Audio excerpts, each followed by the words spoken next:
So he needs to live, but NIP will be surely given the bomb site here.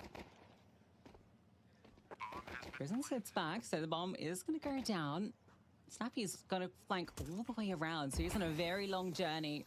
Smoke will land. This one's pretty common to make it hard for the CTs to fight through, and Can over the edge of it.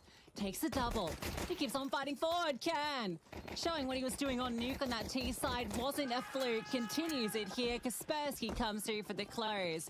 And NIP finally get a pistol.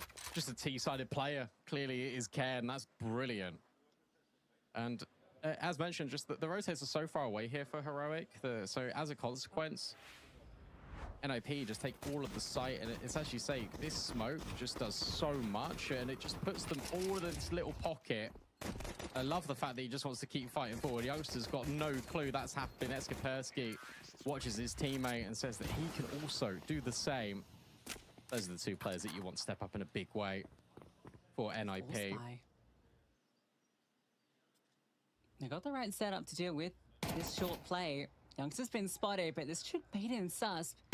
How thorough are they going to be on these clears? The swing comes out, Susp gets his kill, gets away as that smoke fades or lands. Now they're getting harassed. This is not looking good for NIP. Despite the better weapons, the 5-7's looking for the fights, but they can't connect. Finally, Youngster does. Feeling the pressure from every angle, his teammates stepping through, and it's all looking done, or is it? It's down into the 1-on-2. That's the time to pick up the bomb and get it down. Really good molly. That just gives him a lot of time, and quite the jump he wanted. Look at them rotate together. Look at how speedy they are. AK and Galil, leg spotted, but he might not be ready for how close Susp really is. Now you can hear both of them. Susp walks onto the angle. Stown tries his best to isolate them, and he will. He just holds the spray. Stown gets an awesome clutch. He can do no wrong, and NIP keep pressing forward into the lead. They're so loud off that we hear them when we're looking at the Heroic player cams. That means Heroic, you know they're hearing that one, and it is painful. That was the force buy in, and it looked so good. They were getting all these close-range fights, but then Stown happens. A quad kill, Shush getting the one.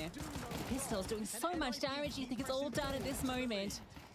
Till Stown just charges on in, and this is just brilliant. Saw that first player, goes back for it. It's another force buy. Thought it was going to be the eco, but managed to get a M4 out. Only one player lives, so maybe they can get this one over the line. They have another shot. The fact he holds that spray with the Galil. So his extra bullets. Heroic just aren't ready for him to do that. Such a good molly as well to give him that space on towards Susp. You're right, I'm surprised it is this force bite. Heroic might just be falling on the sword here. Shush holding for a push in Palace that isn't going to come in. 3 still remain on A though for Heroic. This is going to be the smash and grab attempt on B. Shush deploys the util. So does Kaspersky. All eyes on Prison and Susp. This bomb sighted. Is there any way to disrupt it? The Deagle searches. It finds one, but of course Stown finds 2. Still want to fight this though. Bomb's not down. Xstar trying to get ahead of it and is able to manage, but Stown just continues. 25 kills and only 6 deaths.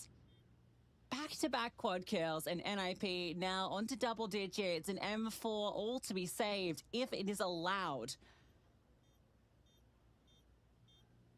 This might be his best rating in an NIP jersey. This is bonkers from Stown. He's already had some pretty high ratings, but yeah, if they're able to close this and he continues this up, it could be one of his highest ratings just in general.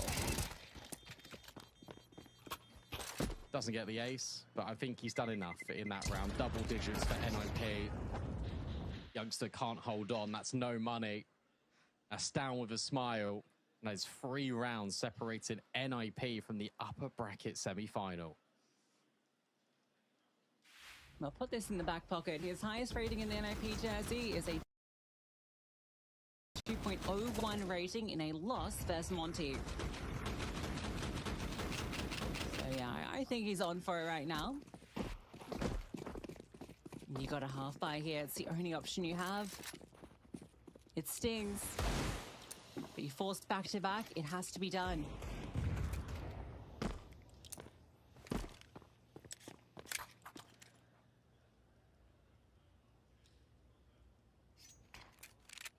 I love how consistent it is from NIP, just in towards mid to B all the time, pressing the accelerator. Great shot out of Nilo, and who's he found?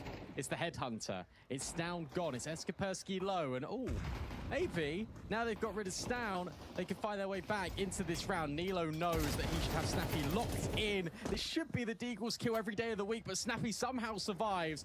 Prison now left waiting, trying to secure another find, and he does a lot of damage. It's Xfile with the dualies, and sure, that's the recipe for success here for Heroic. You kill Stown, you get the round. It's a flawless round as well. That's kind of crazy. All right, well, that's not one that they were meant to be taking, but they get it over the line. Nice initial Nilo kill, and just some great shots across the board.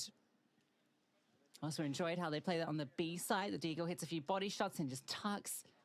That's Xcloud play with the dual Berettis. That's actually not great for NIP. AK for Shush. Probably would have just given that to Stown personally, but fair enough, I guess. Oh my goodness me. That's very fast out of Eskapersky. That's going to bring Nilo's attention over. This will be A. And Sus, who's already missed a flashbang on this site in this round, is now hoping for a chance. There's that hero, AK Shush. Able to find Sus. Jump up for Youngster. Misses the opportunity. That was very scary. The bomb almost getting caught. The AK now does end up in Stown's hands as Shush is low. Just gonna go back here. Youngster is alone. He's playing it triple. Swap to the AK. And support's still a while away, but I think with Xcloud's push coming through, that should see Crizin moving over. So they will have some bodies here to deal with this, and they still have all the weaponry advantage. And they don't have the molly that will go into under Palace. And yep, there's that third rotate. It should be all fine now. Stown has still got the hero AK in the 2v3. But as mentioned, he's got everything. Stown gets another. There's no way he can win another clutch like this. He's searching for Youngster. He's hoping for the opportunity. He's put it into the 1v1. 25 seconds. Xfiles has just heard him reload. And Xfiles got the element of surprise. Stown considers it, clears the angle, but Xfloud is just tucked into the corner. Not this time, Stown. You can't win every single ridiculous 1vx situation. I can't believe he was reading that as well. He was looking at Xcloud's position. He has really locked in on this Mirage. That one comes way closer than you'd expect. Opportunity now for another riddle, guys. Highs and lows VRS rated team at this event. That should be an easy one to get the answer for. You put the two team names together into the chat for a little message you'll get in response to that. / drop. Stown looking to drop Crizin. Doesn't happen. In fact, he gets owned. About time that happens for Crizin. This is looking a little bit tentative now for NIP. Think about the rounds that they've won. It's pretty much just been born off Stown hero moments. And this is now 10-8. It's been a really nice resurgence out of Heroic as they look to build back into this CT side, as they look to send us to a third map. Still some hard work to do. But a sequence of consecutive rounds feels certainly better. Forced by twice allowed NIP to get onto 10. But can they actually win out the gun v gun rounds? No AWPs still. That has not been a conversation piece in this second half. Mister might bring it out next round. We'll see. NIP favored to take the series. With Overpass as our decider. But will we get there?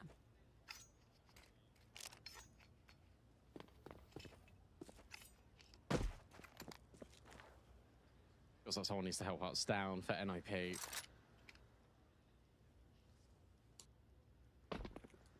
Him and Ken will have a little look again in towards B. And this has started to become a little bit one-dimensional now for NIP. Flashbang in towards middle being set up by both Heroic and NIP. Crizzen takes the stance on the in-game leader of Snappy, but in to B. I was going to say NIP go. They kind of do, but straight into the crosshair of Nilo. Boost up, who cares? Awesome round out of Nilo. Crizzen's just here for the support, but this is Eskapersky completely on his own and potentially another flawless round out of Heroic. That's a brick wall they run into, isn't it? Nilo boosted up the high and low setup in towards shore. There's no utility to get out either. He's get devastated. Kaspersky, maybe he could do some damage here, but that's all he can really hope for. He wants to see if he can make this too, but that's not offered up. Nilo swings and gets a multi-kill round of his own. Quad kill in it.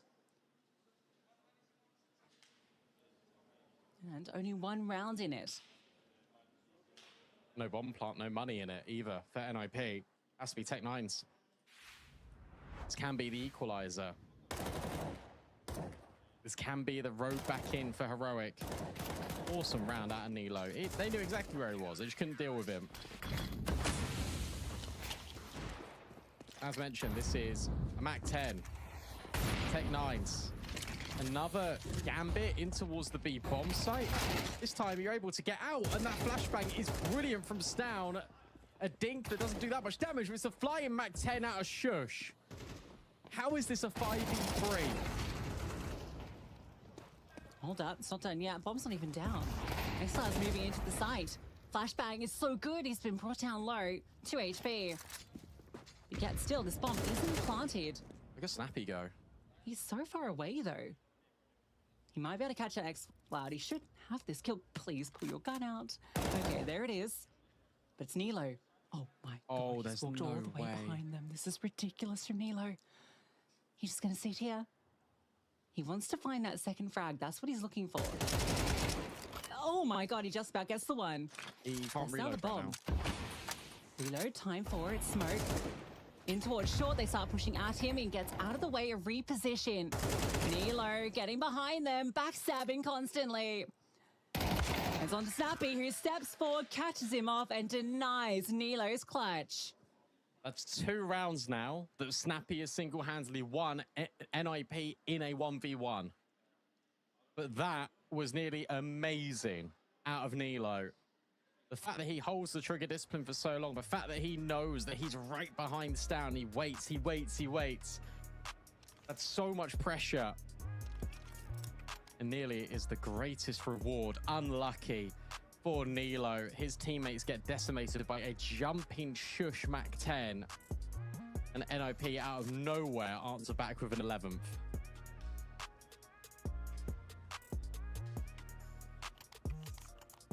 Just a bit of pace. Shush getting some serious space there as well. Snappy on an adventure into that round. One that they weren't meant to win, and Nilo almost denies it with a ridiculous trigger discipline play.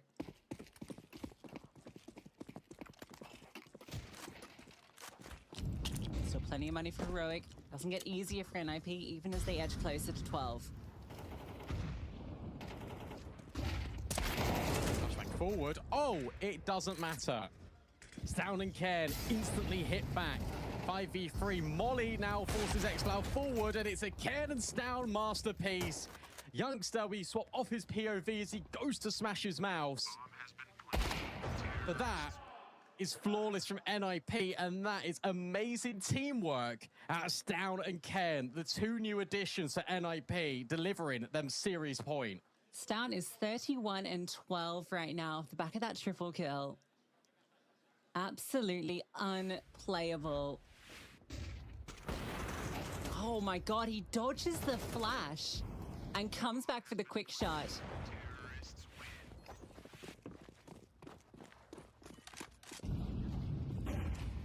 He says, "You dare call me a hobby AWPer again."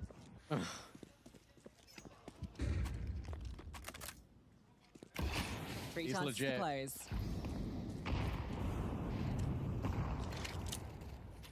At least Heroic got a buy in this. A break on the smoke. Fully blinded Nilo will still be able to, I was going to say, get the opening kill. Look at how quick that trade is. That snappy. Nilo once more might find more, and he does. Suspen's already got rid of Ken as well. 4v2. Nade is good. On towards this A player.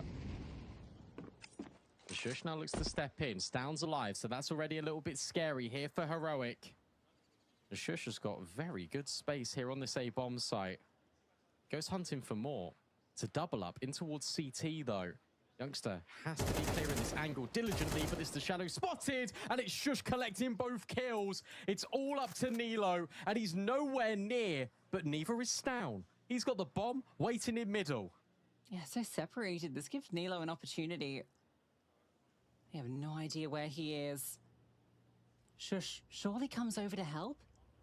But now Nilo slides through. He might just have a ridiculous timing. Slings on out and into Stound, and it's Shush to trade. A quad kill from Shush to close. It's NIP taking it into, sending Heroic down into the lower bracket and progressing into the upper semis. Tell you what, we got two very different looks out of NIP in this best of 3, because we got the tactical, methodical team play, everyone working towards that continuous result on Nuke. On Mirage, it was just chaos. And it was just individuals bailing out NIP round after round. Snappy won 2 really important 1v1s. As he walks with the dad shoes, leading his kids to victory. But Stound, how about that? That was an unbelievable map from Mirage. That has to be his best race performance in an NIP jersey. He was unplayable. That's got to be one of his best performances on LAN, for sure. 31-13 in the end, and just the amount of impact he was having in some of those rounds. The back-to-back quad kills, just absolutely absurd. Shush, though, a lot of props to him in that final round, right? Gets that nade kill onto the one defender and just takes that space. Sits in towards Ticket, knows they're going to come information gathering, and then gets both of them. It's a bit of brilliance, and then coming back as well, just to help out Stound, just to secure the round. So everyone having those moments at different points, but of course, Stound the thorough put throughout. Yeah, and look, for Heroic, you were in both of those maps. It's not like you got smashed to pieces on both Nuke and Mirage. You could actually argue that if it wasn't for these crazy individual clutches, these crazy individual contributions out of Stound in particular, that we'd be sitting here on map 3. Instead, they're the ones that are going to drop down to the lower bracket. NIP will progress on, and we've got Stound on the sidelines with Stiko. Indeed, Stound is here. Congratulations, first of all, pretty big win. But damn, what are those clutches? I mean, a couple of 1v3s there, a lot of 1v1s. 1v3s especially to your tally. Can you share a little bit with us how it went? For example, on Nuke, that was a pretty crazy one, as well as one on Mirage. Yeah, I mean, the Nuke one, I think, is a hard one because we do like a strat, and I have AWP, so when we every top team knows that after this, I'm always lobby with AWP, so I think it's hard. I expected 1-2 BT events, and then it was an AWP. I think he maybe missed one shot, and then I think I should have died because the other guy should have killed me. But then from that one, then in the 1v1, I think I did like a good micro where I just like insta search out without zooming. I think something like this. I mean, he didn't expect it, so it was like a one step ahead in the 1v1 in the end. Yeah, I mean, it was nice. Speaking about micro, obviously you're an AWPer now. Did you expect that this transition to an AWP will be as smooth as it is? I mean, right now when I look at your games, I'm seeing like pretty well-developed AWPer, and despite you not really fielding that AWP that much. So what's your thoughts on that? I mean, I think it's been going pretty good, as you say. And also, I mean, in practice, I feel like I'm doing really good, like also against like some good top teams where we haven't played yet. And I mean, like I also said, like I'm just something I've always dreamed of doing. So I think it comes pretty natural to me, and I've always been a very like vocal guy on the CT side. And I think as an AWPer, you can dictate even more because you rotate around, and it's the best weapon. So you can just push people around and stuff like this. And I really like doing this. So I enjoy it so far, but I still have a lot to learn, I think. Pretty humble as well, but AWPing well, communicating well, calling strats, and also rifling. Like, I mean, I don't have it confirmed, but this was probably one of your best maps in NIP jersey. Are you growing into this kind of like biggest all-around player that there is? Like, you can pretty much do anything and fill the gaps wherever it's needed against necessary opponent, right?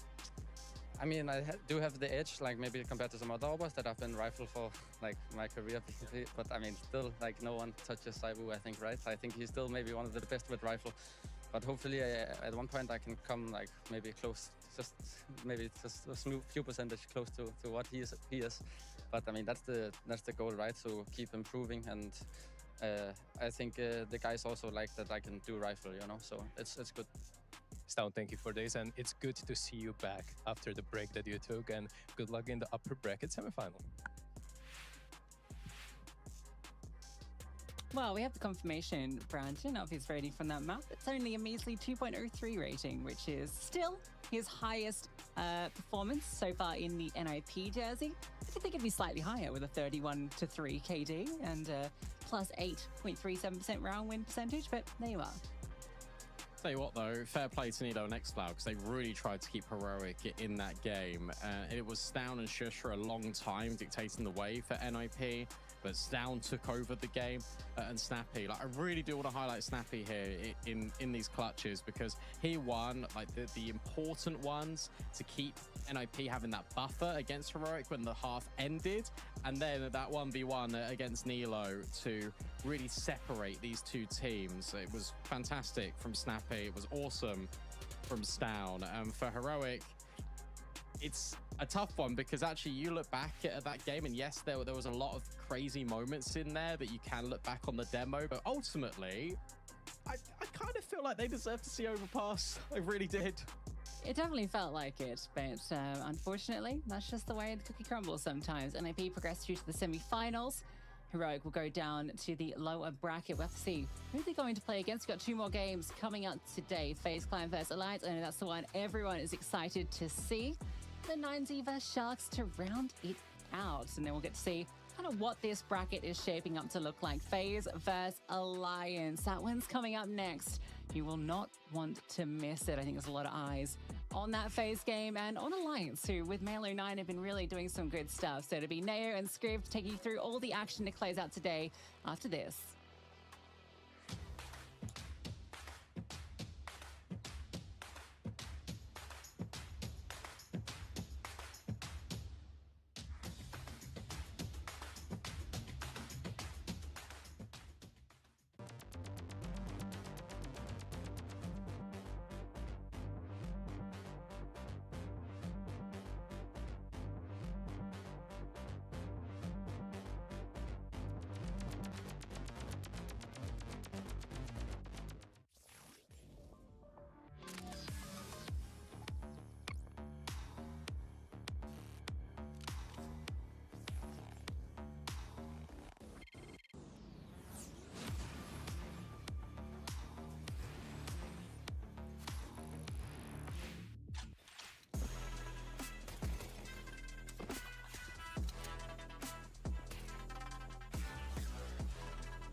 episode 3, and the stage is bigger than ever.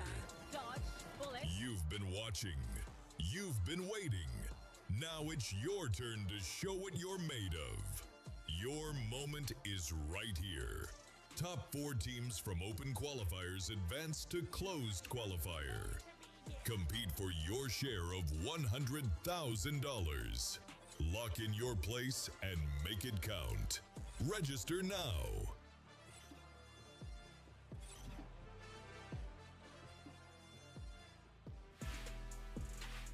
Welcome back in, everybody. Looking forward to getting into the games here, of course, as a little bit of change in the faces for the second shift here of the Stake Ranked episode 2. As yeah, pretty happy with how the first one went, so I'm excited to check in once again, you know, and see how things are looking in the tier 1.5, and more lands always good. It is going to be myself, Scriven Neokai, to take you through the action here for this one, and we are swinging straight into that FaZe Alliance game, which, you know, I never thought I would be seeing FaZe at a tournament like this, to be honest with you, Neo, but that is indeed the case as we sort of watch what could be the downfall of the team, or maybe the redemption arc ahead of now what will be the next major for these guys.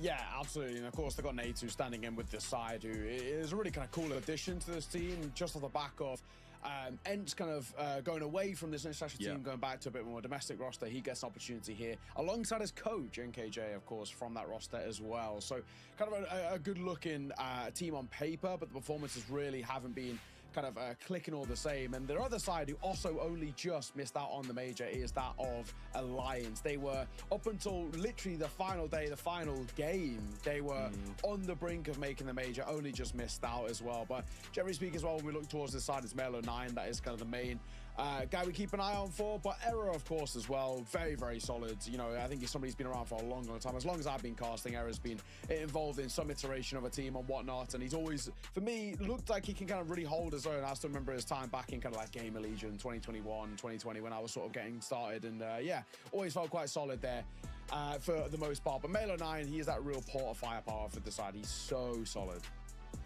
Yeah, for sure. I think it's a tough one, really, to predict kind of how this game's going to go.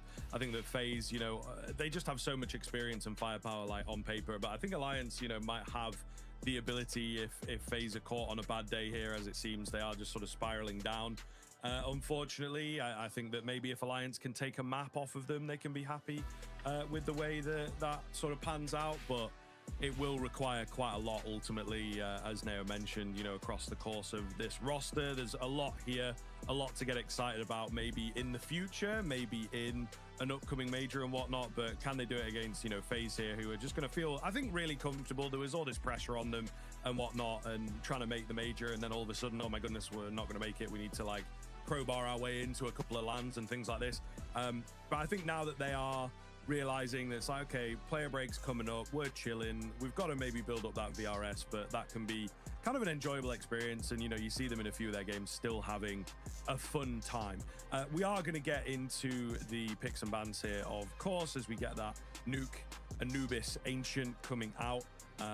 And indeed, I think a lot of it making sense. The FaZe Anubis really not great at the moment. They are trying to pivot themselves, I suppose, with what's happened into a 7-team map. Why not?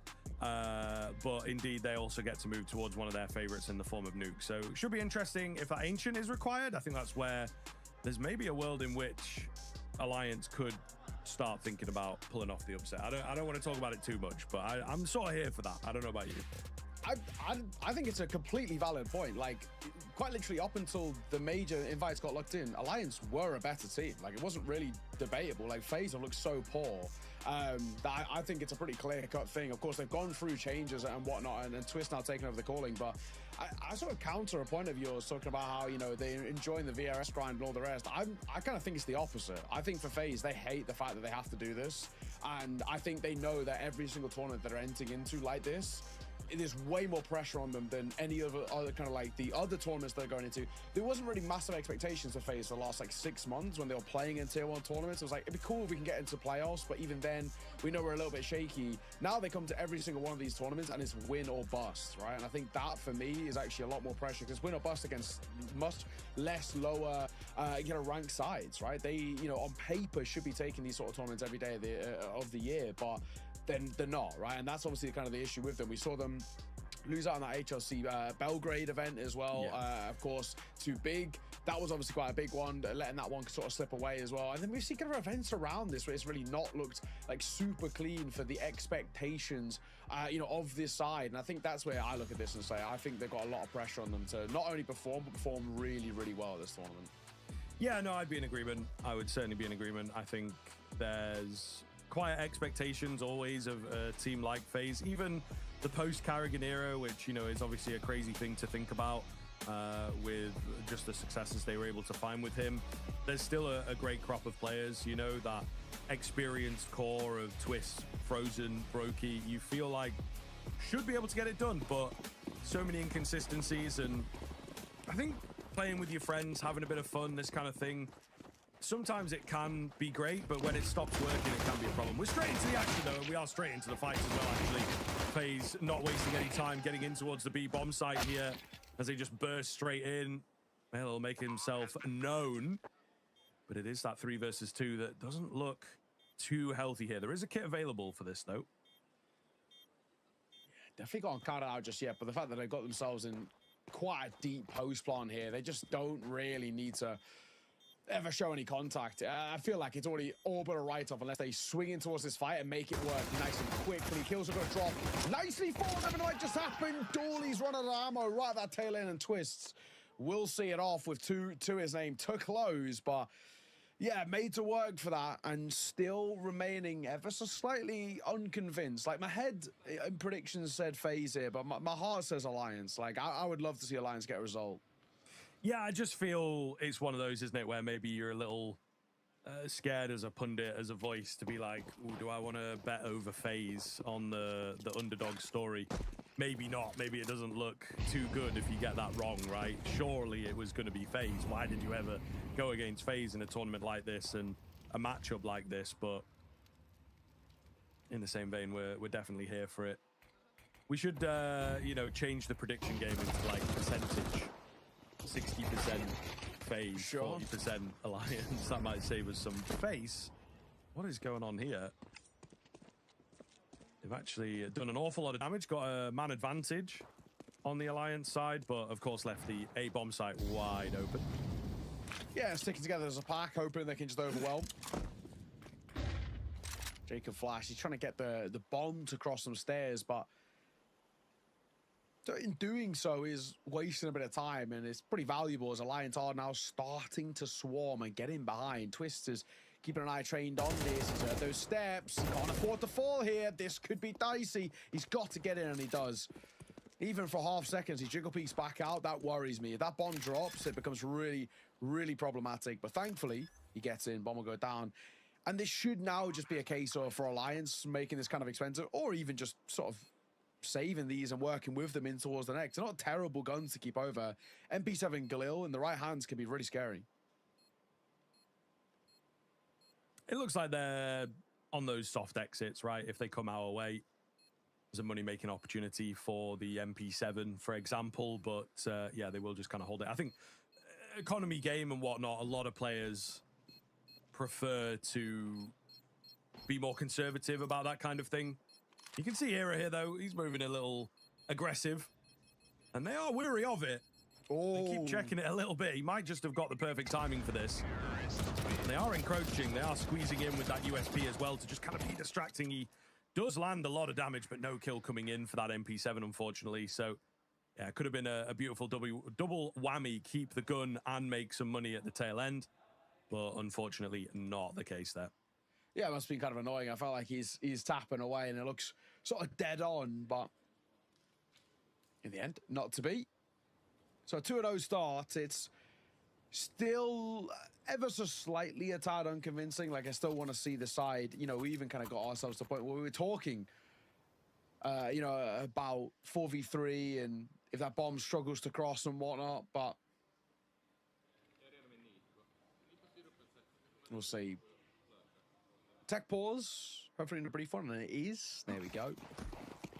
Nice and simple, get it back underway.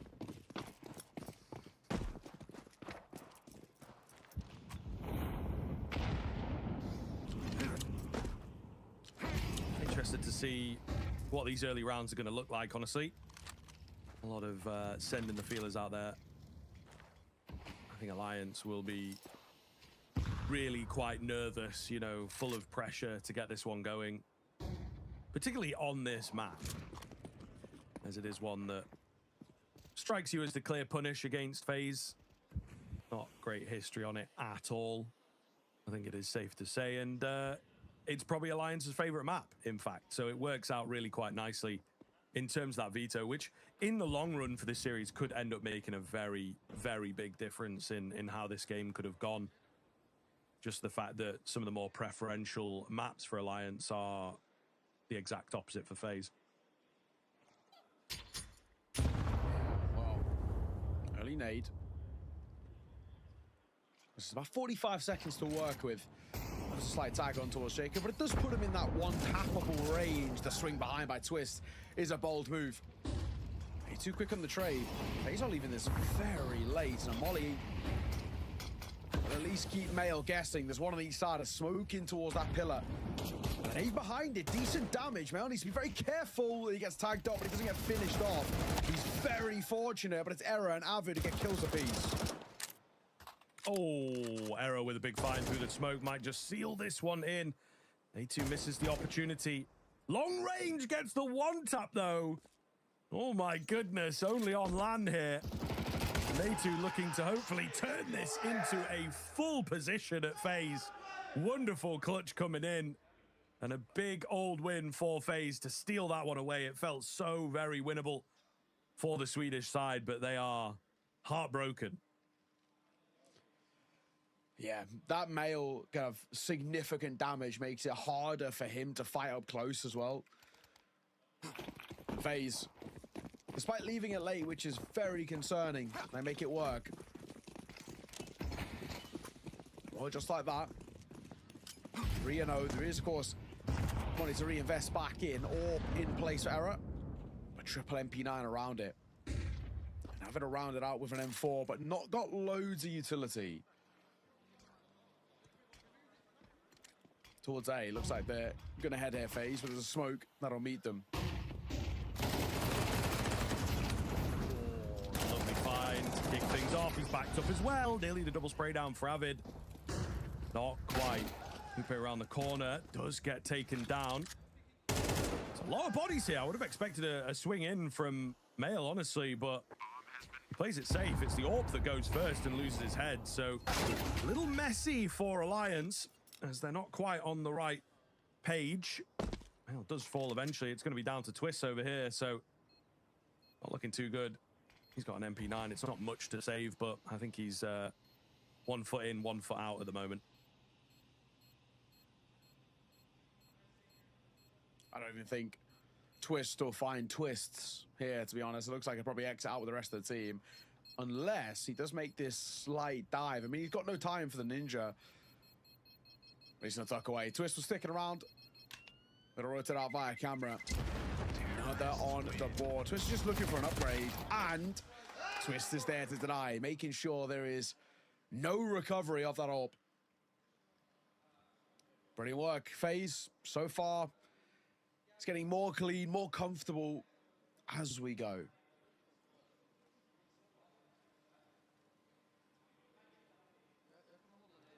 Do, of course, have the giveaways going on at the moment. Quite a lot happening at this stake ranked, actually. We'll have a lot to bring you, the usual stuff, but there is the PC giveaway banner down below, of course, to check that one out. But lots to get involved in, you know, keep your eyes peeled for all that kind of stuff. We, I believe, should have a few of the classic riddles popping up as well. So looking forward to sinking our teeth into those as the tournament goes on.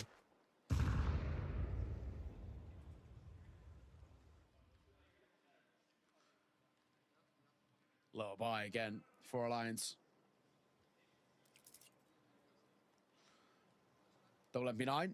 Few upgraded pistols. Still can be scary, but he's not taking any chances. And Alliance, they're kind of getting quite giddy here. You can see them really ever so slightly overextending, it feels. They're going to find one. As an A2 falls, they actually immediately retract, which is a really nice move. Yeah, pretty solid.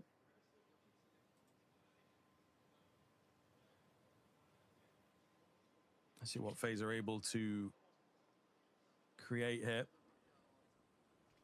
Just slowly encroaching towards the B-bomb site, which would be a little unwise, it feels. However, they do have Twist in a really good position. I think he's fully crept through here.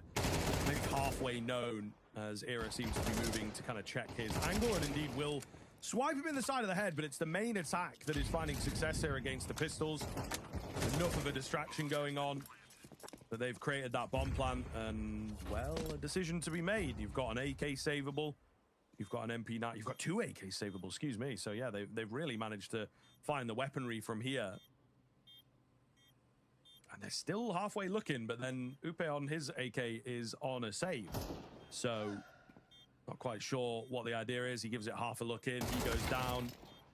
You would say not looking too good. There's not loads of time. Plenty of money to be made. Got to get someone on that bomb right now. Molotov goes in, and that'll be the round, really. So they'll do some damage. They'll save a gun, but it is still FaZe. 5 in a row here. Yeah, really not actually a terrible effort, to be fair.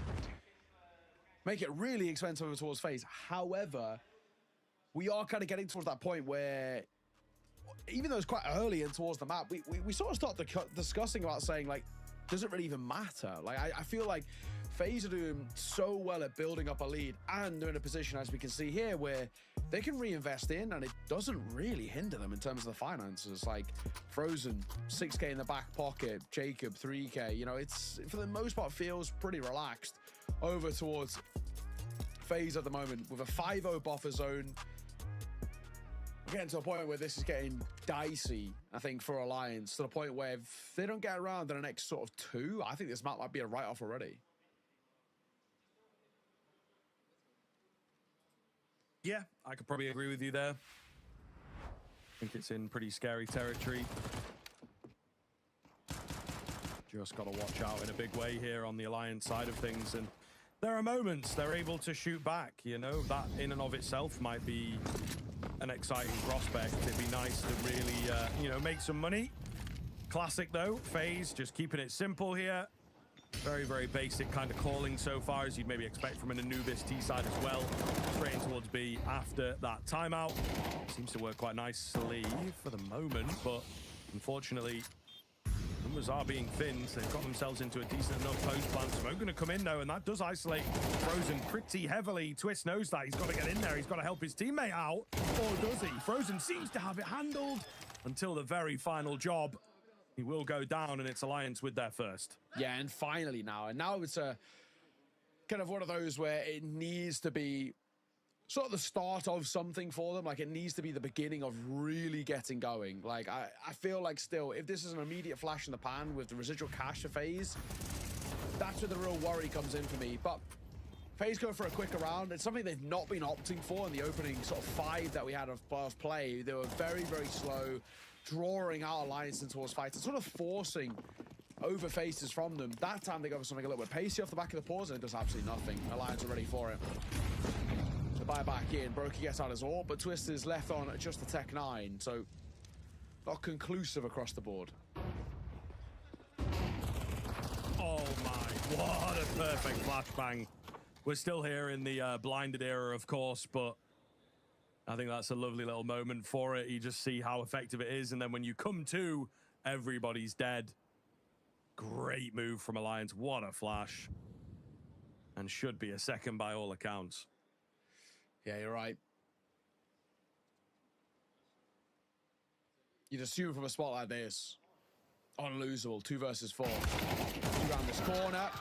They both go the way of Twist as well. Beautiful stuff.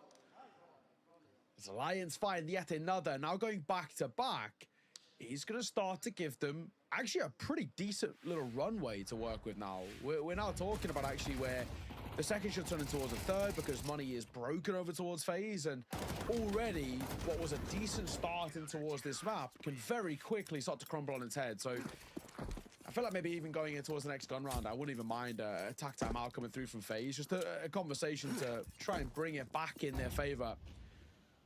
But for Alliance, this can be a nice little door opening for them. Yeah, it's possible. It is very, very possible now. And these CT rounds this late into the half as well, really going to be worth their weight in gold. Do you know, quickly thinking, I feel like, you know, we've been doing a lot of casting recently. I feel like I've not casted Anubis in a long time. No, I think you're right. I think it's not super popular the past month or so. And I think actually it's kind of interesting because, you know, if we talk about like a month and a half ago, 2 months ago, when Cash was getting sort of leaked and then coming in towards the pool and this, that, and the other, it was a talking point of what goes out for it. And it was sort of like mostly like unanimous. People were like, I think Ancient might need a little bit of an update, but I actually maybe think Anubis might need one because people are really shying away from it. I never get it in like Premiere or anything either. So like, it feels like it's not being played a hell of a lot. I'm gonna have to check the Faces stats to see what that's like, but at pro level, I feel like I've not seen him for ages. Yeah, for real. Bomb going down here, actually not a bad little result. It will be cancelled. Unfortunately, the Twist is actually landing the headshots. How is he getting away with it? I just thought, numbers-wise, cancel bomb plant, kill Twist, should be easy. They've got no armor, should be easy as you like, but Twist keeps it together. He plays the headshot angle, and, well, they call it a headshot angle for a reason. He shows us why. Absolutely brilliant. Yeah, absolutely ridiculous. Shouldn't ever really even get away with a second kill, but the fact that he's given the luxury of the third, that's Twist's IGL era stepping up to the plate, and that one, I think you can pretty safely assume is going to really hurt the mental over towards Alliance. Like, just as things feel like they're starting to click, and just as there's like a bit of belief that, you know, maybe we might be able to get something going and chip away at this deficit. Look how quickly things fall flat. That's the one that can really kind of kill you. And I think because of that, on top of it, you've got Alliance now digging right deep in towards the coffers to kind of squeeze out the buy here. It's a big swing round, actually, round number 9. Both sides are sitting in a position where they're not financially super secure, especially Alliance. It's only Male, maybe Ube a little bit, who have got kind of residual cash, but if FaZe can win this one cleanly, Alliance in trouble, but vice versa as well. If Alliance can get it and deny a bomb plant from FaZe, they'll be sitting free. Aggression pays off. Alliance still creating these confident moments. Opening kills. Can definitely be happy with them. And able to just fully back away. So FaZe on the back foot, looking to be a pretty tough round here, actually.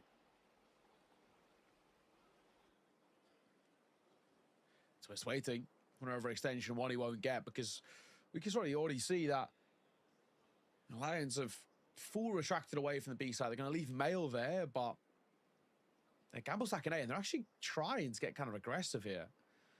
It's a bold decision to make, because we know that FaZe like to sit back and invite in pressure, but God, Lions are going looking. This either works incredibly well or it loses them this round.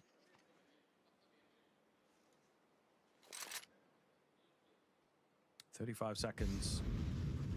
I think on the old window they would know what's up, but this newer look Anubis, you might be right that they have just kind of screwed the pooch here. In all honesty, Twist is still selling. He will indeed go down. So although they've lost control of the A-bomb site in a pretty disastrous way, they do have a solid advantage now. And they're able to figure out what the hell's going on before the bomb goes down. So I think this still looks pretty doable to me on that Alliance side.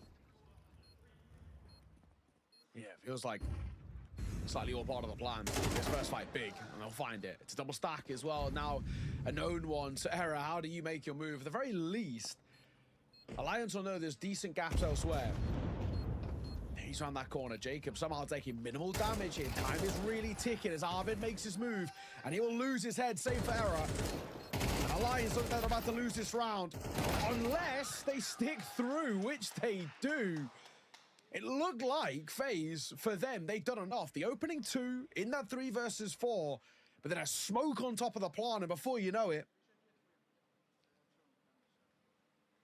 it's Alliance who steal away one. Amel gets a double as well, just as a cherry on top.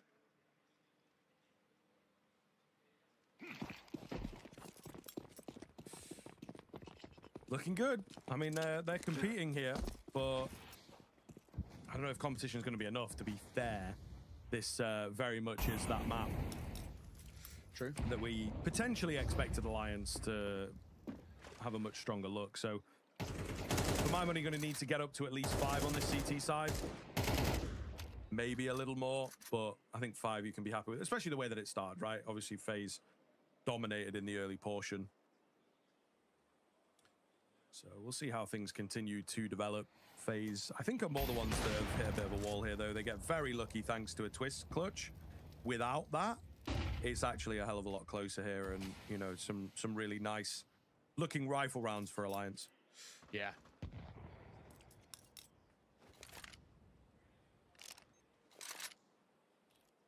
Final 3 in this half as well. If Alliance can tie this up, it would actually really become quite interesting, because the narrative quite drastically kind of shifts and changes from kind of talking about FaZe and all the rest. I actually talk about a really strong start and a squander chance. Arvid, those opening 2 are fantastic. The supporting util from Twist is brilliant. Maybe, just maybe, that is happening. Maybe that talking point of a 5-0 start to a squandered half might be the case. It is possible. Oh, lovely find. It's MP9, love and life, man. Great round from this guy, man. One more? Go on. Do it. Do it. Oh, good effort, though. Great effort. Yeah.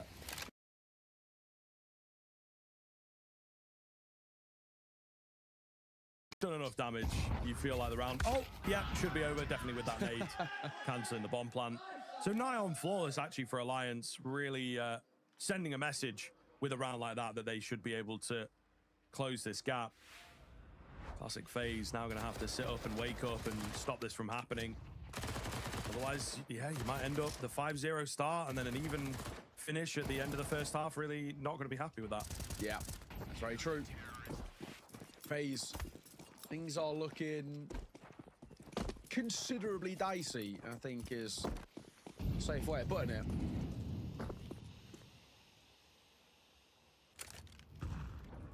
But still a chance. You take even just a slight lead, it will really help.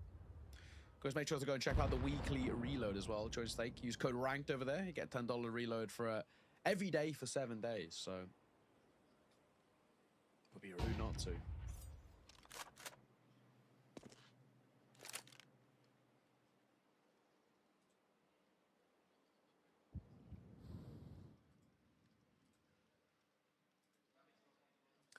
Slow creep with the Glock by here, just to try and overwhelm. Maybe potentially brute force a bomb plant. Arvid. Spot them, not able to spot anything or find anything. However, they line up for him. And it's a lovely anti-eco round coming in. Yeah, Alliance really picking up steam here, and I think starting to make FaZe worry with how clean some of these rounds are. I think Arvid, like, in particular, like, he's having a couple now. It's back-to-back multi-kill rounds. Like, fair play. Not an easy thing for him, but as a whole, lots of like. So,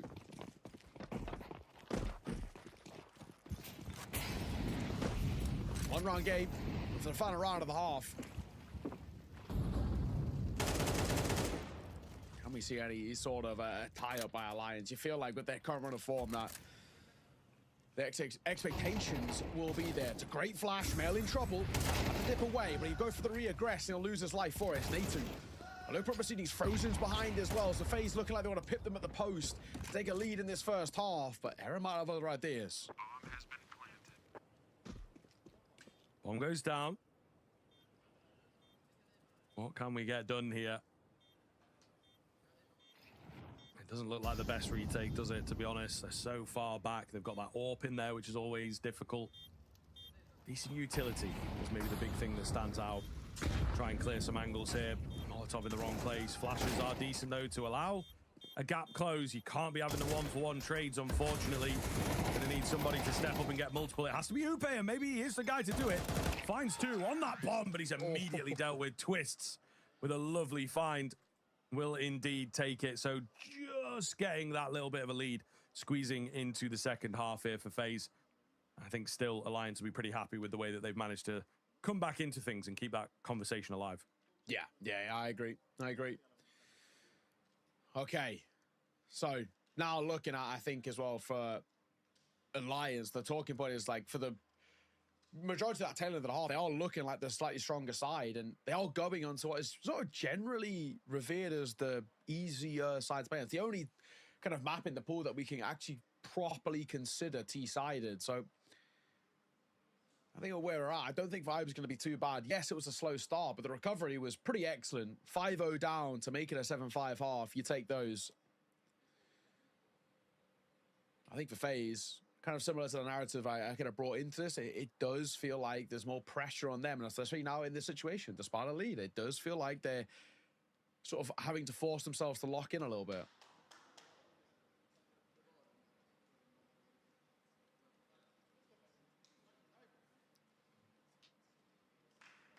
Definitely feels that way. Nice little halftime break as well. Get things sorted, straightened out for this pistol. But yeah, I think they could be in a really, really good spot. Curious to know. The odds squeezing down a little, aren't they, as the game's gone on here? Yeah. So, yeah, really could be doable. And this is the thing, right? FaZe still searching for their first win in this particular iteration as well, you have to bear in mind. So there is that to consider. Not the best map. And that means when things start going wrong, what can you draw from? What kind of experience do you have as a squad on the map? Well, not much, I think is going to be the answer here. They go searching for the first kill. It is awkward. It is very awkward indeed. Twist, though, going to find the first head all the same. Maybe, just maybe, things looking up for FaZe. They will secure the B main control, the rest of the attack, trying to make things happen at mid, at A. And it is not happening right now. FaZe looking very good in the pistol. All going to be down to Upe, made his way out on towards the A-bomb side, but he's got 5 to get through altogether. First here, 4 now remain in this clutch. Upe.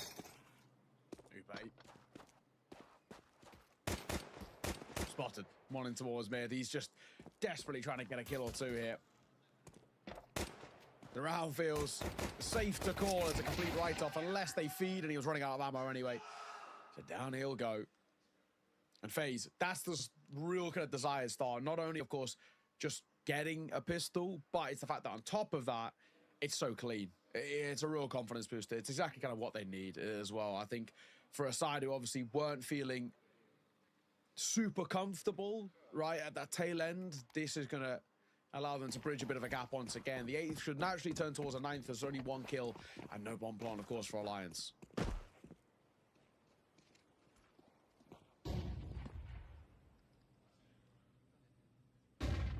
Yeah, pretty big deal here. I think FaZe have just been gifted an opportunity to maybe stretch ahead. If they play their cards right, it could become a very, very dominant affair. Alliance have quickly got to stop this. You know, when those AKs come out, they have to find that round. Otherwise, I think FaZe will just start hammering it in. So that will be your explanation as to why they've gone for the early AK buy here. And as you said, no bomb plan as well. So it kind of is a no-brainer at this stage. They are playing pretty patiently here with just the Glocks. Really, really, really hoping and praying for some kind of an overface, but I don't think it's going to come. FaZe also, look, they're still in the lead. Have they looked like the better side? Tough to say. They've got both pistols, right? That's one of the key bailouts. But all the same, I think that they are respecting that. They are like, okay, we just got to be careful against this team from time to time. Yes, yeah, exactly that. Just don't give him anything. Don't overface. Definitely not worth the risk. Brokey. Guess what? It's back just for a second. He'll find it. That's the support on A2 as well, and the 2 of them deliver. Beautiful stuff. Nice and simple. Just to make sure that low buy round has absolutely no legs behind it.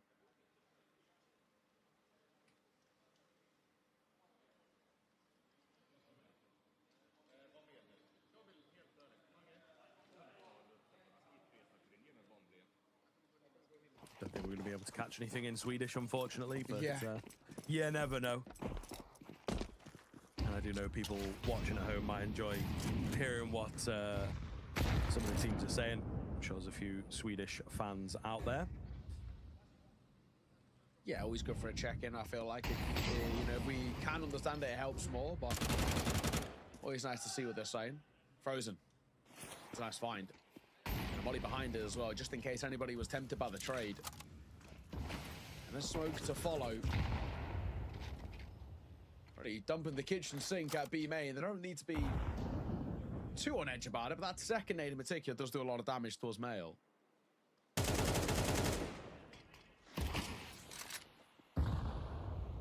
Nade as well. Gonna soften up nade too. So we're starting to look in towards the late round now.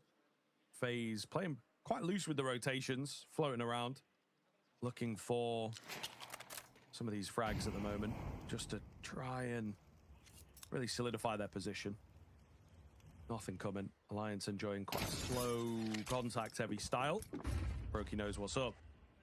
Gets that flash out, able to back away. Does give up middle, but still lots of information going to be gained, even if it is just that one player spotted.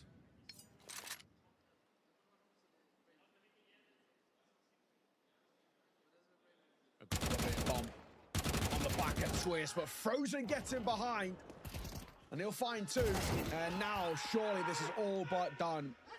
And they make sure of it. FaZe get nice and loud as they're incrementally getting closer and closer to that finish line now. And that's a rough one to let slip like that. Frozen does so well, though. That flank, fantastic work. Yeah, really quite a nice round coming in. It forces the timeout out as well. Alliance struggling, to say the least, you know, and I don't think they would expect against FaZe for it to be plain sailing on this map, even with the statistics, but it still feels pretty difficult to stomach the way that this one's been going down. Just not really looking good into the second half. I think they will start to realize that things are potentially not going to go their way here this afternoon. Hopefully the timeout can save them. Of course, if you maybe do agree and you are a fan of Alliance, do be sure to get on over to Stake, use code RANKED for that $10 reload every day for 7 days, which will give you the length of the tournament as well for sure. So, you know, you can really watch along and feel like you are involved and gain some knowledge as well, I'm sure, as the games go on. That's it. Hero AK for Arvid, who we've sung his praises. He's looked really good, but unfortunately, there's no one really else to sort of seriously praise there over towards Alliance. So they're putting a lot of faith in him in round number 16. And it really feels like they need a round that feels sort of seemingly out of nowhere to be able to really find a way back into this. Early molly at the feet of E-Box, and Nate behind it could be timed excellently. It actually has minimal damage for where it was placed, but Frozen and Jacob kills a piece as Jacob gets a second. Mail will trade with the Tech 9, and this could facilitate a plant. One goes down. Nate comes in, and a find from Brokey on the edge of the smoke. Makes it look easy. And he will find the final on that B2K as well. Alliance, they battle tooth and nail just to get the bomb down. Really starting to look good, and never a good sign when FaZe are in high spirits, to be honest. I think it perhaps starts to sign your death warrant, in fact. So Alliance struggling here on the T side to get off the ground. And may well just continue to be the case as it goes on. Yeah. That's it. It just is getting more and more damning. It's not a terrible effort considering the buy, but it just feels like absolutely nothing can go right for Alliance at the moment, unfortunately.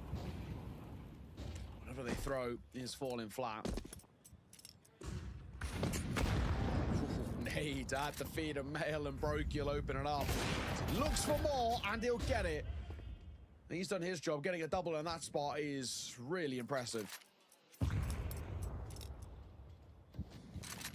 Yeah, I think he'll be pretty happy. Should be able, again, to allow the rest of the team to finish things from those 2 kills. Alliance Alliance. Can they dig deep here, I suppose? Do they have what it takes? You would say with, you know, such a win rate on this map. Yeah. But it's just not looking to be the case. You know, FaZe, LAN, all these types of factors that perhaps they're not as used to seem to be certainly blindsiding them. But they are going to get the bomb plant here. FaZe with the 3-man A main push. Leaves you scratching your head ever so slightly, especially when they are in the lead as a move like that necessarily needed. Natu is so lucky in many different ways. Second flash is much better. Upe as well has trimmed the numbers quite nicely. He's ready for another one. He can't quite get it. It's all going to be less down to Arvid, and he nearly gets caught in the back. Not going to be the case here. 1 versus 2. Quietly aware of where they're coming from. Jacob goes down. It's all on Twist, who's moving quick. Despite his low HP, despite his 4 HP, he's pretty confident for the headshot. He needs to check his angles. Unfortunately, not going to happen. Arvid clutches up against 2, and FaZe with a huge capitulation of space with 3 players in A main has cost them in the end. Yeah, absolutely. Definitely not the way you kind of want things to sort of pan out there. And in the way in which it falls kind of flat now as well, it feels like in a similar vein to what we saw in towards that first half, it does, you know, open up a door or two. Really, really impressively done, though, by Alliance. They isolate fights so well. And it's a rarity, but FaZe just give them over. Yeah, it's a real wake-up call of a round to lose, and I really want to make sure that it doesn't start to be contestable the same way the tail end of the first half was. Really a dicey one to let slip.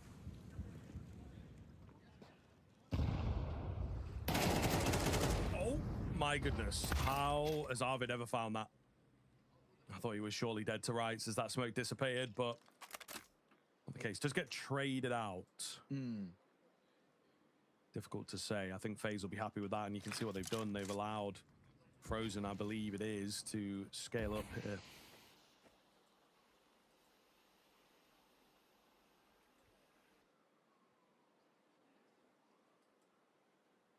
Again, odd twist. Just doesn't expect Frozen on the off angle. He's not even moving for it. Will he get the second? He can't. A tag is all he'll deliver on towards Upe. Back into the 3 versus 3. 45 seconds, though. Not loads of time.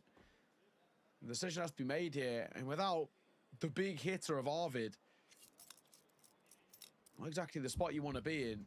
Error and Mail, the 2 guys with highlights coming in towards this game, are the 2 who've been struggling the most. And I'll continue. Poor Mail in this one. He gets caught. Error has his moment, finding one, but they're walking in towards Natu, who's ready, playing around Cake. He knows time is his best friend here as well. 20 seconds just shy off. They're diving in towards his spot, and they do not clear him. He just has to play the clock here to miss shot. Error really desperately trying to get something. And Natu's got other ideas. What a response to get from the standard. Yeah, big style. Like I said, it's his maybe second clutch. Big round. And I think they will maybe be keeping an eye on him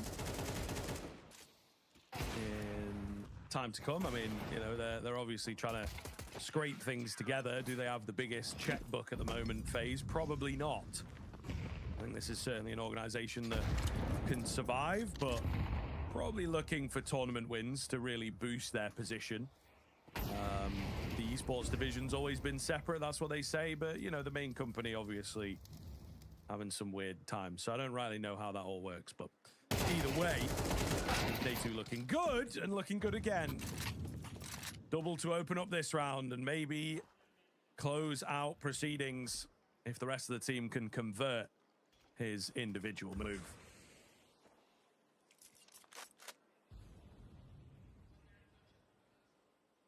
3 remaining for Alliance. What do they do here? Again, you can see kind of the way they're set up, even from this spot by Error. It's a real kind of hope in a way. Mistakes made by FaZe, kind of similar to what we saw a couple of rounds ago, where they just overextend and allow themselves to be isolated. 1 for 1. That still works favorably for FaZe, keeps the numbers in their favor. And it's Mail and Error. You hate to say it again, but this is the 2 that have been struggling the most over towards Alliance, having to bail out this side now with 30 seconds left.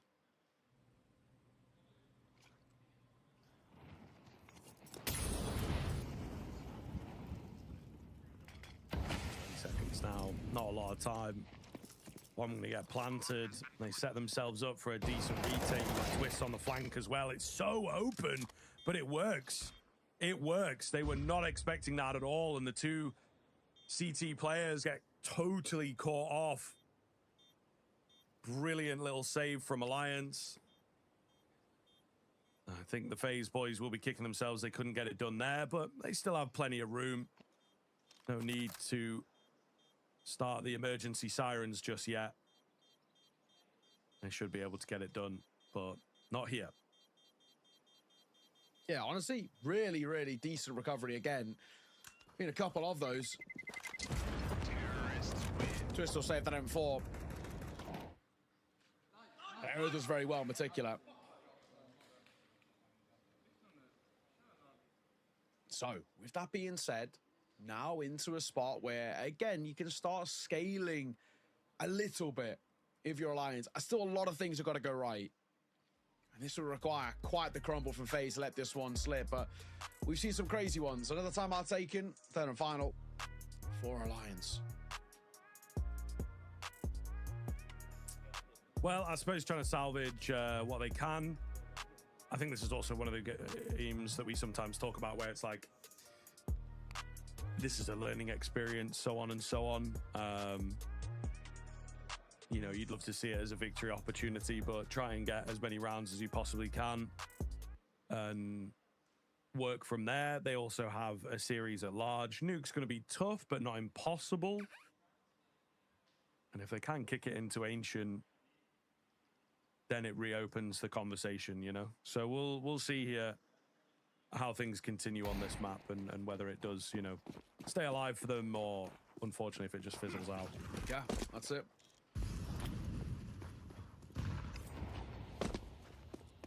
Oh, well. This round, you'd assume, it's a bit of a nothing round. It's just Twists. And the Camel stacking B leaving just an A2 towards A. And he's sort of hoping even something as small as that HE can sort of bait them out to not fight him in towards A. The Molly and Smoke camera, this potentially could entail a split B, but you can actually already see FaZe moving to sort of re-up the defenses towards A as Broky's already here.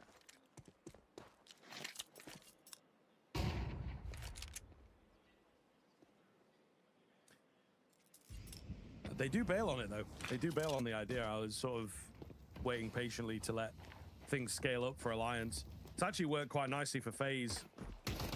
Twist is lightly pulled away from the B-bomb site, though, and he was their main strength. Arvid with a lovely spray transfer. Just to rub it in that you're not going to be winning this round. Might do some damage, though.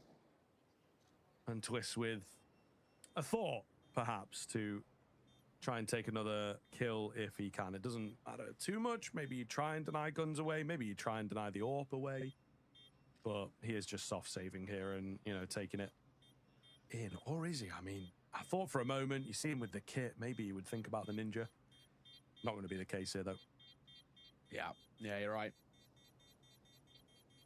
This M4 is doing a good job of surviving. 2 rounds in a row now. Get to float.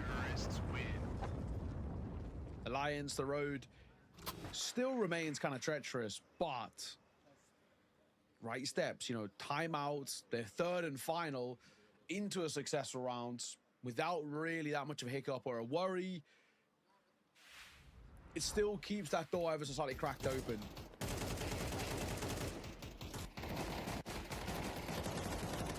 I think for FaZe got 2 more to use. I wouldn't have even hated using one here, to be honest.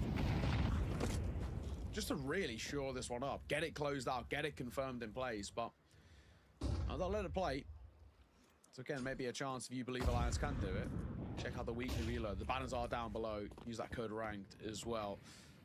As Alliance moving in towards A. It's only an A2 here.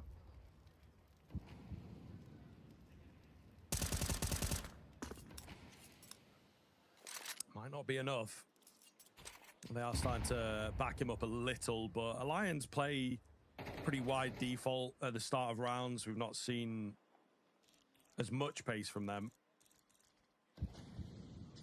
They really do believe in their ability to come back, I think, and want to play the sharpest, cleanest Counter-Strike they can. Twist is surely a dead man. 1 HP. I mean, he's lucky to be alive already. Arvid also taking a tag.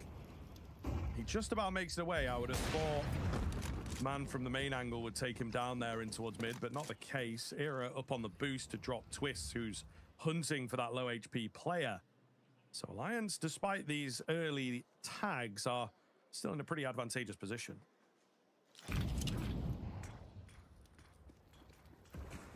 Playing NATO. He's going to be tested in a second. He moves back towards Cake. He'll find his first. Good work. Caught by the flash, though.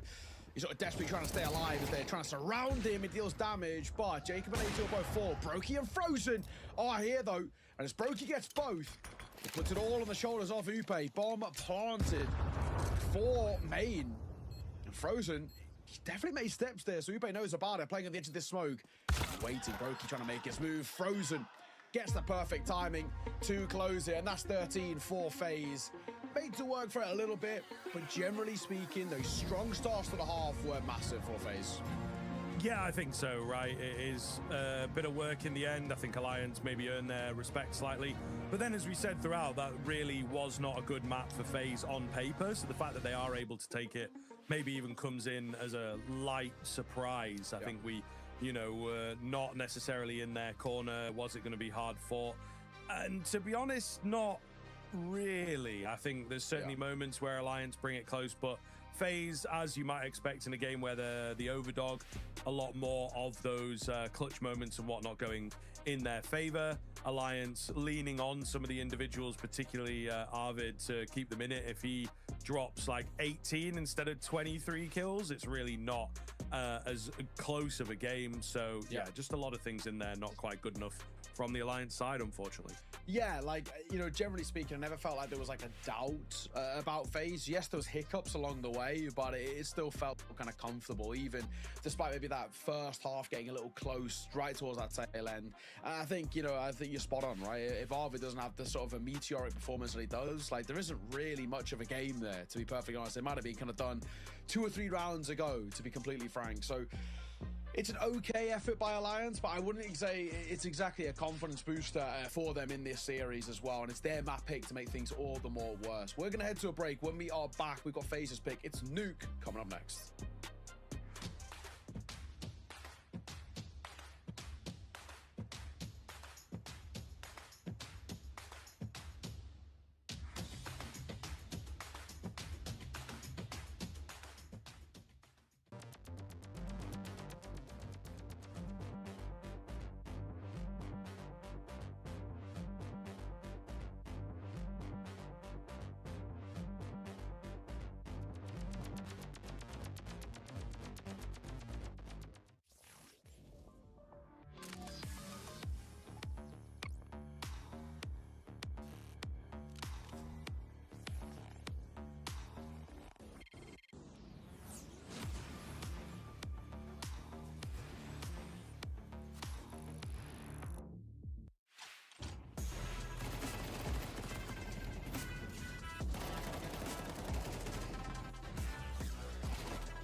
Get ready for episode 3, and the stage is bigger than ever.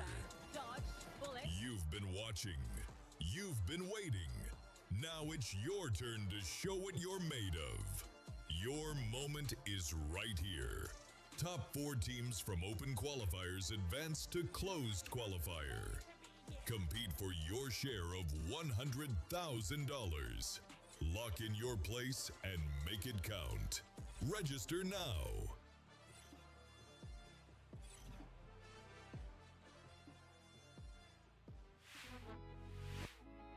Welcome back into map number 2 here between the FaZe clan and Alliance.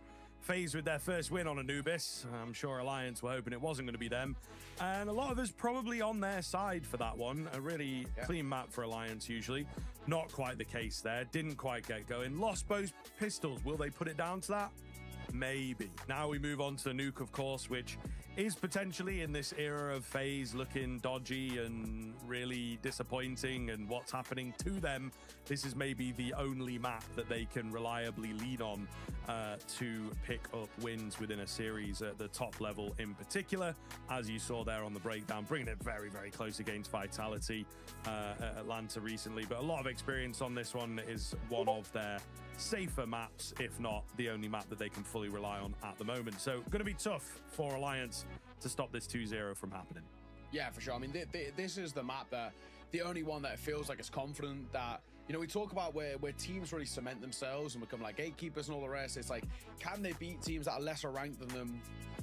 And can they challenge teams that are much higher ranked? And I think for FaZe, this nuke is the map in which they can do that. Like, you know, wins of NRG, win of a Fury, and a dominant one as well, has to be said, which is really good. Yes, a loss to Inner Circle is a little bit of a hiccup, but for the most part, it's looked like a pretty decent map for them. Ill Will, Drama, B, Passion UA, Aurora, all in like a streak there. They lose to Pain all the way back in Pro League, but that's expected. Pain are better than them. So, you know, for the most part, it's like the loss to Vitality, lost to Pain, absolutely fair enough. The Inner Circle one maybe is a hiccup, but outside of that, these results are really good for FaZe, and this is a really decent map for them. So for Alliance, I'm definitely really concerned, and I just think they'll be a bit dejected, if anything, just off the way that things fell flat, right? You know, they were their own worst enemy in towards the Anubis, and this isn't exactly like the best map for them. They lost to domestic rivals Eyeballers not too long ago, Lavked as well in pretty dominant fashion, 13-3, got losses to Khaleesi, lost to Monty, lost to Eyeballers again, and to NIP, all the way, you know, within the last sort of few months or so. So it's not exactly a massive confidence booster or like a boon for me in believing in this side just yet. No, it is true. It is true. I think we'll see how they do a little later on in the tournament, but a lot of question marks still remain. Just waiting to get into the game here, of course. Hopefully not going to be waiting too long to get things underway, but I think just wanting to make sure that everything's going. And we've done all right today, but there've been a lot of like tech issues sprinkled in the world of Counter-Strike for a good month or two now, it feels. You know, something's gone sideways with one of the more recent updates. So it does seem to be taking us, you know, a few more minutes than it would 6 months ago to get into games and whatnot. Lions certainly looking the part, as coach behind them giving us the full rundown of the outfits. I think by the change in music, we should hopefully be getting into the action pretty quickly here, folks. A lot to play for.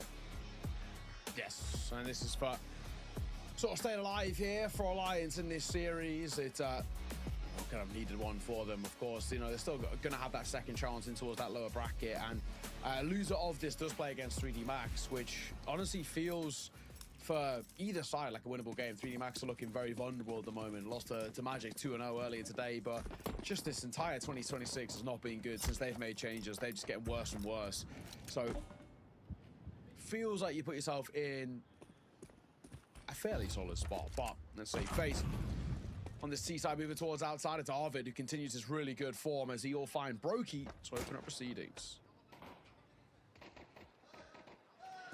Oh. Twist, though, he's managed to just pull a double out of thin air, it would seem. So, yeah, waking them up to the realities of this one. Somehow it's still being kept even, though. Twist has got a 3-piece, and Alliance have kept things competitive. Bomb has dropped down the vent. He's very, very isolated down here. Gonna go for the plant, and will indeed get it out, but he's got to be a bit careful with how he plays this one, of course. Twist is absolutely miles away. Maybe buy a bit of time before going down is the plan. He now knows both are there as well. But he's going to go down early. Twist not going to make a move. He's got to go. It is, kind of, but he can also tuck on the other side. There was a brief moment there. Twist found an immediate headshot. Might have just been away, but yeah, unfortunately, he's got to stay alive, but at the same time, he can't just afford to stand still. If he stands still, they just swarm him, and they fight from both sides, and he's dead regardless. I think just in general, Twist was just too far away. Like, it never felt like if you scale properly their Alliance, you're always going to find that fight on towards Natu way earlier than Twist can get down, without making noise, that is. So in the end, not a bad effort by Twist, but as a whole, Alliance looking a lot sharper in that round.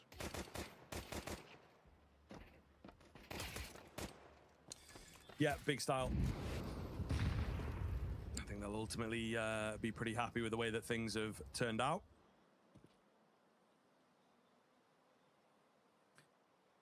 But immediately makes things interesting as FaZe, I think we're hoping, given the 100% success rate thus far,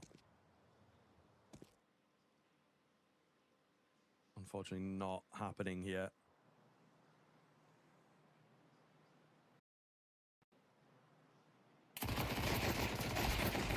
The MP9 lines them up. There's a bit of assistance from the side as well. Twist going to be the only one that finds a kill and the only one left now also. Not really looking too good. He's got that deagle. Could maybe find Mel, who is pretty low, but not going to be the case. So Alliance starting well here. Will be a very early gun round from FaZe. And we're obviously intrigued to see if they cook something up or if we are just going to see one of these textbook bursts that they've been going for quite a lot. Yeah, exactly. Very true. I feel like as well, it generally felt for me, for FaZe, it wasn't really like they're actually going for pacier plays. Like they've been trying to draw Alliance into fights a lot on their sort of T sides, force these guys to sort of overextend. This time they go for pace. Twist gotta be dead to rights. He is so blind, as are we. As Twist finds Twist, and I'll give them room towards B now. They're starting to scale the way forward.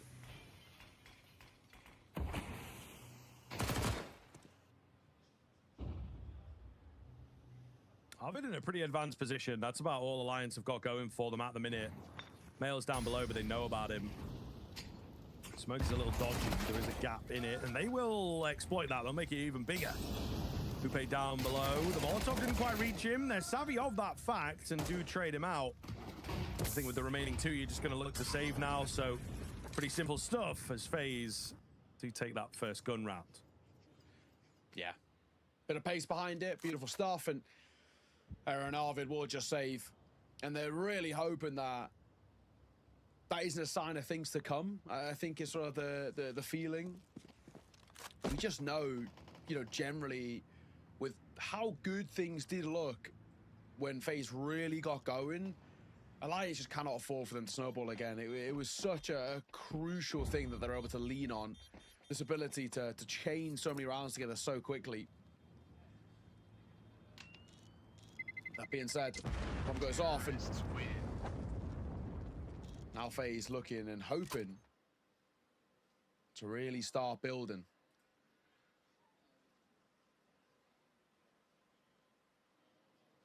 Of course, make sure to check out our, of course, stake ranked PC giveaway. You can connect with Kick and you can earn raffle tickets just by watching. All the details are sort of down below, but similar to your Twitch drops, it's like stake drops. Yeah, it kind of scales up the more you watch, and I believe you get kind of higher rewards the more time you clock up or clock in.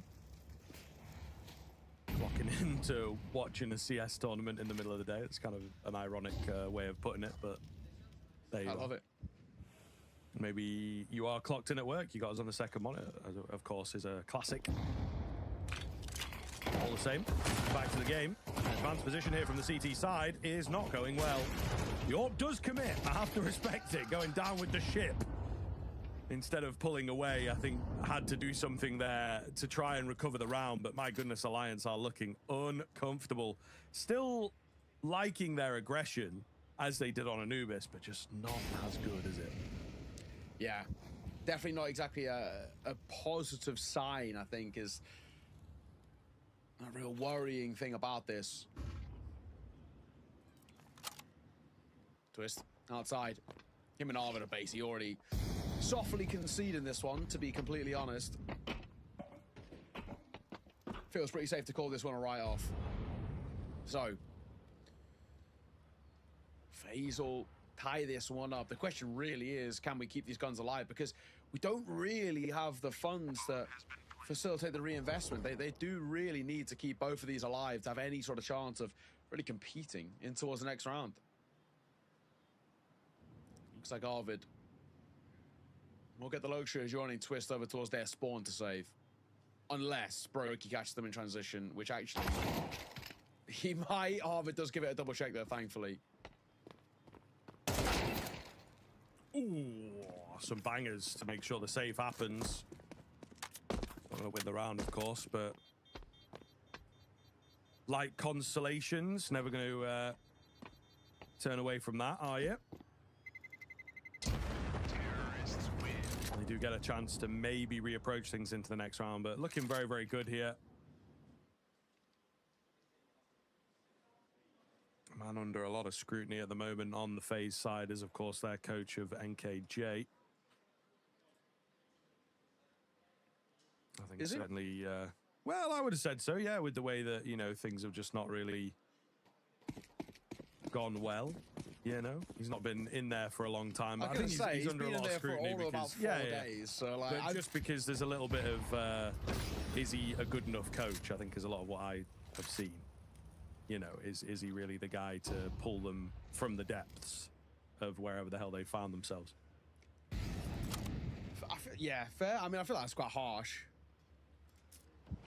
He's been here a month. And he's also kind of working with like a team that isn't really even like a team properly at the moment. Like, who knows if Nate's actually staying? Yeah, I mean, it's kind of full time.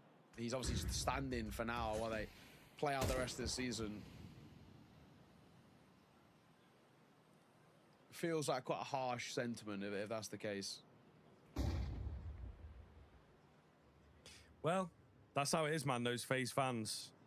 True. I also wouldn't even scrutinize them. Like him, even. I'd be scrutinizing the players. Yeah, no, that is fair. What's NKJ gonna do? He's been there about, yeah, literally like a week. Metaphorically. It's only actually literally been a month, but like, you gotta be looking towards the superstars in this team. They've got to be playing better than they have. It is true. It is true. I think there's a energy about the team where there's almost like too much fun being had, you know, and maybe not quite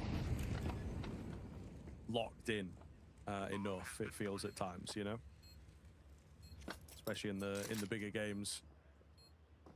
You see it creeping in a little bit, but perhaps getting better, perhaps also just chilling at the moment because they had a very stressful period for a while. It didn't quite work out, trying to avoid some burnout while also catching up on as much VRS as they can. Well, nothing really Twist and Arvid can do here. they look for exits, but face the wrong way, so they can clear out their T-spawn and play from there. And just like that. So, now a position where, again, FaZe can start scaling. Already 3 rounds in this T side, looking pretty good. And the real worries about Alliance are still kind of continuing for us. That tail end of Anubis in towards now a map in which they're not exactly fantastic on. It doesn't fill me with a lot of joy. I am really concerned about Alliance just getting to a point of really dwindling out of contention before they even really get going.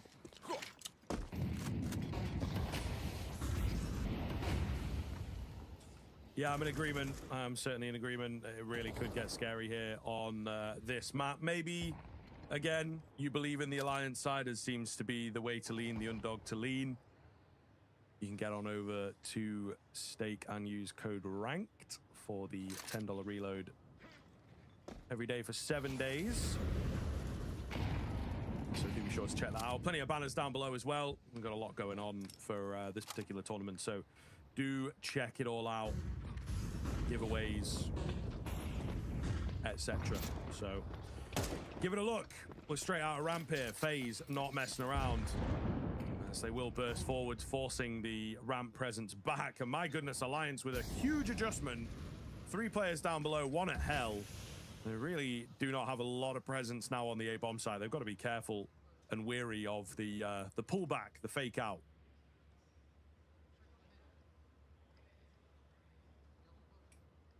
Well, looking to reaggress. And FaZe playing with the clock here, but there's not much more time to play with. 30 seconds to really get going, and Twist is going for a late move outside. This is really risky. There's not a lot of room for error with a decision like this. Absolutely flawless in these fights at the first. It's fantastic. Oh, Twist, that second is so good as well. But Arvid and Error have a moment of their own. 10 seconds to get that C4 planted, and they will. And just about sneaking past Natu. Avoids the AWP of Error. Might still get caught here as well. Natu, this position towards Hell is so strong, but he's double-checking everything. And he just missed out on the timing. Smoke main in a 2 versus 2. I don't really think Alliance can actually give this one a go without a kit and with no util. Yeah, I don't think so. Starting to realize that hanging around, maybe a kill is gifted, but not going to be the case. And you have to be wary now. Reality starts to set in very quickly as FaZe's T side is taken off. Looking to get to a really, really winnable position. And I think they could do it. You know, if they can move up to 6 fast here, which looks very, very possible, I think that is the hard work done on the T side, as it were. You know, any round after that is going to be a massive bonus. Okay. Alliance. As reinvestment comes through. Utmost importance, honestly. It already feels like FaZe are putting themselves in a position to run away with this. And it's really good. Sorry, Twisted down Seeker so fast there.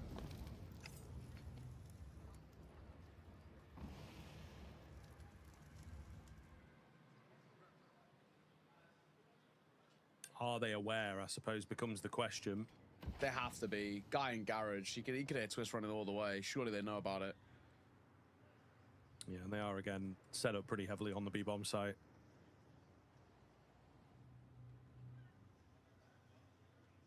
But the counter to the counter, of course. I think they're aware that he may well have been heard and is likely to have been heard, but they like the space that he's got, looking to try and work around that, cut off rotations to the A side of things, perhaps. So what's the adjustment from FaZe themselves going to look like into the final 45 seconds of this round? Arvid, here's these steps.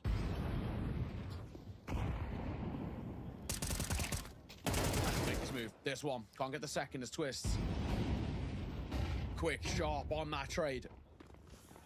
Already, though, there's a re-move back in towards Hart. This becomes very strong. Frozen. Gotta clear this. And it looks like for now it's slightly being overlooked. No one's really committed to fighting. They're just waiting for the swing instead. There is Ube, makes his presence known. Bomb will go down with just shy of 10 seconds. They're really nervy about getting this planted. Yeah, looking awkward. A2 with a good find, though, is going to give them a really nice boon. Something to work with in a big, big way. Twist coming in from the ramp flank. Who's about A2 in this area? Doesn't look great, does it? Every single CT player coming in, totally isolated. Flash goes round, nothing found. Twist caught off. Save for Mail. He does take one on the way out. Might get a couple others here as he's happy to take the fights by the looks of things, but they will all go down. FaZe are really in a difficult position to beat now, it would seem. Timeout going to come in. There is cash. There is a buy on the cards, but that hasn't mattered so far. Timeout taken for Alliance. They're going to have to figure this one out fast. Yeah, exactly that. There's a lot to talk about for Alliance. Things are quite rapidly falling apart.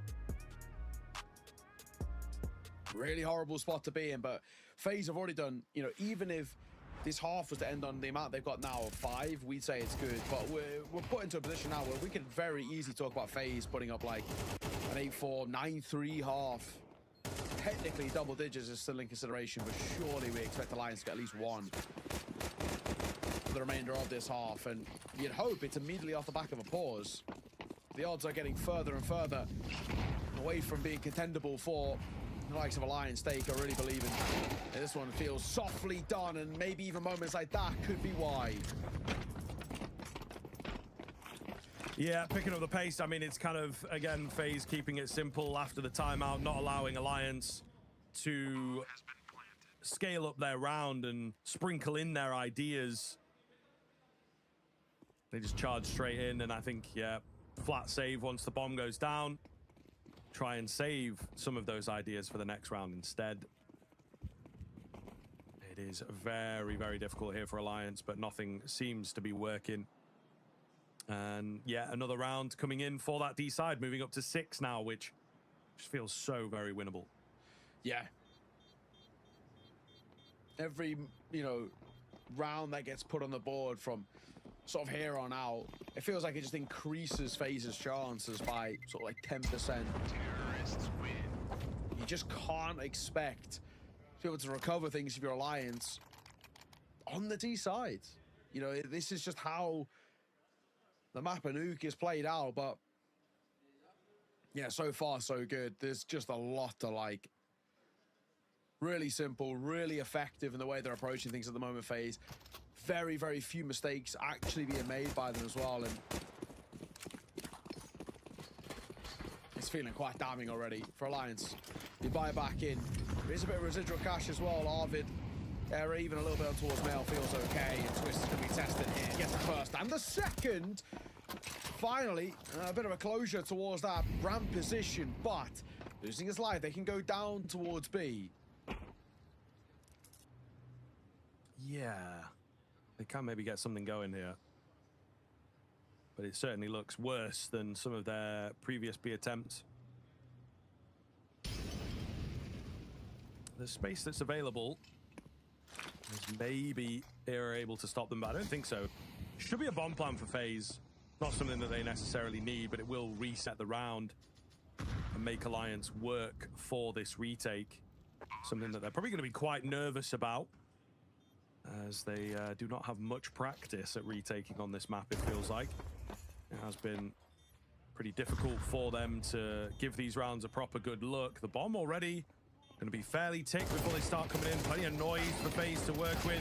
Lovely quick move, though. Will catch them totally off guard, and it's 6 HP. Jacob looking to maybe take some lives, as he does.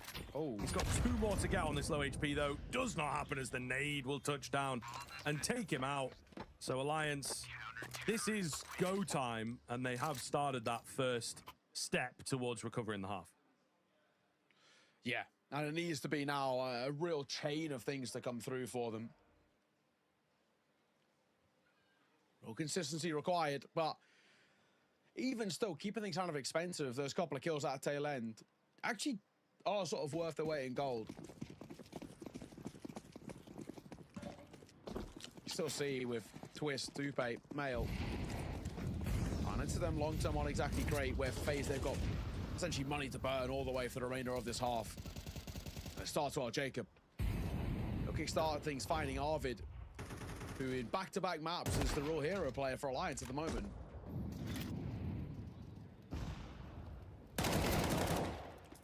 Oh, nice from Twist on the aggression. As Alliance will get themselves back into a good spot. So FaZe gonna have to work hard if they want to make this a one-sided first half. They can be happy with where they're at. As I mentioned, you get up to 6. Anything beyond that feels like extra, feels like a real treat. But they will still want to convert it. You know, there was a world in which this could have been a really one-sided affair. Still is there for the most part.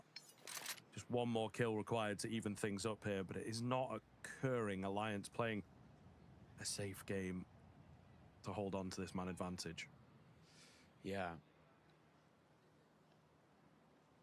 This garage angle, I was going to say, difficult to clear, but not when you spot the shoulder. Male makes it too easy for Twist.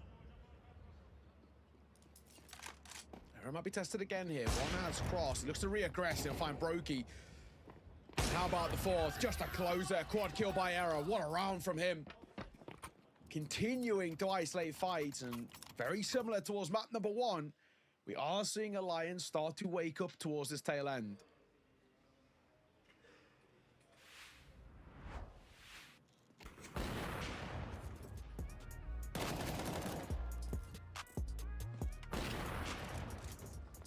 Lovely shots here by Error. Really, really nice work from him.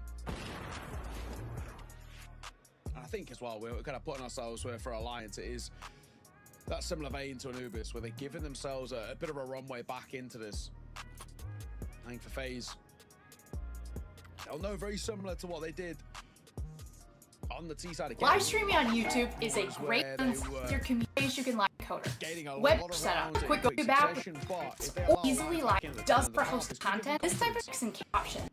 I'll make sure you only do saying that you want to have information and manage live stream. Watch this playlist.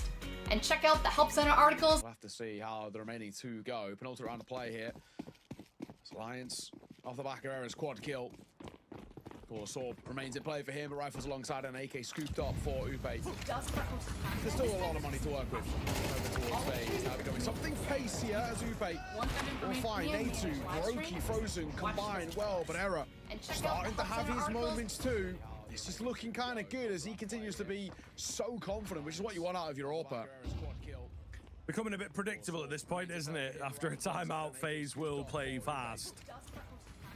They do love that call. However, as it happens, it's not a full group together, and they have used Twists as this unknown element to try and catch you off guard, and it works really quite well. Man advantage and big bits of map control taken thanks to his positioning. Becoming a bit predictable at this point, isn't it? So we're going to see find themselves in a really sweet spot at the moment, and it is now just a question of whether they're able to work from it. 2 CTs in also very questionable areas. So maybe they can get a catch off. You see Twist creeping in, yeah, and he does indeed get blindsided by Twist. So Twist taking Twists. So we're going to see great game for the names, of course, and a great little find there for Alliance. What a Frozen and Brokey do. It's Error off the back of a really good round, and nice one to start things off here. He's gonna get another. He continues to be so difficult to deal with, and as Frozen looks to trade, that's where Twist can step up, lead by example. Brilliant work. And we are now getting a bit of a look into what Alliance can actually bring to the table here. It's taken a while for them to truly wake up in these rifle rounds, but this is a lot more like it.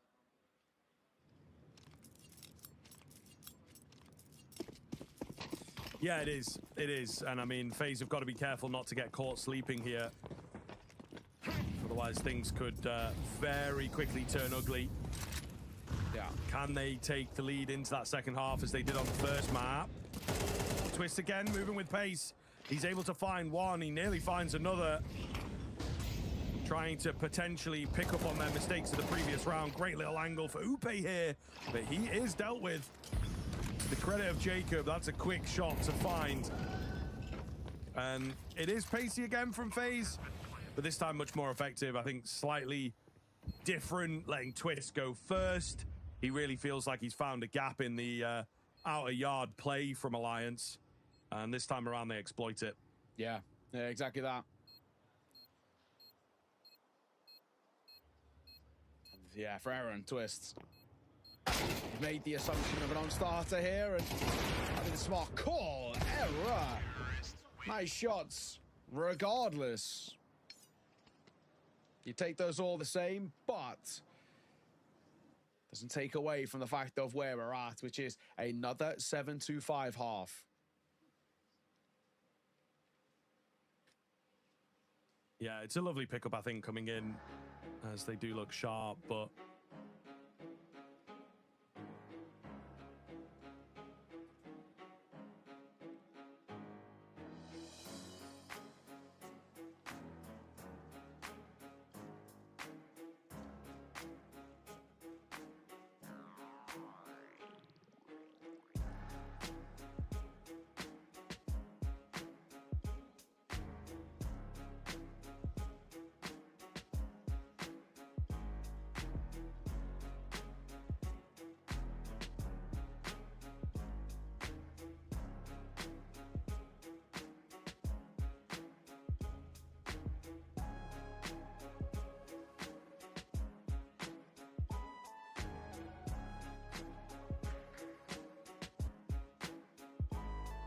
all right, welcome back in then, as we are looking set to move into the second half here. As we kind of noted, Alliance picking up their best selves, I think. We're seeing some better Counter-Strike out from them towards the tail end of that first half, but unfortunately, still not quite enough, and still losing out in that final round. So FaZe maybe caught sleeping ever so slightly. I think they're hoping that they're going to wake up into this pistol in particular, where they found pretty good success on map number 1. Close on this one, but not quite to open up things on their T side. All the same, now moving on to the CT end of things. This is where you maybe expect the individuals to really shine. And of course, Alliance, not a great map for them, right? How are they going to approach this T side? That's it. Tapping away at range, a little dicey, a 2-pay. We'll find the first, and it does look like momentarily Jacob will be tested here. There's Arvid in this corner. Jacob pins him to the railing there, and at the very least now back into a 4 versus 4. This could be a big fight, and Twist is here down, ready to meet them, but he only gets one, as he'll then get traded by Twist. Ooh, lovely from Jacob. Gonna give him the advantage as well before that bomb's even gone down. A2 does get caught off, but Jacob looking good at range here. Meanwhile, in from behind, Brokey looking to close things out on the Julies, and he's gonna do just that. Again, it's close for Alliance, but not quite there. A big pistol for FaZe. There is a bomb plant, so maybe they can catch them immediately, get that force by, etc. But tough to say, no guarantee. Yeah. But we'll see. Jacob looking good, though. Just isolating duels. It's all we kind of required from him in that one. He does very well, so. For Alliance, I think, still having to do quite a lot to prove to us about where they stand. Like, they're very decent at playing at this pack mentality and getting, small advantages. Even just having the ability to rebuy back in towards this next round is going to help. They don't bring loads to the table, though. It's double Galil and an AK.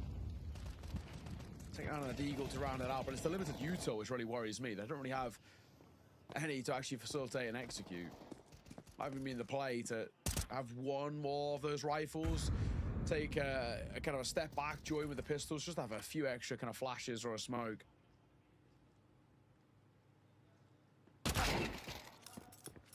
Shot. Down. Nasty. Brokey maybe going to let them by. Okay, he does have fights come his way. There's another player as well that's slightly after him, but opts not to mess with Brokey. They two downstairs already. They have crossed him. He makes a lot of noise. I think they will be quite ready for him now. I don't know what FaZe want to make of this, right? The numbers don't look too bad, but okay, available pretty far away. It's a nice find from Twists. That will perhaps make their decision for them, open the door back in as Arvid's just done onto Natu. But big information in. They don't have a kit here is unfortunately the difficulty for FaZe. They've got to break in towards the site. I mean, the utility's great. They just do not have that kit.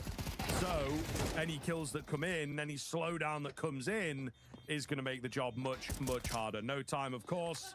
Jacob takes one on the way out. He will survive. Arvid probably going to go down to this bomb on 13 HP. And so it ends up being costly for Alliance, but a nice force buy win. Yeah.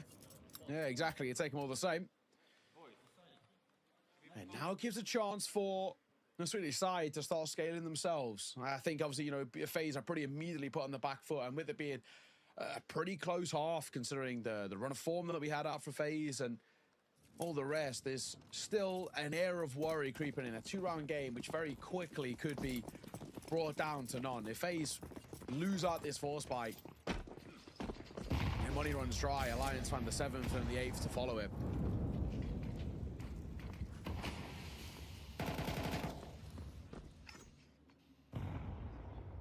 Could have a game on our hands here.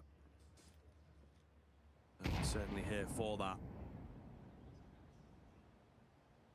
Twists in a decent little spot to see what's happening outside. It's Natu who's going to start moving up to perhaps discover that there is little to no presence here. That might give them more of an idea of how they need to approach this round. Alliance, though, again, very, very tent to just sit around and wait for the action to come their way. And we're doing this on Anubis as well, so yeah, quite a patient team to say the least. Oh.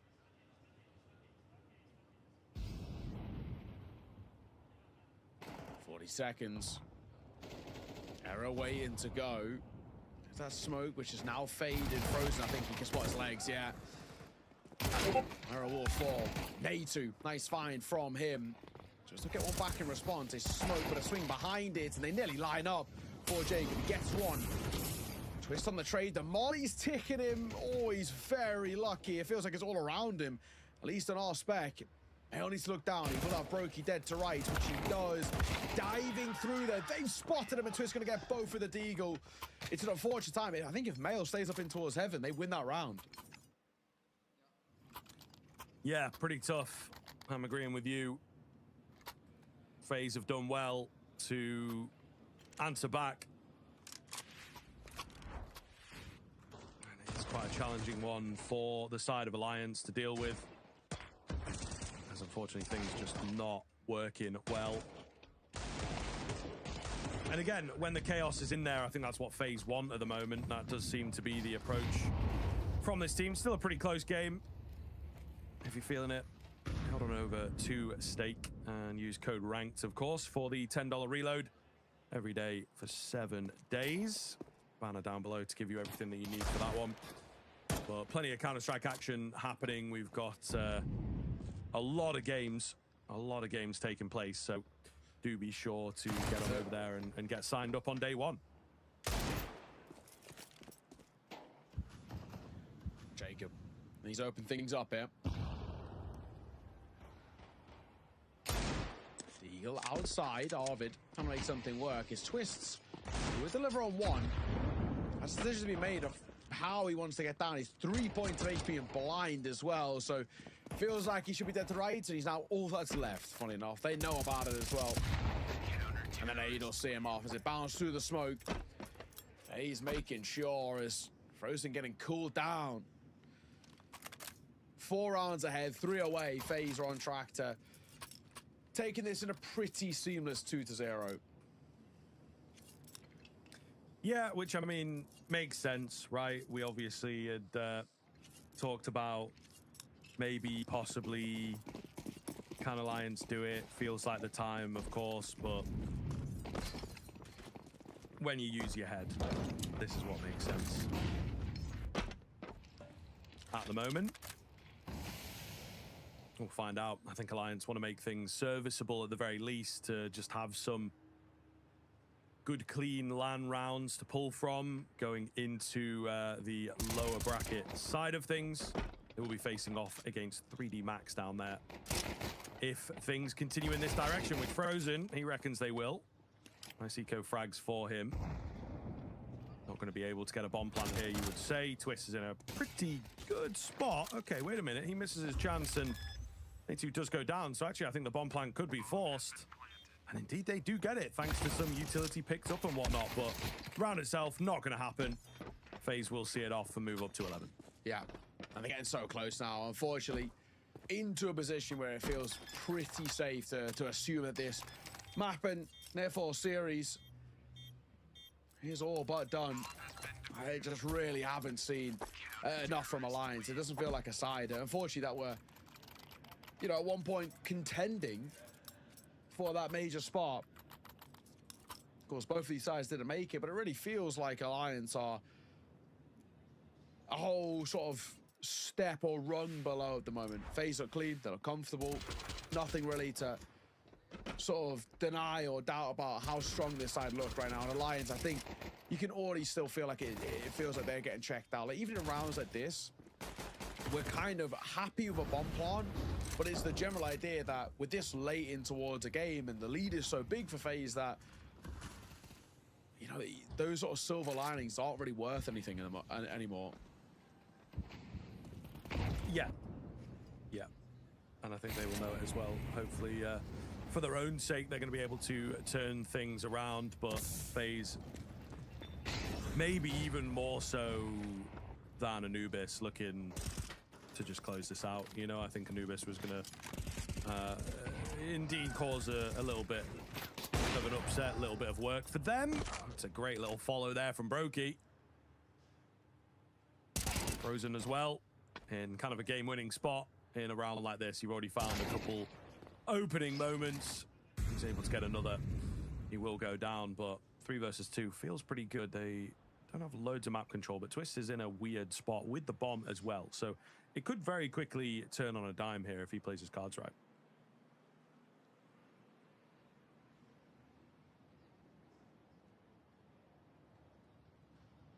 He might actually, yeah, get this backside player. They're going to get up together. Nate needs to be very careful, but with 30 seconds at the same time, I was going to say a good fight from him. He can single-handedly win the round. Brokey is going to get up. Oh, he does spot one. He's given a chance at a fight, and he'll lose it. Or he'll miss at the very least, but it's Twist who's brought it back into a numbers advantage. Just the fact that both of these players are pretty low. Brokey 21 points of HP, Twist that half. They've got to make a move. This kit's down as well. This kit's on the back pockets. There should be no issues, but they do have to get on this, and they've got to fight together. Upe nearly gets both, but it's Twist to trade, and with that kit, FaZe will find 12. Now nearly all but done, and so deservedly on this nuke. We said it's the strongest map in the pool for FaZe, and it's really looking like it. Yeah, for sure. Putting it to bed. No worries at all here so far. And I think that'll just continue to be the case, you know, now that you've hit 12 in pretty clean fashion. Got the riddle here. It was in the last HLTV confirmed episode, which two were the first positive P and negative Nancy. Can't say I've even watched them, so that's, I mean, that's crazy. We're leveling up the riddles, guys. Noah's of ball there. Yeah, we are leveling up the riddles for episode 2. That is for damn sure.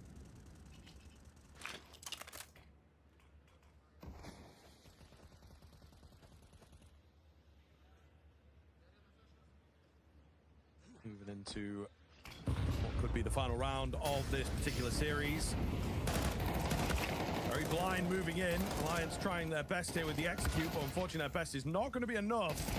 Here are the only ones who have found a kill, and he might remain the only one to find a kill. Twist is alone. He is tagged up, and he is trying to get out of here to not die in this moment, but surely delaying the inevitable. Brokey comes around the corner, and he will indeed fall. It's FaZe to take it in 2-0 fashion. No sweat off their brow, opening up their campaign and stake ranked really, really well.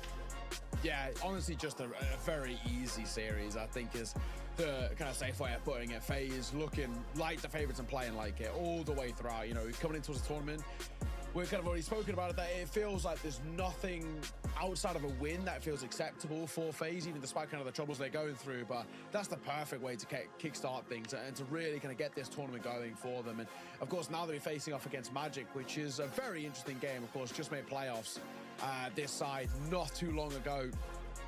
And Astana are, of course, looking to see if they can continue their strong run of tournaments to keep leveling up their VRS. But, of course, they've got to face FaZe, which is always very, very difficult. Fantastic work. Twist leading by example. He looked great.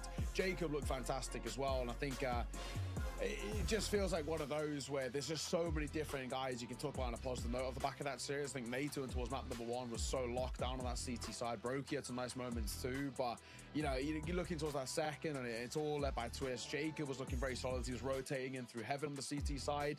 Fantastic work. Not really a lot to complain about, and as you can expect with a 13-6 scoreline. Yeah, for sure. I think making a lot of sense. They're able to really look good. I do believe we've got Stiko standing by. I think he's got that interview lined up with Twist as well. So let's check in with him. Yes, Twist is here with me. It's getting really hot. I can say congratulations to the win, obviously. But yesterday you told me this is kind of a recovery mission for FaZe, obviously, to salvage the rest of the year and look ahead for the next major. This is a pretty good win. You already broke that Anubis curse as well on this best of 3, right? Thank you. I mean, it helps that it was going to be a clear punish pick, so it's not like it was a surprise when they picked it. You know, I think this was more about focusing on us and really playing like our game and to our strengths. And you know, I'm really happy with what we were able to showcase right now.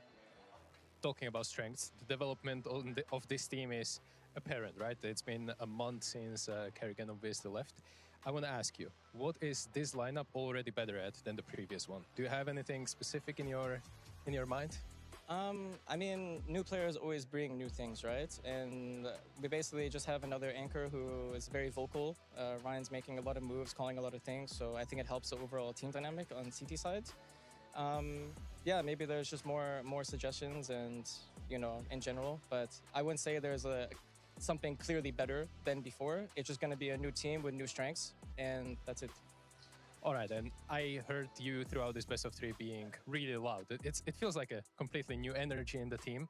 There are obviously new players, new coach, and therefore new responsibilities. So can you share a little bit what changed for the players, maybe someone like Brokey or David Frozen, who's been in the team, and they have suddenly this new spark, and you require something different from them than what was used to before? I mean, you know, one thing that was, you know, really pushed on when the new lineup was created was, to me, like, my philosophy, like, there isn't really a mistake. It's just if you're doing something and the team is aware of it, is an opportunity for the next player. So you can always, it's like a chess game. Someone wants to be a pawn and sacrifice themselves to see if they can make a good move, then that's how it is, you know, and we'll play this kind of style where people feel heard and they feel like they can go for it and not get punished. And that's a big thing. And of course, positive mindset, positive vibes. We know where we're at right now, and I really enjoy the effort everyone's putting in. You're really unchaining your players in this kind of mentality, right? That you just described. There is no mistake to be made, so everyone feels comfortable doing moves and being annoying, thriving in the chaos like we know that FaZe can. Yeah, I mean, of course there's a structure behind it, right? It's not like I say, go kill. Yeah. It's not like that, right? I definitely want my voice to be heard, especially in mid-rounds. We take, you know, map control. It's really important that people stop having this go kill first mentality and not do anything else. I like slowing down the game. I like you know, imposing my style of the play. I think right now we're just finding the balance of when can people go for things, when they can't. Of course, there's going to be set calls where people are limited, but you know, in the default or whatever, that's when people can voice and make moves. I mean, that's the big thing about the Anubis, is because you can play a set way, but it's not necessarily going to reward the best result. It's kind of that map that you have to let unfold on T side and take area control in your spots, because it's such a hard map for CT side. They're going to be forced into bad situations. So every map kind of brings their own style. Some are more strict than others, like Nuke. And yeah, it's map dependent how much they hear me and how much they have to pay attention to me. Thank you for all of these exhausting kind of insights coming from you as an IGL, and I wish you good luck in the upper bracket semifinal. And there you go, a really quite nice insight, I think, into how things are going down in FaZe Clan at the moment now. Yeah, no, exactly. I just feel like, actually, you know, kind of exactly what Twist was saying. It does sort of feel like we're getting that in terms of the way they're approaching it. Just quite loose, right? You know, like the whole like no mistakes mentality is very much a thing of like, just try things, right? And see what we can get away with. And especially if we have rounds to work with. Sure, there's going to be hiccups along the way. We saw it at the tail end of Anubis in that first half. We saw it at the tail end of Nuke in that first half, where it is a little bit of like, okay, we've maybe tried a few too many ideas at once, and we've kind of maybe squandered some opportunities. Let's rein ourselves back in a little bit. But I like that idea. Fresh ideas, trying something, trying to be a little bit different, and there it is, right? So now, of course, they set themselves up with a pretty interesting game, of course, against Magic in that semi-final. Definitely one to really keep an eye out for, because Magic are looking pretty decent at the moment. They've been playing some really good CS and continue to really scale up in the VRS. But now we're going to look to see who'll be joining NIP in that next stage as well. This is 9Z taking on Sharks as our next game, and I'm really looking forward to seeing how this one pans out. Again, there's a clear favorite in this one of 9Z, but we'll see if Sharks can pull off any sort of an upset. But for now, we're going to throw it to a break. When we are back, it's our final series of the day.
ready for episode 3.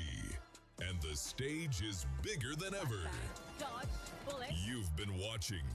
You've been waiting. Now it's your turn to show what you're made of. Your moment is right here. Top 4 teams from open qualifiers advance to closed qualifier. Compete for your share of $100,000. Lock in your place and make it count. Register now.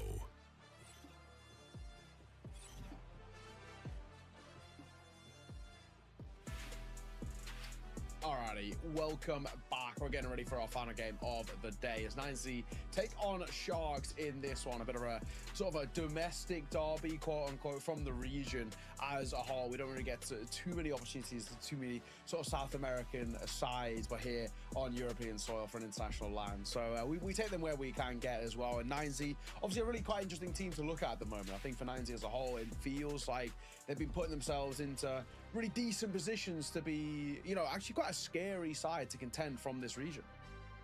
Yeah, I would certainly agree. They've had, you know, a pretty sharp spike in the past few months in the VRS and the rankings and whatnot. So been playing very, very well, focusing in on a lot of the, you know, local lands and things like this that obviously boost that VRS and whatnot. But also, I think playing relatively well on an international level, you know, wins against Mouse and Falcons and Paravision at Astana. So, you know, those are all teams not to shake a stick at, in all honesty. Domestically, doing very, very well also, coming second, first in a lot of these lands. So, yeah, excited to see what they might have for us here. A sort of mid-tier LAN like the Stake Ranked is a really good place for them to prove that they can perhaps win tournaments.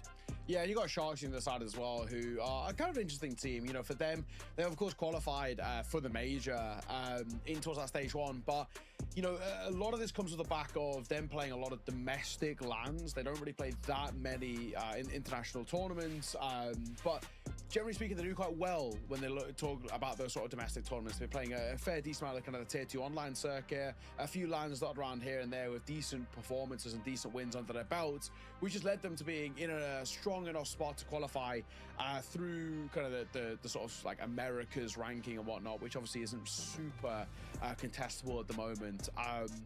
But generally speaking, coming towards this one, 9Z are the clear favorites, and it should be, regardless of veto, clear favorites in terms of a 2-0 here. But we'll see. We've got the Inferno pick to come through. As a kind of a start here, it's a map in which is, well, played a hell of a lot by 9Z and not loads by Sharks as a whole. You got Overpass on that flip side as well, which is a very decent map for 9Z and not great for Sharks. And then we got a decider of, as Ancient and Mirage get banned out, we got the decider of Nuke, which is actually the most even map between these two sides. But those first two, Inferno and Overpass, they're very lent towards 9Z. Yeah, for sure. I think it's certainly going to be a tough run here for the Sharks. And as we've spoken about in the more domestic games, I think that 9Z are maybe going to feel more confident with this one. We do have that 100 Thieves win for Sharks, I suppose, is maybe what they're going towards and why they lean that way. But yeah, ultimately, we're going to find out how things pan out throughout the series. I think that we're both leaning the way of 9Z pretty comfortably. Sharks, there might be a map in here for them, but I think it's just going to be a tough one because of how well 9Z have been playing and how comfortable they will be in this international LAN environment by now. So yeah, we'll see what the Sharks can do, but I think 9Z a bit more heavily than the previous series. I don't think there's any silliness happening in the 9Z camp at the moment. So yeah, certainly feeling good about their chances at the win. Yeah, exactly that. Exactly that. To be fair, the odds are actually a lot more even than I would have assumed. I really felt that sort of 9Z could come in towards this one and be very one-sided in terms of how things are lent as a whole. But regardless, I'm excited to see what the team can bring to the table. I really feel like 9Z can actually make a decent run here. With their wins they got recently at Astana, it was an incredibly good performance before they fell to Magic, but hence why we were sort of building up that narrative about Magic, about this side actually being really scary at the moment off the back of Astana themselves. But, you know, Paravision, Falcons, Mouse as like a back-to-back-to-back of a 3P is really, really quite impressive. And Sharks are basically never playing opponents of that level, like really at all. That's where for me it feels easy to make all leans or kind of like lean in favor of this 9Z side. But with that music change, it looks like we are ready to get this show underway in just a second to see how our final best of three, our final upper bracket quarterfinal of the day is gonna look. Yeah, it feels like a pretty important one here as well.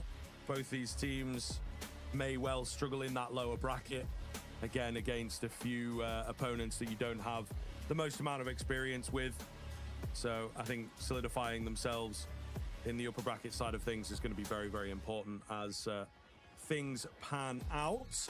There can only be one winner of the whole tournament, of course, but I think there's a little bit of bragging rights on the cards for this particular series if they can get things going. It looks like there is potentially a little bit of a tech issue before we get kicked off, though.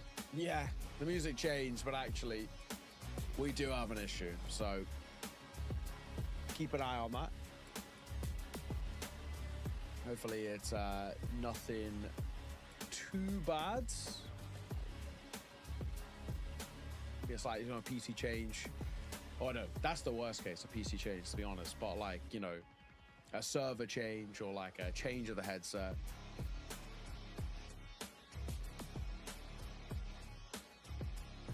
Definitely a few bugs creeping in. Do you know what I mean? I feel like we've had a lot of, like, the frequency of them may be going up, but they tend to be like 2 minutes. So that to me feels like it's going to be the same issue over and over and over again, you know? I definitely do feel like there's potentially a little bit of a common bug or something like that that's crept in a bit. Yeah, but I've not heard anybody talk about anything in particular. Like, I feel like we would have heard someone talk about it in some way. Yeah, I think you're right. I think you're probably right. But I don't know. I definitely feel like there has been a small step up in the amount of mini tech issues, but it does seem like we are all good to go here, folks. 9Z Sharks getting kicked off on the Inferno. 9Z going to feel pretty confident about this veto and matchup, as we've talked about. The Sharks, plenty of time for them to prepare. A pretty big deal for them at tournament like stake to really push the boat out on their VRS. Oh, tagged through the wood there as well, and one swinging out in front just by half wall.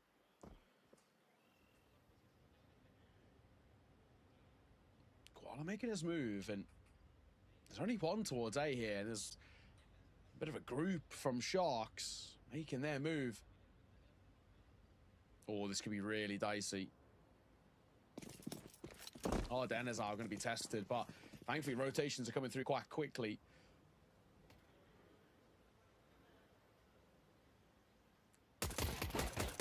Ooh, nice from DGT to get it kicked off. May earn as well. In a good spot. It's Max, actually, that they try and test. I was worried he was going alone with that bomb. I felt like he was going to lead the pack in towards short to really try and find Wasso Peak, but he actually doubles back, goes the other way, and that's dicey. I don't know if they were actually setting up for a B split as well, leaving Gafolo there. Maybe as like a late idea, yeah, or an on-the-fly kind of idea. I don't know if it was necessarily their original intention.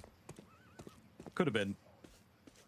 He's all by himself, of course. Revealed, making plenty of noise, and down he will go. So 9Z, a pretty big statement round to open up this series. Yeah, just that bomb spilling forward, that absolutely kills them. Just makes it feel unrecoverable. Okay.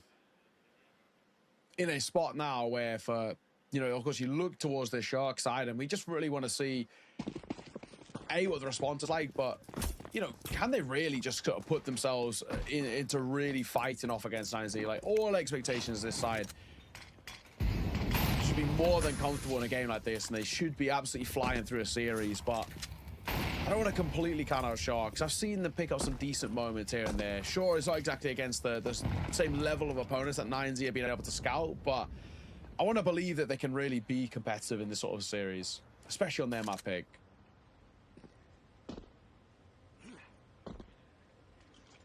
Yeah. We'll find out. We will find out. Starts off a bit quiet here with the light utility. But a question of whether they're going to be able to just reveal that first kill. I think, as you can see, they're banking on some aggression to come their way. Going to be the long execute. And they're faking it out, you know, not going towards long, but 9Z, you can see, very, very ready for this one. A lot of nades in this position. 2 kills, DGT for a double. 2 versus 3, but numbers favor Sharks here as they've dived in towards the A site. And actually, this becomes kind of a difficult retake. There's no kit.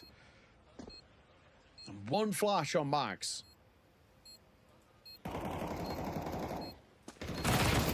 job. Nice find. Getting a little difficult still, though. Yeah, he just can't make his way in, even with the flash. Now they know that this player is definitely out towards long. No opportunities for Max. And Sharks to win out that force buy, despite looking good on paper. 9Z will fall to pieces, and Sharks going to find the force buy. So you were asking for some competition. You were curious to see how things were going to go, and unfortunately for the 9Z side, it does not go as planned. No, not at all. It's a really nice way to approach it as well, in towards that sort of around. Just a simple move of sticking together as a unit and just trying to overwhelm the Tech 9s, and they do exactly that. Yeah, fantastic. Immediate response, 9Z, they're going to buy back out of their own. The force buy wars truly underway. But it's just the 1-4, 1 M4 for Max, and B9's alongside Owasso. 5-7 for him, so all signs should point to Sharks taking the lead here.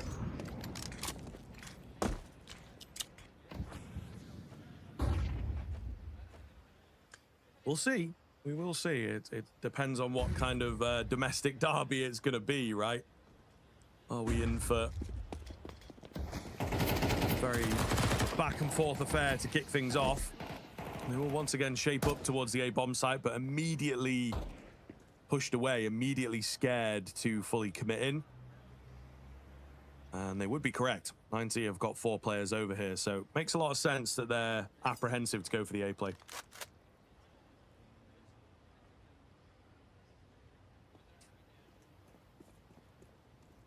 Slow approach here by Sharks. Others out. Apartments to Boiler, but then joins the pack back towards B. It's a big ask here for Luchov. He should get cleared. I mean, you can hear these steps, but then they're pulling away and then coming back. This is really... feels a little bit uncomfortable.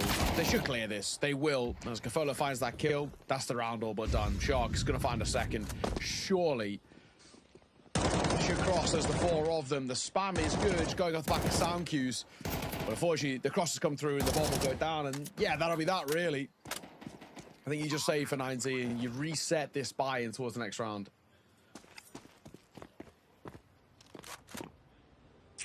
Tough. It is tough. They're just unable to guess correctly. So Sharks, you can see why they've picked into this. They clearly have a game plan.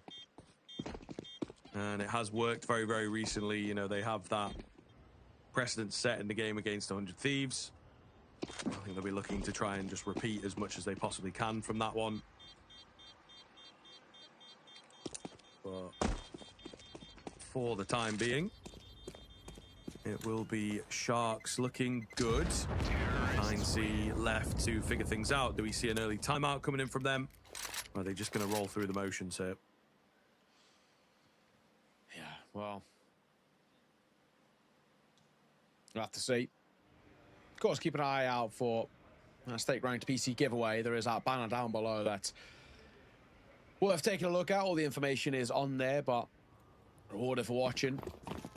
Always a nice thing to have with how many games we've got on 4 a day.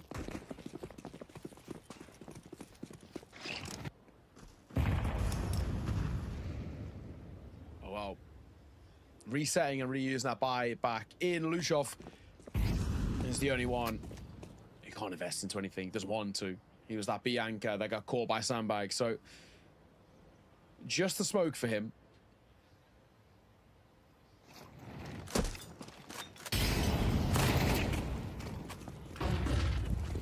Nice opener. To work their way in here. Another one as well. Sharks looking pretty angry. Oh my, and even managing to survive is Gafolo.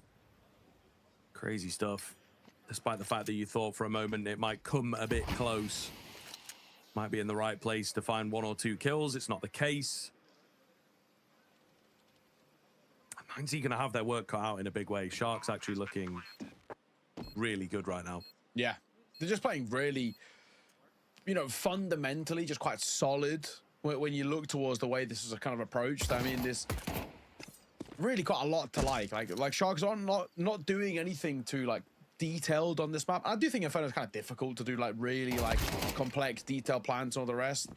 But they're just sticking together as a group. They're making sure this pack mentality is working, and they are just overwhelming. And they're not really kind of like and ahhing that much, not pulling any punches. Yes, the rounds aren't always super quick, but even the slower ones, it's more for them waiting to see what 90's response is looking like, waiting to see what their reaction to bits of util info is. It's good for Sharks. It's quite simple, but it's quite effective. So there's really not a lot to complain about at the moment, which is good to see. And I might even call for an early pause from 90 somewhat soonish.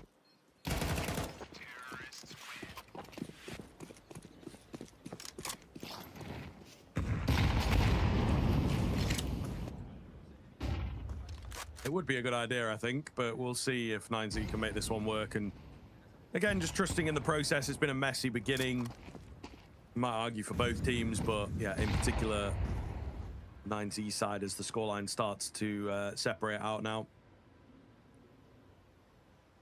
But we will find out. Smoke goes down, and with a light response on the nade, you're going to find 3 damage. It's not an awful lot. I like the idea of the boost here, though. Lovely in the middle of the round. We'll see if it comes to fruition later on.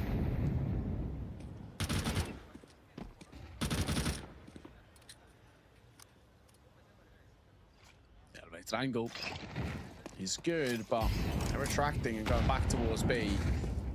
Molly, corner, nade, sandbags. Not getting a lot of space here early, and standard smoke thrown to try and draw attention, and it kind of is working, but Wasso is found towards Koala is pretty huge. The group are moving back towards A. Again, we speak about this pack mentality. That is something that Sharks are incorporating, and it might just work. There's only a couple of players here on the side. There is long presence now as they're trying to get a flank going, and Max will do exactly that. They do not clear. Cold Zero box. Pistol pulled out. Wasso in trouble as he drops a flash, but it's Doc. And Max Core combined, 2 versus 2. Bomb trying to get down, and it won't be given the luxury. Luchov makes his move, and that is much better for 9Z. Yeah, for sure. I mean, again, like I say, you know, leaving the timeout for the time being, I think comes down to the fact how confident are they in that process. Speaking of, I believe we've got one in here, I would imagine, for the Shark side of things. Once this replay concludes. But nonetheless, things looking really quite good for 9Z to just close that gap, and it is indeed the Sharks getting in there early, making sure to hold on to their position because it is pretty tenable at the moment. Coachy, the goated name for a coach, of course, getting in there to just lighten things up.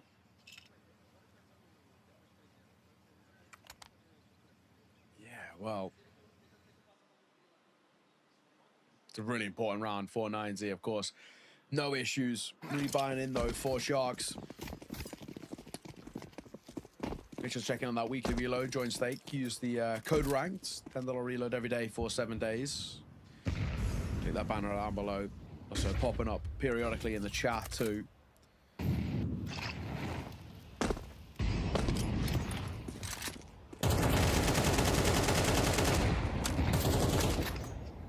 One deep deep smoke from 9Z has drawn out a lot of util from Sharks, who are scared of what's behind it, even though they're not really facing.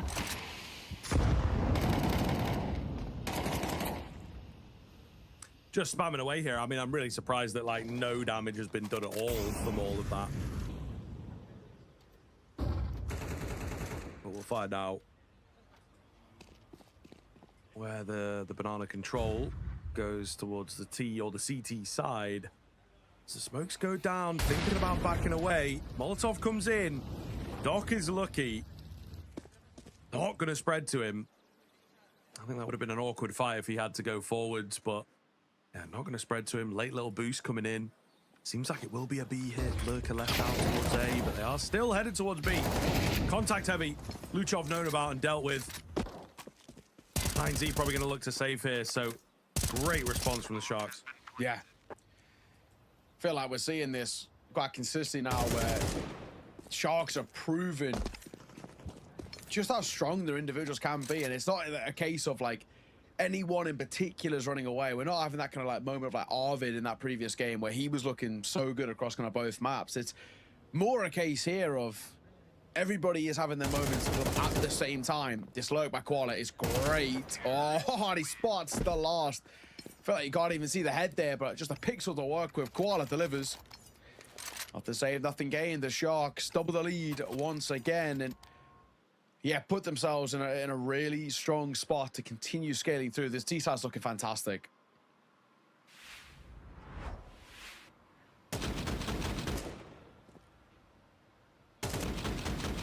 Great finds here as we see them on those replays, particularly just cancelling everything for 9Z, destroying their future, it would seem. So Sharks putting themselves in kind of the goated spot, to be honest.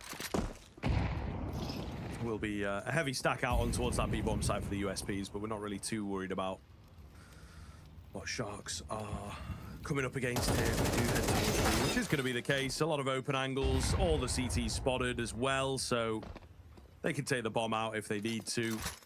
And I think they're kind of thinking about it, but also kind of thinking we should be fine to go for this. You know, it's only the pistols. Yeah.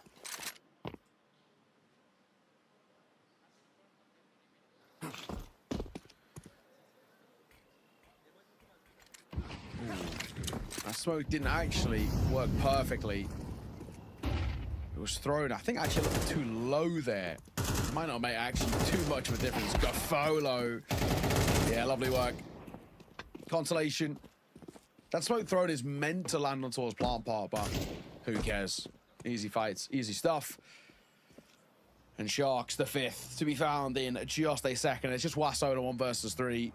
No armor to USP. No chance. Bomb has been planted. Indeed. Can he take this player at cart? No, he can't. So, I mean, they'll be happy, right? No investment, but still managing to get a kill or two is always going to be nice. However, game's starting to get away from them really quite fast here. You do have to be careful. 9Z, looking at the way it was on paper, again, might have felt really quite confident. It's been that difficult beginning. Yeah. Then they find the first rifle and it's like, oh, okay, wait a minute. Looks pretty good now for 9Z, but Sharks have been a real dominant force. Certainly not the cleanest Counter-Strike, but they have been dominant. Yes. No, agreed.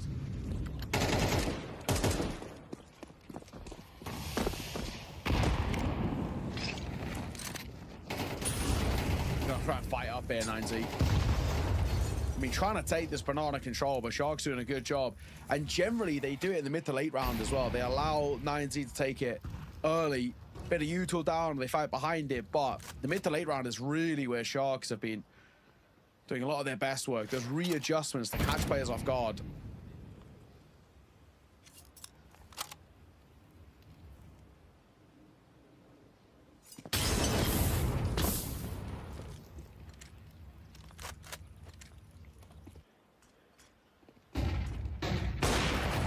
Oh, insanely blinded up.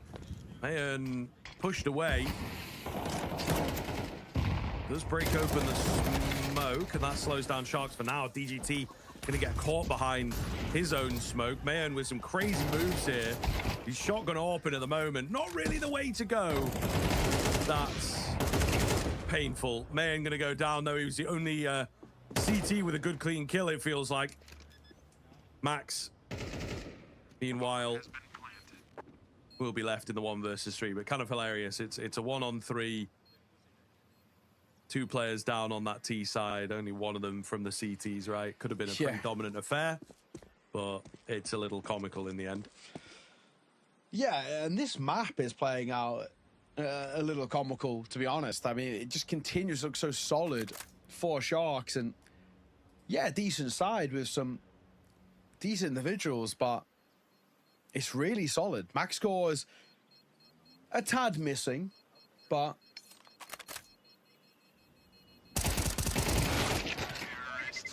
Max on the other side who will fall as RDNSR gets that trade. It's beautiful stuff from Sharks. Timeout taken by 9Z. Now Sharks have guaranteed worst case scenario, tied game at the half, and the way they're playing, it is that issue that sort of all signs really do point to Sharks taking this map. And I question the map pick as well, because it's not one that's been rep too highly for Sharks. 1 win, 1 loss. But this is looking really good.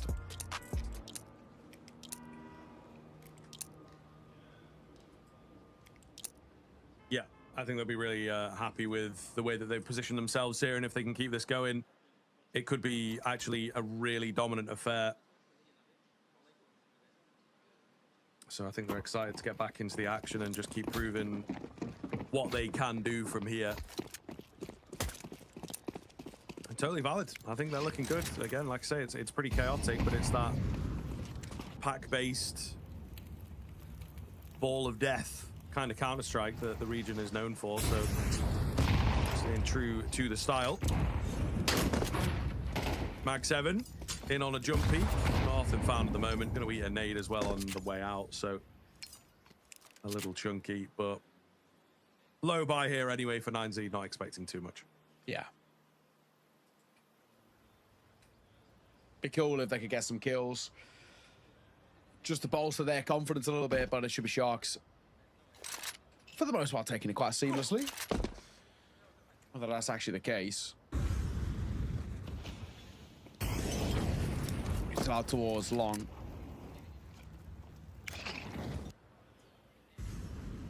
And actually looks like they're pulling off B and moving towards A, which we can see as the wrong call. There's a stack towards A. This could be kind of interesting.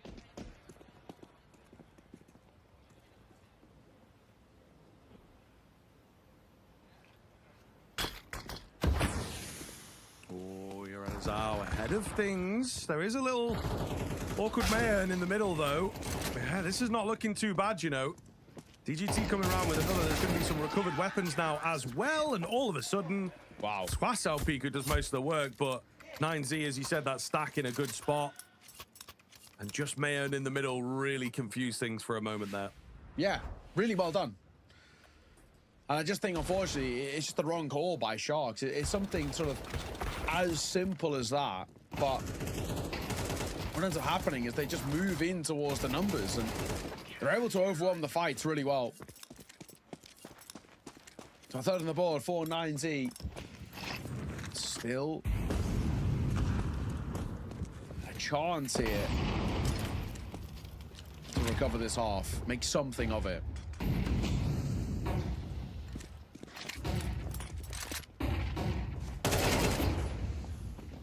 They're moving fast. They're not wasting any time getting in towards the A side of things. 9Z got to keep their heads on a swivel, and they're doing just that. Goodness. Luchov in particular, individual round for him. So Sharks have hit the wall, and they've hit it hard. They try and pick up the pace. It also doesn't work. 2 absolutely disastrous rounds in a row here. May well just give 9Z the momentum that they need to close this gap now. For sure.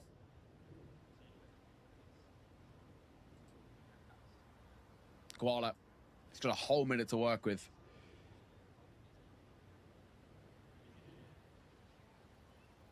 Never really what you want to see. a lot of time to try and save this AK. And I kind of feel for 9Z, they can afford to send like 1 or 2 searching. They gotta play it smart though. 3 sticking towards A. There is kind of 1 in Mayan who's gonna rotate between the sides, or at least be that option to do that. Yeah, just full save for Koala here. And he'll run out the last 30 seconds of this round as 9Z find themselves up to a flawless 4th on the board, and very akin to what we saw from Alliance. They're coming alive late in towards the game, or late in towards the half, I guess is more apt here, as we saw Alliance do both times in maps 1 and 2. Yeah, true.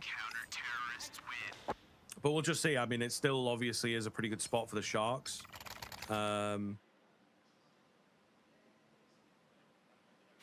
So we'll find out if they can still turn things around. They've got plenty of timeouts and whatnot to kind of get it going. Get a good catch here. Yeah, really nice from Luchov out in the open as well, finding all of those kills. So maybe if 9Z are turning the heat up to a million degrees, sort of feels like my room at the moment for any UK weather knowers, but nonetheless, there is a chance that they can really get this going.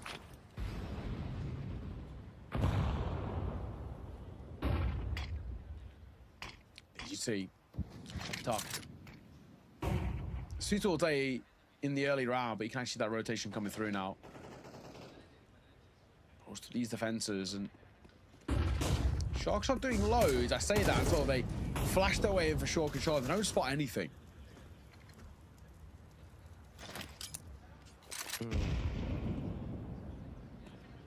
A little weird of a game state for them, I think. I'll look to make a decision now. The problem is they have a false sense of security. They don't spot too much. Might think it's lesser defended. That's not going to be the case. It's a later move from 9Z, pressing forwards, finding kills.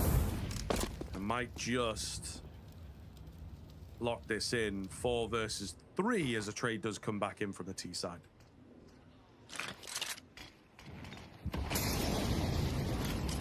Need to follow that molly coming down as well, which actually will do some decent damage towards Gafolo and Max Court. This crossfire with Wasso and Max, you feel like it should have really no gaps in it. It's so difficult to deal with. And especially with not a lot of time on the clock, they've got to get going. They're taking their sweet time to move up. There's a player in towards apartments, which has been spotted. They're swinging through. Wasso finds his. 8 seconds, we've got to get in towards this side. This just isn't time. Even if they've got those kills, they might have struggled to get that plant down. So one by virtue of the clock and the kills that come through late. And 9Z, it's taken them a while to come alive, but finally we actually are seeing it.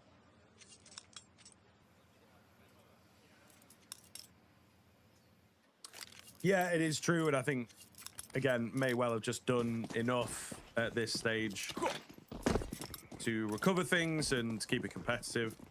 Inferno, one of those maps, it feels like regionally sometimes it can actually be a little bit T-sided, and especially in the more domestic games. I think that South America could be one of those regions at times. If it gets messy, definitely playing the more refined version. Max with a ridiculous kill, looking for a little more, and he does come close, but not quite able to net it just yet. Luchov.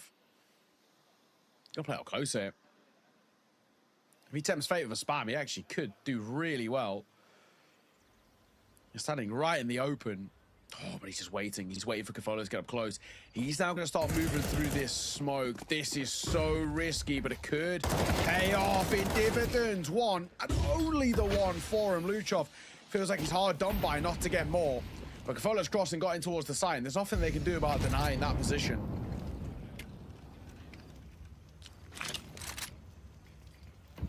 Looking good for Sharks here. 45 seconds left on that clock. Taking time to get the bomb going. They're actually going to fake things out for a moment. 9Z lightly bursting forwards, but again, not going too fast. Wasso Peak going to go down. That's what they were looking for, though. The opportunity to come their way.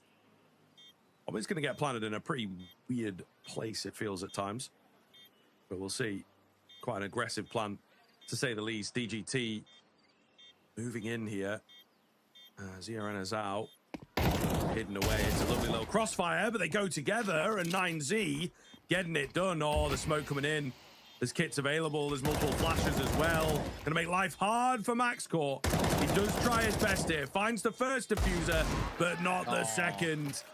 And 9Z will even things up. Going into that second half, we'll check in with you after the break.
All right, welcome back. We're getting the second half on the way, and a good recovery by 9Z to be kind of completely frank, because things weren't feeling good for this side. They were losing a lot of traction. Things were looking quite dicey for us, and they've given us now a bit of an opportunity to really kind of start asking a couple of questions about Sharks, right? Ran out of a few ideas towards that tail end.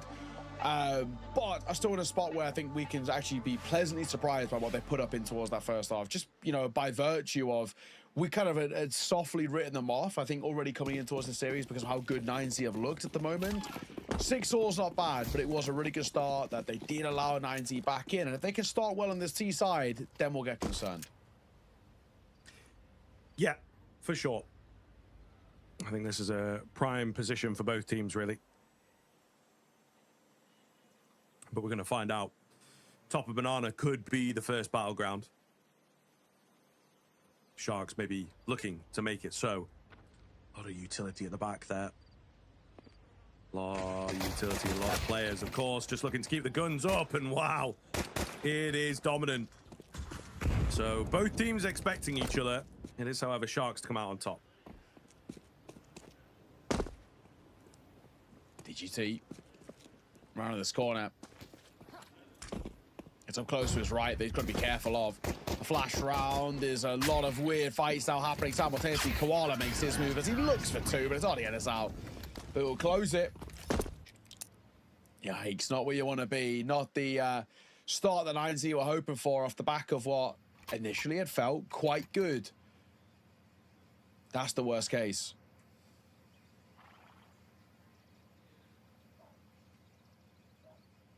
Yeah, I think so. I think so. Really not a good place to be. We'll have a little bit of a tech issue here, and seemingly getting the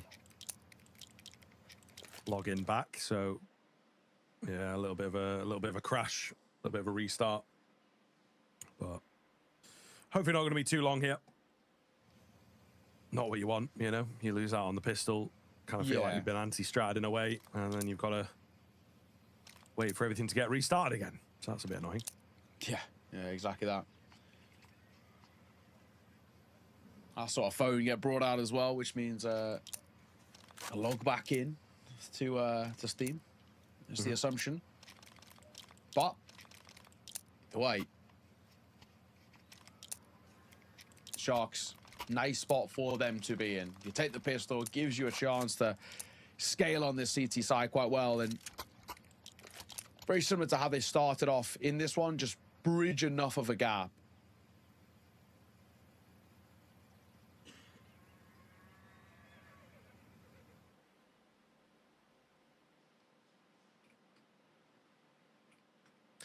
Yeah. I think you would maybe ask where things are going here, of course, and if it is going to remain close or not. A little bit of an update on the stats for you guys, of course. Good to keep track. Pretty close game. Hard to split the two teams. So good to see that that is the case. I think we wanted a bit of competition, a bit of bare knuckle brawl in here from this game, and it seems like we are indeed getting that. Yeah, it's delivering at the moment. These two sides obviously will know each other really, really well. Having as well, just getting the chance to avoid that lower bracket as early as possible does massively help. I mean, while we're still in a tech pause, looks like we might have another ranked riddle for you. So we got with this one in the closed qualifiers for state ranked, which two players were the highest rated? Now, off the top of my head, I don't know, but luckily that's a pretty easy one to go and research. Move quick, you know, flex those HLTV muscles, as it were. Work it out.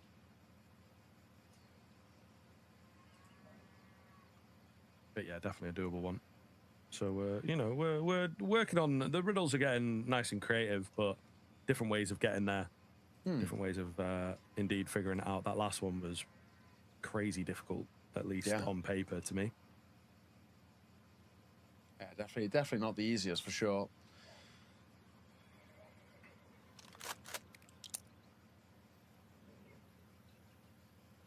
Still waiting. I see headphones off down that row, so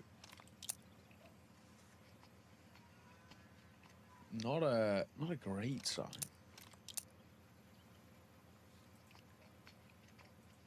Yeah, certainly not ideal. Hopefully not going to be waiting too long for it, but it's a bit tough, you know, getting back in. Got to get everything out there. Make sure, you know, all your competitive integrity bits and pieces are running well. All of that going to be important to set up, of course. Yeah. There's that lovely trophy, of course, though. Very cool looking what they're vying for, as well as the lion's share of $100,000 in this one.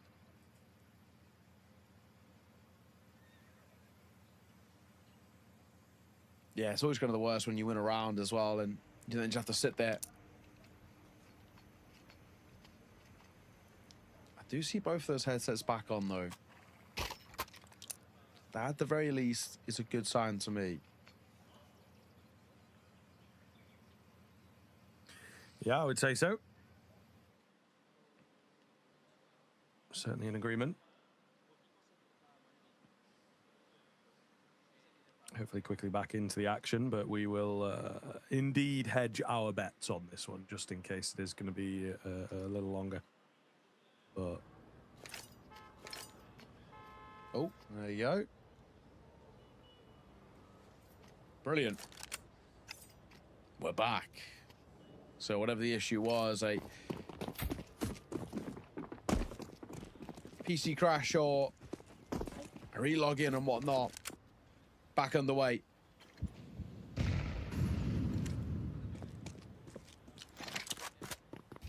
Chalks that one round lead.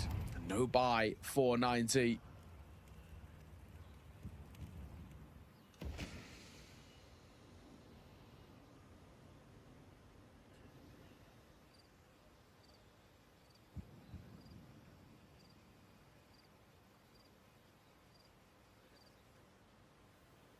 quite a round as it kicks off. I think both teams wanting to feel each other out here. Despite the fact that 9Z don't really have anything, well, yeah, they have absolutely nothing to bring into this round. Looking to maybe get out on towards the site itself. Max caught. In a good spot here to thin the herd, as it were. And he's been playing that peak pretty well. Timing works out actually brilliantly for him. Here, Owl comes in to pick up the rest. No stress for Sharks. So looking good, man.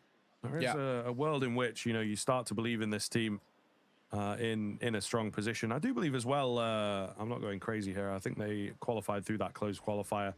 Yeah, they did. So them and Magic were the unlikely couple. And, well, we'll see. Magic obviously scaling quite a lot recently. Sharks taking down 9Z. It could be a pretty good sign of things to come. It's very true. Very true. I mean, both of them, Magic in particular, though, are in a really interesting spot where the way they're playing at the moment, they're setting themselves up for that second half of the season really well. And a deep run here could be everything. Wally down. Try and slow them down, but DGT will open up things. Koala still delivers 4-1, but only 1. And that's enough to now give them the sight and a re-up of that Moto smoke. Question to be had here for Sharks of, do they actually want to give this a go? I know they've got plenty of money to work with, but maybe proactive exits might be the play here. I just can't see them getting into the site itself. It's so difficult when you've got the util and these crossfires set up, and you can actually sort of already see this. Doc's nowhere to be seen, and even now Gafola's retracting. So they're all out of there. Sharks know it's non-starter, and that's very Inferno, to be honest. Just like that, 9Z making a one-round game again.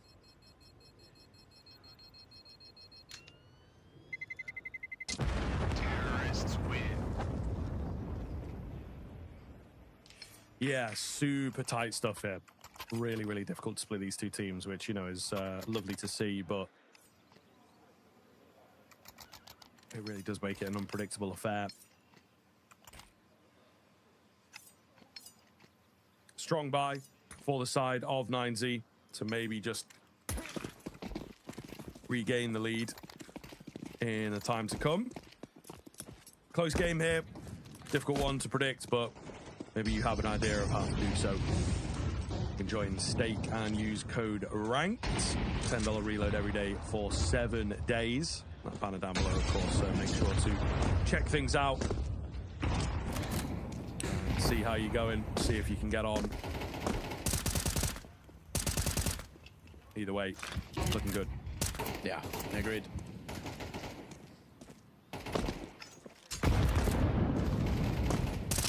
The util, but that deep smoke really keeping 9Z at bay for now.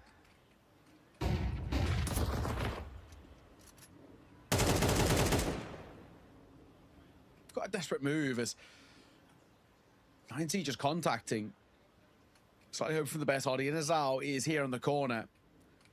Feels like a good flash required to really draw him out, and then even still, he's got support. History is, you look at it, there's only one flash to work with. It's on the shoulders, in the back pocket, may I say, of Mayan.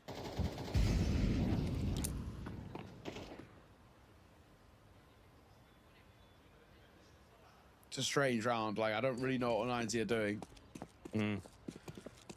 25 seconds. Maybe they don't rightly know. Maybe that's the catch. That's the plan. It is all over the shop right now. They'll make their way up long somehow. They've got a bit of presence on short. That bomb is so far back, though. We need to find these kills. Koala goes unchecked and is traded in good time. They will lose a lot of their manpower in doing this, but they just about managed to get that bomb plant in. 3 versus 3. Feels pretty good. It's actually a super late Moto smoke, which could be highly beneficial for them, to be honest. You know, the fact that they had picked up the pace and worked so fast, and indeed it does work out. Sharks are going to save, not fancying their chances at all. Yeah, I just feel like that was so risky for 9Z. Like, it's hard to kind of critique them massively when obviously they're walking away with the round and whatnot, but 9Z are going to be taking an 8 to tie this up. I don't love how late they left it, but yeah, it's hard to critique the winning. Sharks playing Inferno the way it is played by most teams at the moment. Very much on this. If we lose the site, and we're even kind of remotely in the same sort of numbers, or they have more, you call it a day immediately.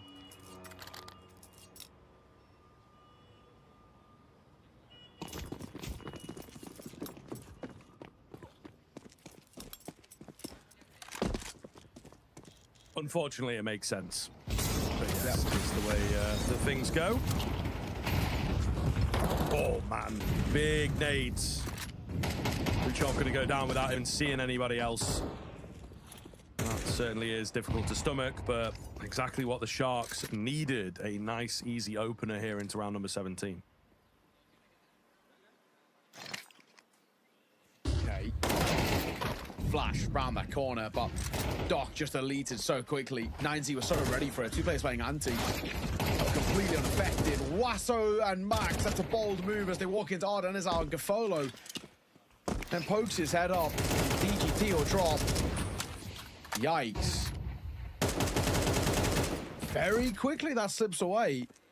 It looked like they had a decent chance with the opener as they catch Sharks overextending, and then they take a page out of their book and do the same thing.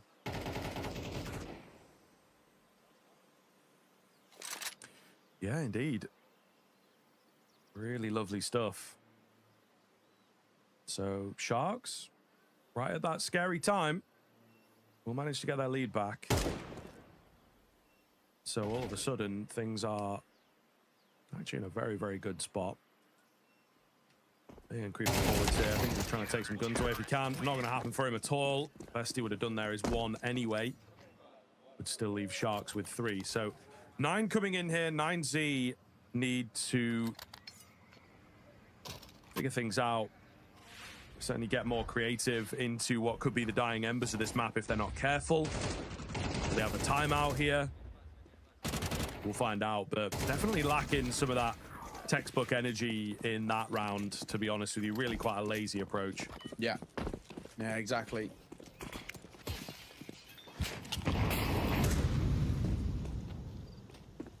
Righty.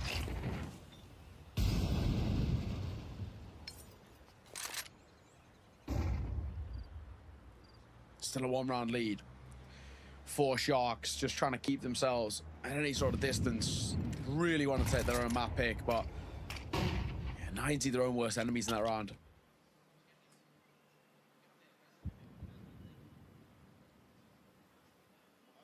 Incredibly slow once again. Unfortunately, this is Inferno in a nutshell. It's kind of why I've advocated it for being taken out of the pool for a while. It's an incredibly mundane map. Yeah. At this top level, any sort of like decent size, decent protocols, it's easily the most boring map in the pool. You replenish this beast frontside smoke. If they get a plant, you just save.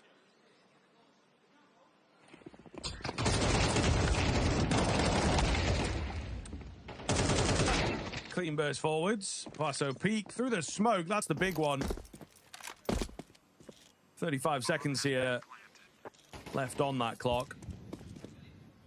And it will be a save out for Sharks. So in recent memory, it has been a lot more about 9Z. But they are able to get things going in the end. Good clean find from 9Z, and they will even things up again. Can Sharks keep them at bay and pip them to the post in yet another round? Yeah, that's it.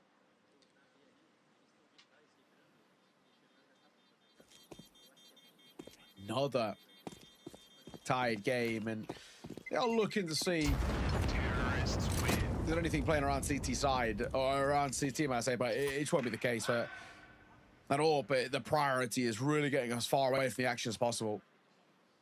Nancy really having to fight in this game, though, at the moment.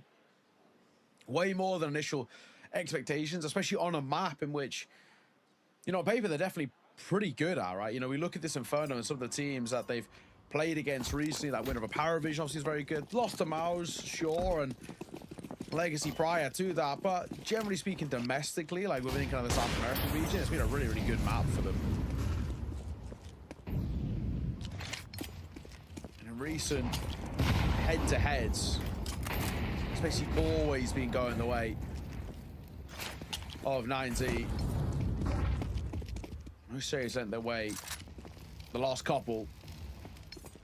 5 maps in a row, one of which, of course, being a best-of-5 final. But won the 1-3-0. Got a 2-0 and a best-of-3 to follow it. It's just generally feels like for 9Z, they've always had that edge. And most of the maps have felt super close, but Max got a bit of fortune for him. And Koala gets a chance. Oh, my. Max caught. Crazy move from him. We don't even get to catches. He just spams the smoke. And Denizal, speaking of, does exactly the same. DGT will drop and Sharks immediately respond. Yeah, wow. Okay, so again, it is going to be a really scary pickup here.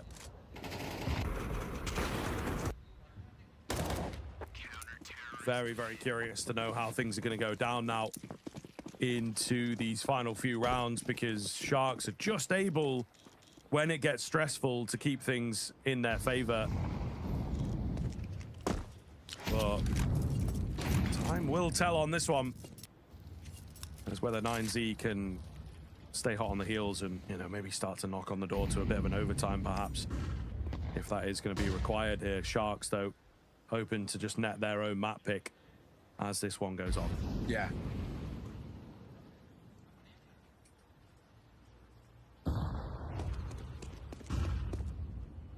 And the DGT trying to keep a foot in the door for 9Z. Tech9 and Max goes a little early, and then DGT behind it. It's a little late to trade. The spacing there really not good from 9Z. It makes it too easy for Denizal to double down. And Gafolo's there to support. That's a bomb still forward. To make matters worse, Luchov will get his, but Denizal quickly rotating through library. He looks for more. He's running low on ammo, and Wassa will get that trade, but yeah, it really feels like 9Z have actually made this round a little bit too easy for them. Every single fight is isolated. There's no real kind of like fighting together, 1, 2, 3 swings, anything of the sort.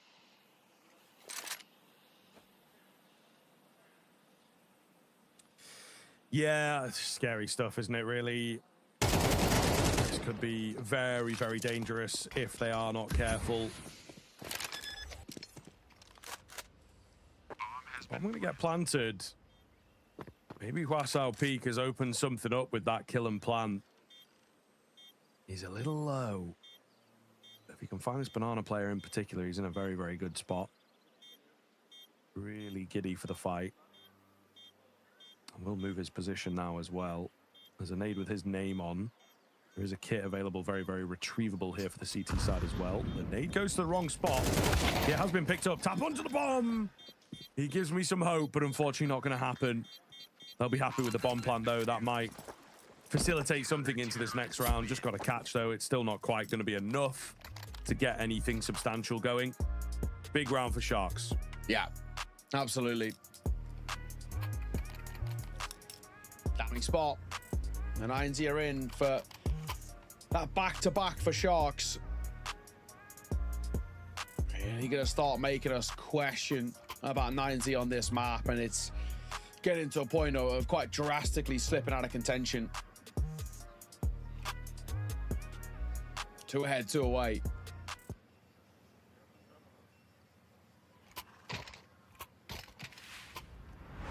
Yeah, it really is a concern. Again, that's what I was talking about, the spacing. They just make it so easy. There's 5 different 1v1s there. Of course, Sharks given the opportunity against lesser weaponry. Gonna take those fights every day of the week. And now a low buy for 9Z Bar at 1 Luchov AK.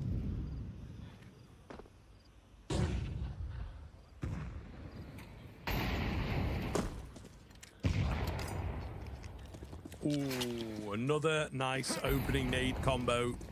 Sharks have done it a good few rounds now. Molotov's looking great. The re-aggress as well is lovely here. It's perfect. It's absolutely perfect. Sharks with a great round. 9Z might just have built their own coffin. Not looking too good. They are going to try and go back in here, of course. with as many AKs as possible, some decent utility, but Sharks are looking good as they hit 12 first. Yeah, they are. They deserve this map. They've just always felt like they're sort of a step or two ahead, to be completely honest. Really has felt quite easy to make this sort of like prediction of Sharks closing out. The way in which this game has progressed, it's always felt like 9Z have been playing catch up, and not really in a good way.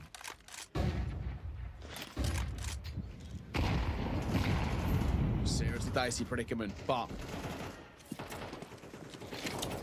9Z have any life left in them. They just want to dive in towards A, it feels, and they're going to test. Mayan will get the first, but Arden Azal is quite simply gifted a frag. But Wasso, 2 big shots from him might actually force Sharks into saving.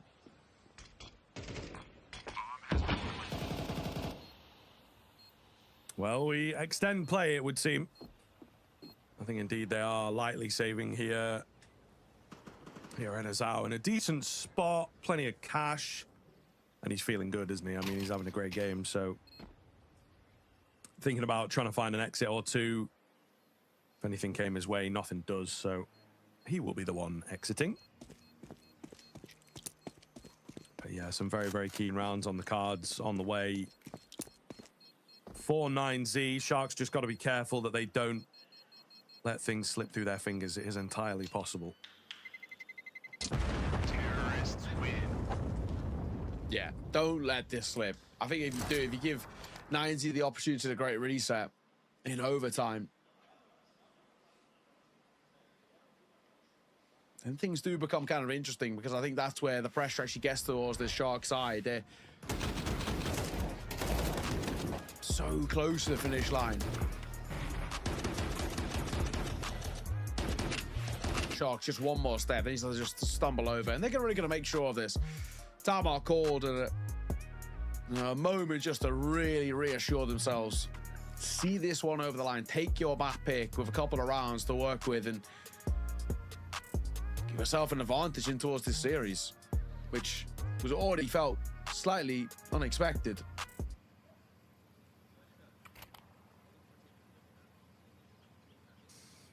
Yeah.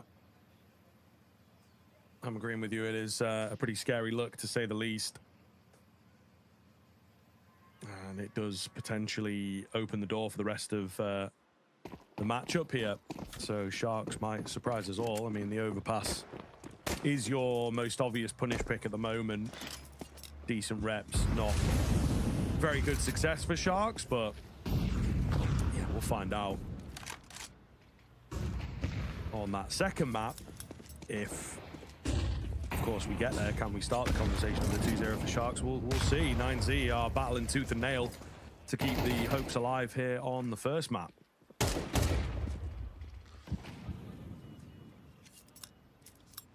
He flashed up and on it, but a deep smoke on the CT side will just keep 9Z at bay for now. Might even sort of force them in towards A, which is where Sharks are set up with 3. At the same time, it looks like this progression coming through.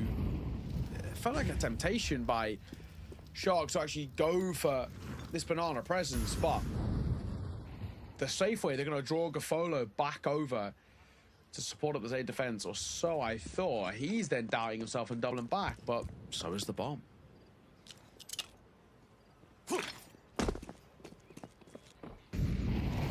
Dangerous. Very dangerous indeed. Max Core blinded up. 35 seconds here. Light fake out towards A. Has drawn attention.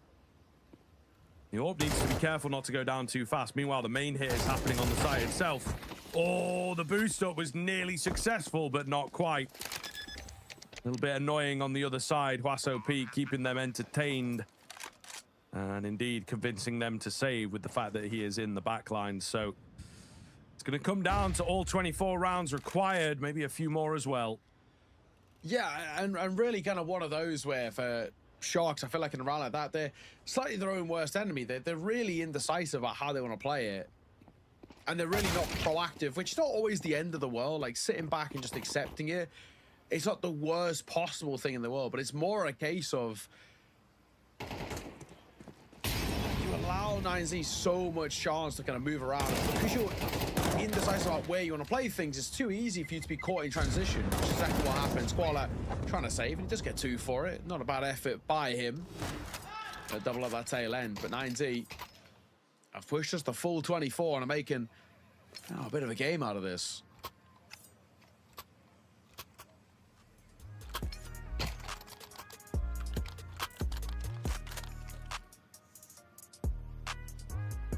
Timeout comes through. What do they talk about? It's a very valid question. I mean, what do you talk about? It's tough to say.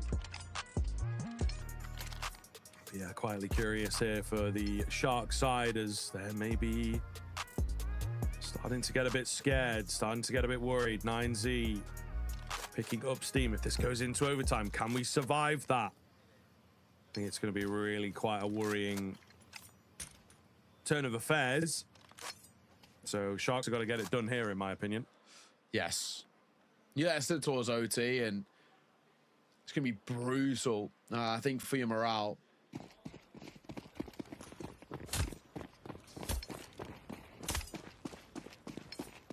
But also as well, it'll be massive for 9Z, a real boon for them and their confidence. And get also a position where I feel like you take this map and the series should come with it, especially just because of the recovery.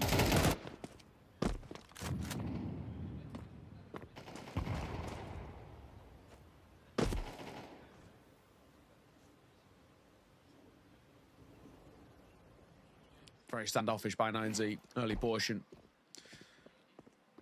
of this. Yuto back over towards A as the group look to head towards B, and there's 2 here to meet them. Like for a second, they could follow was tempted to rotate, but I think he was scooping up some more Yuto.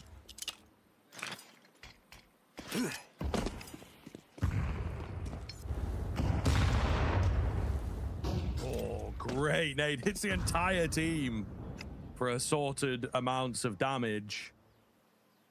Absolutely brilliant. Could be a real difference maker, particularly on those less than healthy players. 40 seconds left here. Headbutt the smoke, unfortunately missing there Gafolo, but all the same, they know what's up. They know the execute's coming. The Molotovs are absolutely brilliant. 9Z have just used all of the util. However, the shots are pretty sharp. There will be trades back from DGT in particular. Bomb going to go down here. Re-smoke of CT feels like a big... And Coffin. Wow, they've done so well on the utility. Absolutely perfect. DGT looking to make a move. And honestly, if he went fast, I think it's brilliant. But because he hesitates, it gets the better of him. Meanwhile, as a finder, just randomly through the smoke, I think. Going to leave Mayan to save the day here. To take us to the OTs. 1 versus 3. There is a kit available. It doesn't matter. They find the kills that they need, and Sharks will just take it over the line. Yeah, man. It's so close, but 9Z letting it slip. But you got to say, Sharks deservedly taking this map. They really did feel like the better side, and I feel like, you know, there's so many chances when 9Z just squandered opportunities. So, you know, we questioned that map pick, I think, but, you know, when you look back at it in hindsight, really quite nicely done. I think, you know, you're kind of just showing for 9Z that there is a bit of weakness there. Recently, it's been one that's struggling a little bit as well, and Sharks have punished it. Yeah, absolutely. Absolutely. I think a really nice showing coming in from the Sharks, who obviously some of their stats might be a little shaky, right, and not as reliable just because there's been a gap in some of their games played. But ultimately, this is a map that they've maybe been trying to keep in the back pocket and feeling pretty confident. It was a while ago now, but they beat the 100 Thieves on it. And it seems like they've learned an awful lot from that. So, yeah, looking really, really good. And you can see as well, in terms of the stats, they just had a couple of names right there at the top that popped off, and I think obviously made a keen difference in the end, as there was only 1 round in it. Yeah, Odin is out. 2.2 KDR for him. Really, really nice stuff. I mean, he just looked clean all the way through as he tops. Always in the kind of contention for top of a lot of these stats. You know, a similar thing again, a plus 88 ADR for him. Same for Doc, but yeah, Odin is out. Brilliant work from him. Looks super, super sharp. Very consistent, which is really good across both the T and the CT sides. I just think, you know, like we were saying, for 9Z, so many chances squandered for this side of the map, in which historically we've known them to be pretty damn good on. But yeah, in the end, not to be. So now it becomes kind of interesting. We've got that map number 2 of Overpass coming up next. This one's very good for 9Z, but we'll see if they play very good after the break.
Get ready for episode 3. And the stage is bigger than ever.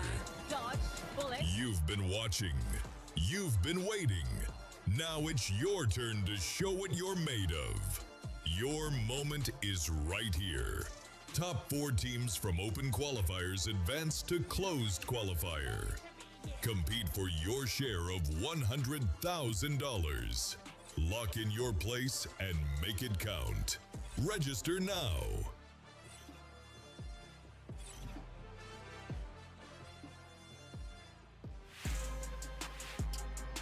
Okay, we're heading back in. It is map number 2. It's Overpass coming up next in this series as Sharks keep starting their pick of Inferno, which we did question already.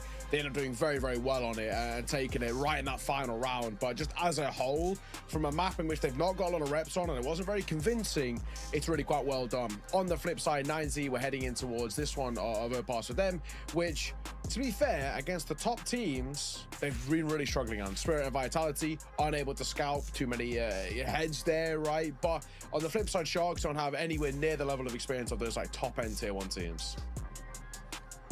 Yeah, no, it is true. It is very, very true. I think, you know, we look at this series at large as well. That first map does end up being very, very one-sided. So I think there's certainly an element of just allowing that final round to go a little bit silly. 9Z, right? They will be kicking themselves, or a couple other rounds in the middle there that just weren't really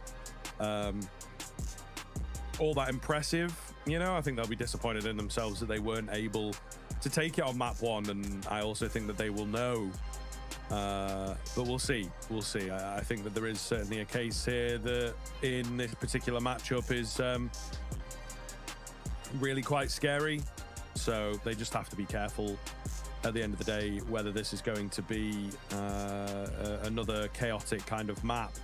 9Z, I think, hopefully in the break, their best foot forward and just figuring things out, making sure to straighten up, coming into their map pick, which should, by all accounts, be pretty one-sided. I would definitely lean their way in that sense. I think also Overpass as a map has real scope when you're not good on it to be quite a one-sided affair. So they should be able to deliver a pretty clean map here, start the consideration of map number 3. But there is always that caveat, man, especially South American teams, right? When it's the domestic derby, it can get very, very, very messy. I will also say, you know, despite the last time these two sides played, granted it's like 2 and a bit months ago now, maybe close to 3 months now, it was a 13-9, but since then, you got a win over Big for Sharks, you got a 30-11 loss towards Focus, and an overtime loss to Inner Circle. So when they're losing, it's quite close in the recent affairs. So I'm not going to count them out just yet, but we'll have to see. This T-side has dove in towards B, and Wasso's done very well, but Koala, his 2 are huge. Ardenizal is already making a contention of this, and it's Sharks who start well. That's what it's all about. So, yes, the last time they met, essentially 3 months ago, it may have gone the way of 9Z, but off the back of that map number 1, plus the fact that their losses, they've got quite close losses at that, I'm not going to completely discount Sharks just yet. I think there's still a chance. All right. We will see. We will see. Big game here. Wow, that's crazy. That is +7 on the VRS for Sharks. Yeah. And then a decent enough performance from them at the major, you know, maybe make things competitive. I know a lot of people have got them in the 0-3. Got to be careful there, guys. Got to be careful there. I don't think they're that stinky, personally. Yeah, I think it's definitely worse teams. There's some other teams in there. We won't point any fingers at the moment, but you know, Gaming Gladiators. Sure. FlyQuest. Well, yeah, they're actually both my O3s. Yeah. FlyQuest, Gaming Gladiators. You done a video this rotation, or? I actually haven't, but we've been traveling and working. Yeah, I know. Yeah. And it's too hard to think, and get words out and stuff. Yeah. So we had a heat wave here in the UK. It's the hottest. Yesterday was the hottest May has ever been in the UK, like in recorded history. Yeah. So It was brutal, and UK heat is way worse than, like, 35 here feels hotter than 35 elsewhere. It's hard to explain, it just does. People who've been, they know. Yeah, I mean, I think we're starting to lose that excuse. A lot of it is like we don't have aircon in a lot of places, even like, you know, public spaces like, I don't know, a restaurant or whatever. So it almost feels like there's no respite from it. That is something that I noticed in the States, right? Like, it'll be hot outside, sure, and like sort of objectively quite hot. But then you can go into a convenience store, as they would call it, and it's just like 10 degrees. And you're like, oh my goodness. You just stay in there for a few minutes, cool off, go back out for another 5-10 minute walk, go into another building. We just don't have that, you know, it's just constant. I mean, yesterday I went to the gym because there was aircon. I didn't really care about working out. I just went to the gym because there was aircon, and then I ended up just chilling. Like, I was like sitting on a bike, pedaling every like 5 seconds. Scrolling just for the aircon. Sat right underneath an aircon thing as well. There you go.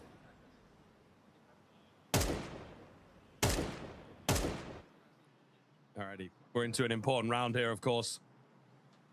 Big rifle buy coming in for 9Z in particular to just make themselves known here on map number 2. It's one of those. Twist spoke about it. I think players do pay attention to it. And it is the fact that obvious punish picks, you can prepare for those, especially coming into a LAN like this. Especially for a few of these teams that maybe don't take part in a lot of international LANs all that often. The burst out on towards the banana area has just not gone well. Big catch onto Max Court.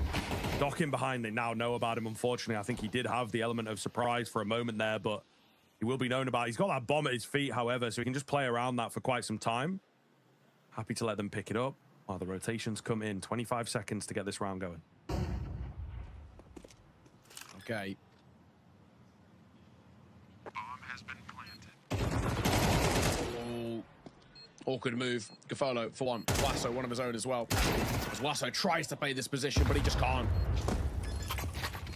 It's a bomb plant, sure, which of course is a positive for 9Z, but Sharks with another very important round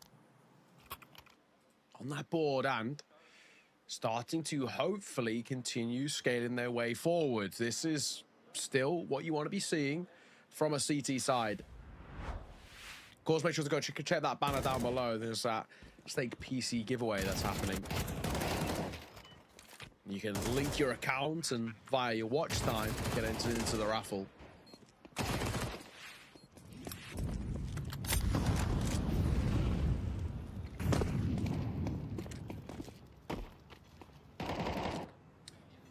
Okay, Sharks looking to really solidify their position. I think they are right on the verge of really turning some heads onto the second map in this series in general, actually, as they could make this a pretty one-sided affair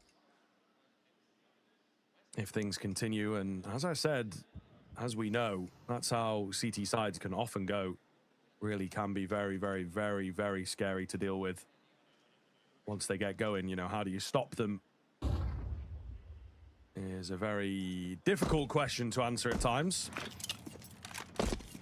Slow around here. 9Z building up, looking to just take as much space as they possibly can as a pack. Got one flash and one smoke that is now landing behind us. Max Core, though, is not under any threat. Oh. Really quick. Wow, and the third just feels so unlikely, but he's able to get it. Crazy round coming in from the AWPer. Yeah, that's miraculous. That's really, really well done.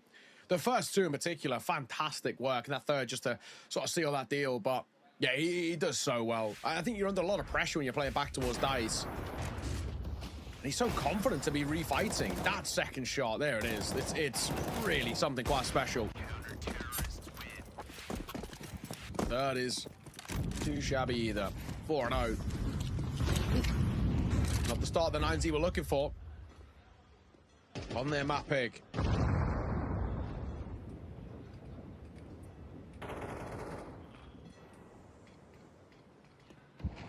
Not good. Not good at all. But an important round here, an important opportunity to bounce back, of course. Have to find out in what feels like a really important round for deciding the early stages of this. But we'll see.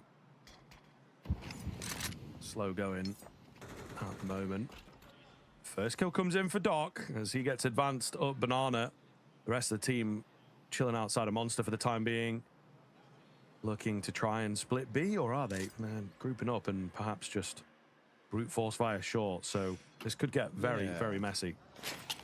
I'm gonna say this is a question of them cancelling, but potentially not. Oh, if Max had held that angle. He has one for free there and for Divider too, but there we go. Gets his. He gets the opportunity to try and fall away. Doc has other things to say about it behind that flash. Luchov will fall. Looks for another. His flash is fantastic. Doc's done brilliantly. Really good work, and Sharks just continue to pull further and further away. This CT side is looking excellent. Yeah, it really is. It really is. I think they're in a monumental spot at the moment. So very, very, very impressed by what we're seeing. And it might just continue for them. 9Z going to take a timeout here. They have to. Alarm bells ringing. Series under threat. And as I said, you don't want to get knocked down into the lower bracket side of things. It can be a very, very scary prospect if you're not careful.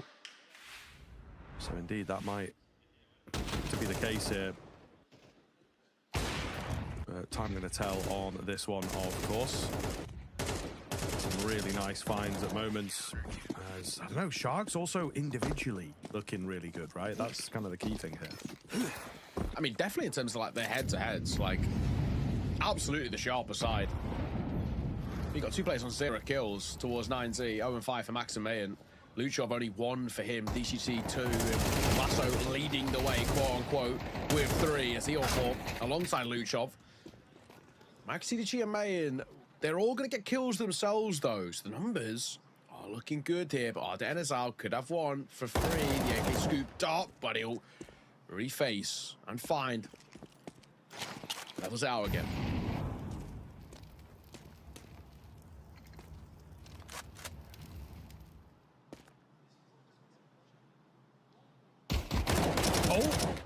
That timing is ridiculous, and Max doesn't find it. I mean, a key opportunity. Sure, it feels like a unlikely round, but that is a massive blunder.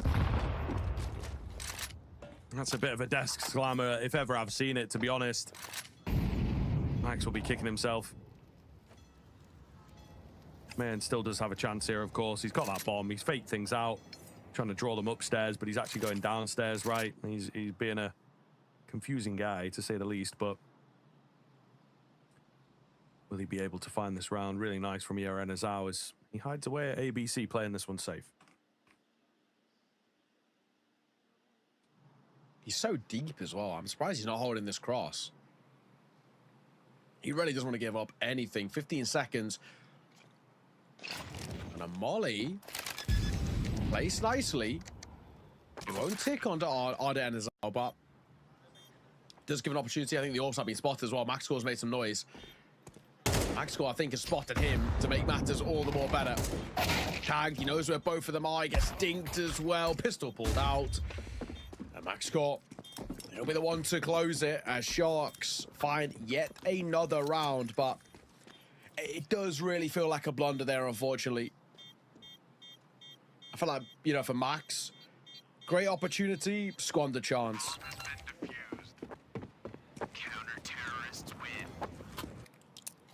On an individual level as well, which I think sometimes feels like the worst way to do it. You know, decision-making has a lot of factors. You go one way, the other guys countered you perfectly without even realizing what you were doing in the first place. You know, it can be tedious, but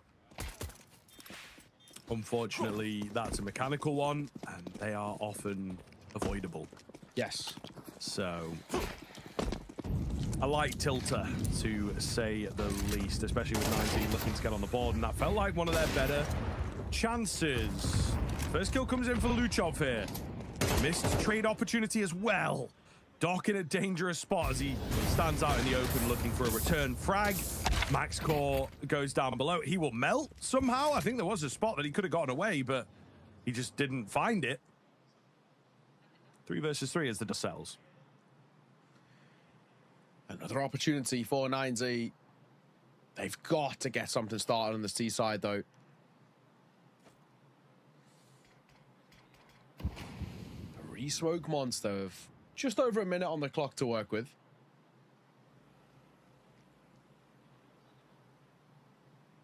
What is the idea, though, for 9Z? They're going to pull back, but I'm going to be collective. They're so deep. They've obviously still got a decent time, but it looks like a wrap through towards long. It's the play. But Doc is here to meet them. He's 12-1. I mean, they're about to test the guy. He's absolutely flying in the server at the moment. Yeah, dangerous, dangerous prospect. Are they going to know, I suppose? Always the question. Well timed. Good timing. And the Molotov as well. Does get swiped from the side, though. Maybe hoping for a bit of cover, and, well, indeed, those aggressive A spots can be really quite hard to work with. Nice pick up from DGT. It's looking good here. They know about Koala. He stepped in a Molotov. Can he take anything on the way out, I suppose, is the question. Can he clutch up? As that first one looks pretty good. He's not going to be able to clutch, but does make it somewhat costly. 9Z finally getting there first.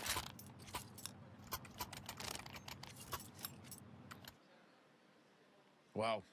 You finally get that first on the board, but now, as we kind of spoke about quite a few times towards that first map, it needs to be this bit of chain of consistency, which at times feels like it'll lose this side. Some comical kills there. Doc playing up towards map, I think he's obviously a risk too. If he's just playing a little bit further back towards dice, especially at that time, 20 seconds, I think it was 23 to be exact, and when his molly goes down on long, if he's playing dice there instead, I think he probably has enough time to buy to maybe even win the round for them.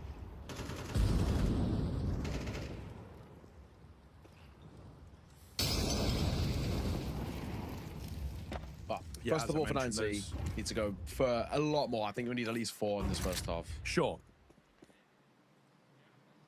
Certainly an agreement.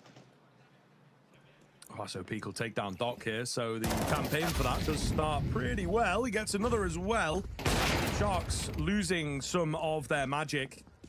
I think 9Z starting to figure them out, that they love an awkward timing dry swing, which is maybe not the most reliable of strategies.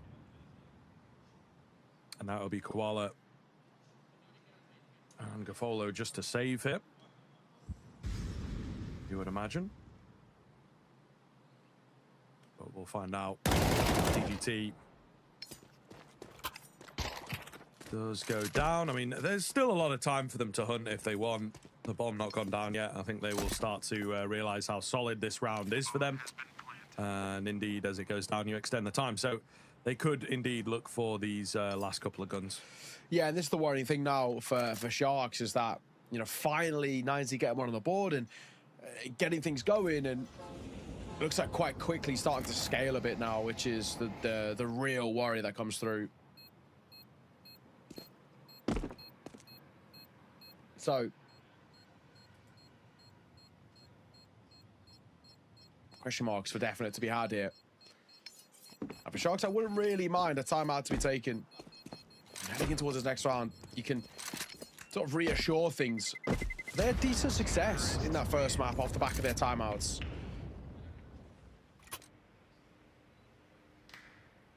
I think they might do exactly that. Well, the mic was down there for a bit, so feels like that'd be the case, and there we go. Timeout taken. It's the right call to make here.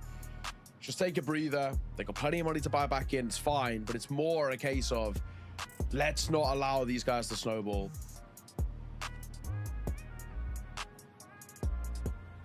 Yeah, it makes sense. Definitely makes sense. I think there's a lot of problems very quickly occurring in the quick sense that they've just been sort of figured out, you know? I think they're really disrespectful, aggressive, confident, but 9Z used to that after a few rounds, after a few good rounds especially. So yeah, we're quietly moving towards a 9Z-sided game if they're not careful. Which I think, yeah, looks like it could happen. So timeout comes in. Talk that over. We've been figured out. Watch out. Let's change things up. So we'll see what the change-up looks like here for Sharks. 1-for-1 to begin. Again, it's pretty aggressive, but it's something slightly different for them. Yeah, see. Second aid as well for Max. It's going to feign the presence of more than one over here. Even two towards Wood.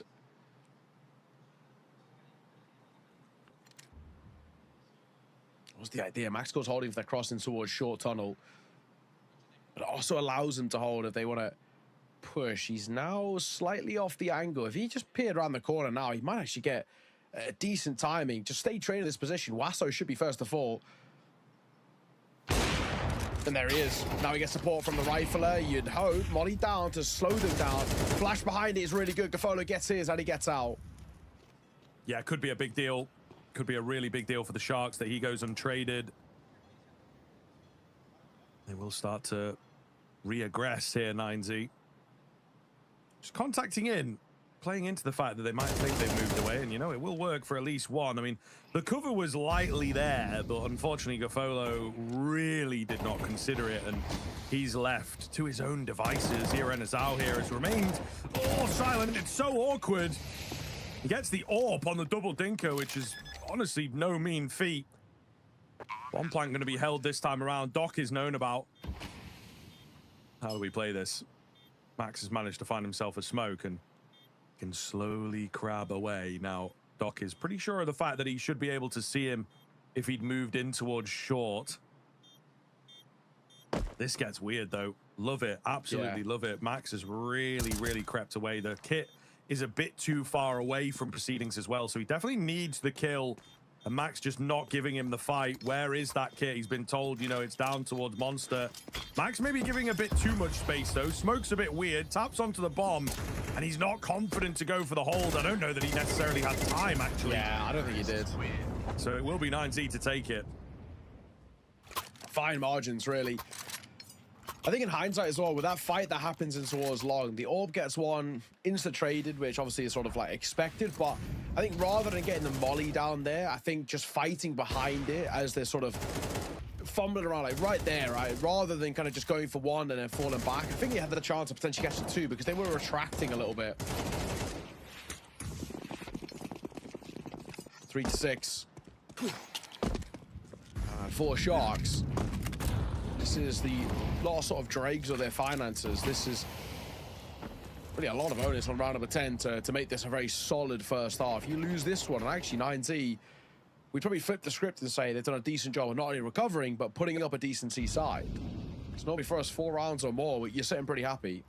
Oh,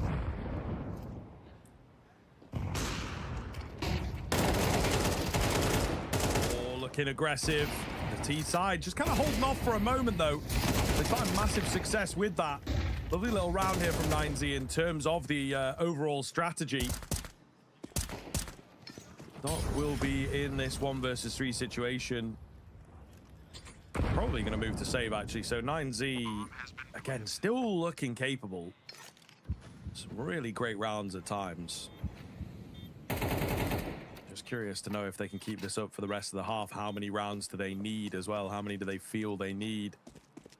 We always talk about T-side of overpass being a pretty difficult place to get going. Doc will battle for survival. I think he will get away with it by the looks of things. Sharks need to answer back quickly, though. Otherwise, this could actually get out of hand, and they'd really sacrifice a great first half, which they're probably going to need themselves because they're not super proficient on this map. Yeah, really does Again, feel like scary. They're trying to survive now, Sharks. They're looking quite problematic. These rounds for me are just not starting to click at all. And you can really see 9Z showing why this is, on paper, a very, very good map for them. It's one in which, obviously, they've been repping quite a lot, but we're going to question Sharks. Yes, their losses are quite close, but it still is quite a lot of losses, is sort of the fundamental issue about it. It's starting to become a real problem. 2-round game. Sharks are able to close out 8-4. I feel okay about it. I still think 4 rounds is very workable. But it's just that flip side for me, is that chance of 9Z getting 5 or more. Polo. Nice work, because he actually has 2 for an odd Enizao as well with the support. Will drop Mac so quickly. That move, that aggressive stance in towards mid has done very, very well. 2 that just contact in towards front of Fountain. A complete oversight, and then 2 that move up long. Brilliant work. All on DGT. I mean, no bomb, surely no chance. That's what you would say. Yeah, minute left on the clock. He might just run it down, to be honest. So we're going to find out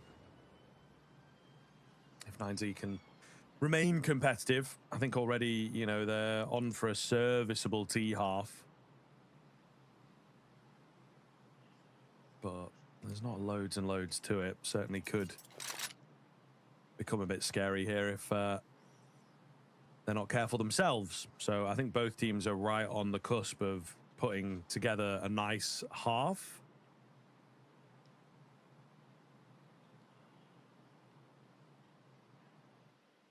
$20 seconds left on the clock now. Absolutely no chance. DGT gave it up a long time ago. Yes. He knows it's a write-off. They're ready 10 seconds for him to stay tucked. The Sharks realize the round is done. They go for a loose little look around the area, just see if he was lurking there, but of course he wasn't, as we know, and it's a guaranteed lead for Sharks. Still not that confidence booster just yet. You find an 8th, I'll feel okay about it. 7-5 half, I still feel it is actually pretty decent for 9Z, despite them not looking super strong throughout.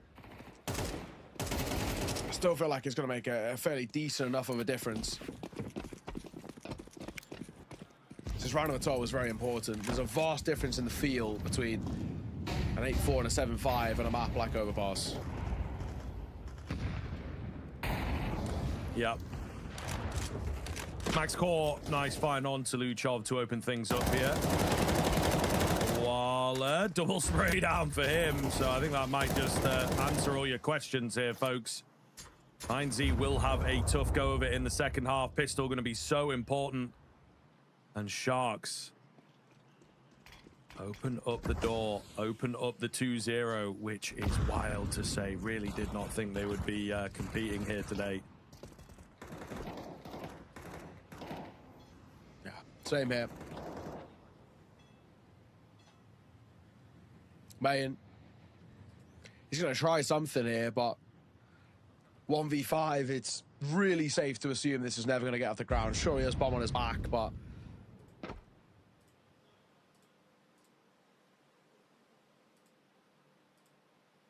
absolutely nothing should get going. 40 seconds to work with.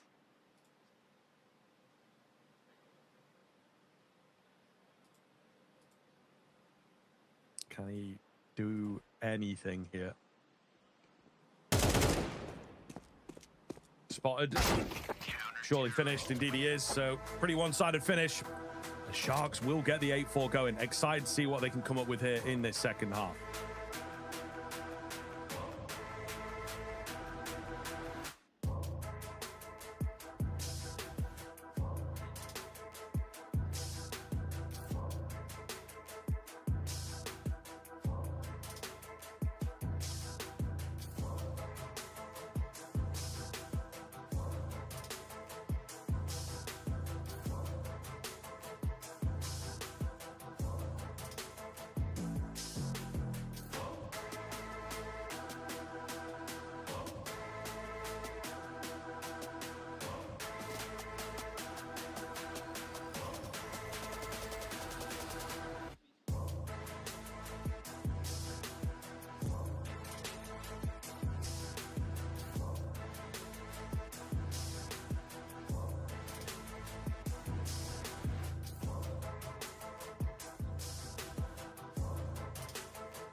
Welcome back in, gamers. We are ready for the second half and what could be the final half of the day. In fact,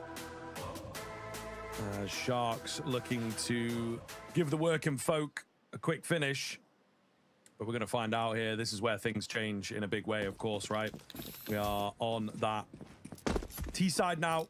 Notoriously one of the toughest T sides going. So, yeah, really going to be a lot of work here. Give you a little bit of an update. It's going to be NIP awaiting the winners, Heroic awaiting the losers. So pretty difficult games for both sides, to be fair. Yeah. But also two teams that feel kind of beatable at times. So we'll see if you can come into that with like the 2-0 feeling confident. It could be a really, really positive showing. I like this for Luchov. He's got so much information. They know they're going A. They've cleared all through B.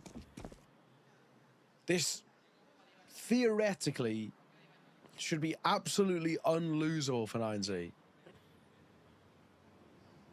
They're a complete known quantity.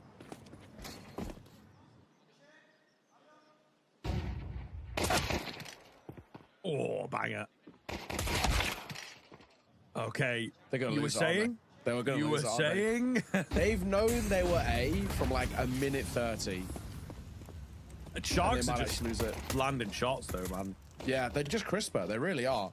I mean, Aldenazar's had a great game. He's 13-5 at the moment. Doc's looked great from the get-go as well. He was like 12-1 at one point. 35 seconds, though. We do got to start trying to make a move. It is going to be a bloodbath, but they should just barrel in as a group, and they'll be fine. But they might actually just cancel. It looks like they are. Yeah, curious. Gafolo goes down. CTs might start to figure it out, but they've still left one here to be annoying, and really annoying, in fact.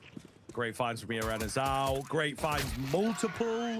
Can't be serious. 4P's coming in from him. Max score to ruin the ace, but not that pistol. Sharks. It's just really slotting into place, isn't it? You know, we might see them struggle in these rifle rounds, but if they're going to be looking at like an 11-round lead, I think that it doesn't matter too much. We'll see what 9Z do here if they want to go for that force. It's been quite popular these days on the CT side, but they might say, look, we can't afford to lose any more of these rounds. Yeah. It's really quite sloppy in the way that Sharks are giving them...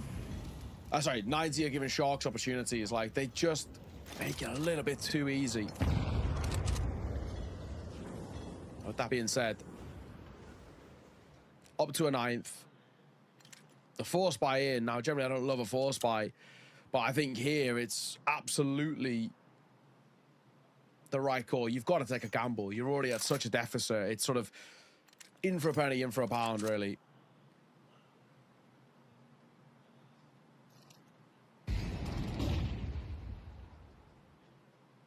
Is it going to be actualized is the real question. One player hanging around.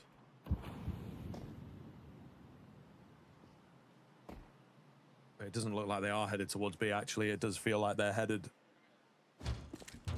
towards that A side. Slow but sure, but indeed towards A. So how do 9Z adjust now?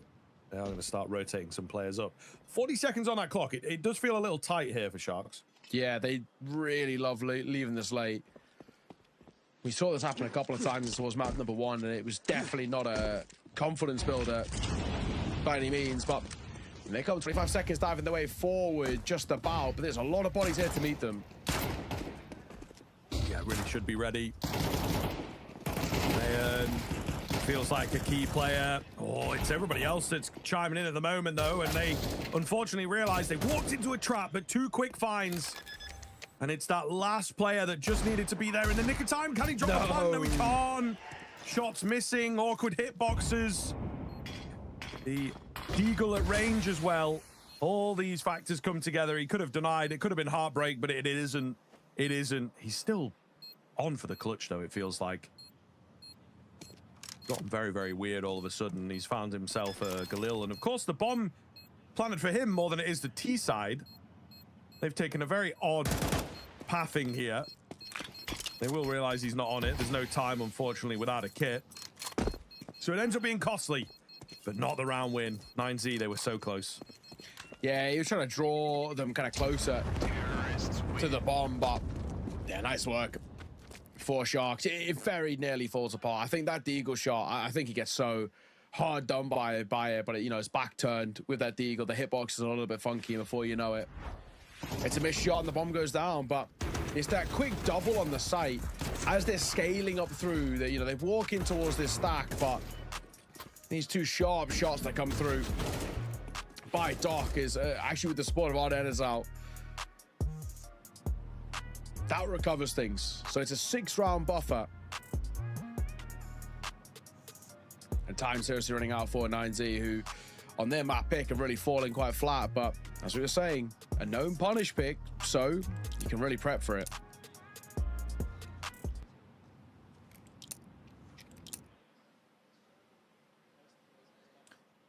Here we go. Key rounds on the cards. And 9Z making a decision. A relatively aggressive one, as much as they possibly can. Max feels the burn. But we'll see if Luchov, I think, is the man that he has facilitated, can find success, then perhaps they'll be happy. It is another stacking situation here, fully committed this time to the B plate. It looks like they want to make a move, actually. So they're going to have to do that because, again, Sharks are hitting it.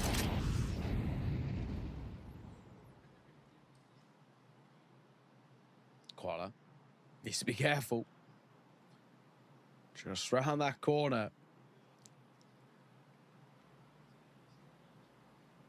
There was a couple of players waiting, but now they actually did make a move into B right now. There's a really good gap to work with. I mean, bomb is still here. DGT doubling back. They can hear this as well. Oh, Koala. This is a perfect time to go. Wow. Yeah. It feels like the timing does not get much better. He moves in as the last player leaves. Kind of insane. But unfortunate for 9Z. Sharks playing this really well. They know there's something up. They know the team well. I think they know that there's going to be some aggressive decisions now. Whether it finds success is still under duress. We'll get that bomb down here, but they are a man down. It's going to be recovered if they can't do anything about the ABC players, and it seems, you know, a smoke in front as well. They're really, really looking to retrieve this gun if they can. It would make all the difference. Azal, they line up for him. He spotted the boost out as well. Serendipity for the bomb planter has just worked out beautifully. He will go down eventually, but surely enough has been done. There's some kills back round, but you just play the time now. Yeah. And Sharks move up to 11. Luchov, all fine. Good follow at that tail end, but yeah, Sharks. This is starting to feel like a foregone conclusion. The way in which this has been approached, brilliant work. Ardennes out, continues to have an absolute stormer. Really, really brilliant stuff. I just think for 9Z, you know, obviously, we could talk about kind of their financial issues, but you've got to get rounds like that at least sort of like kind of competitive in the sense of like tapping the bomb and sort of really drawing Sharks closer to it. It feels like we're in a position, like I even feel like in that 1 versus 2, like just give it a go. Like you've really got not a lot to lose here. Because like, your best case scenario is playing for OT, which is never a positive sign. So it's dicey. The spam is fantastic by Koala, and Nate behind it as well. Doesn't go deep enough.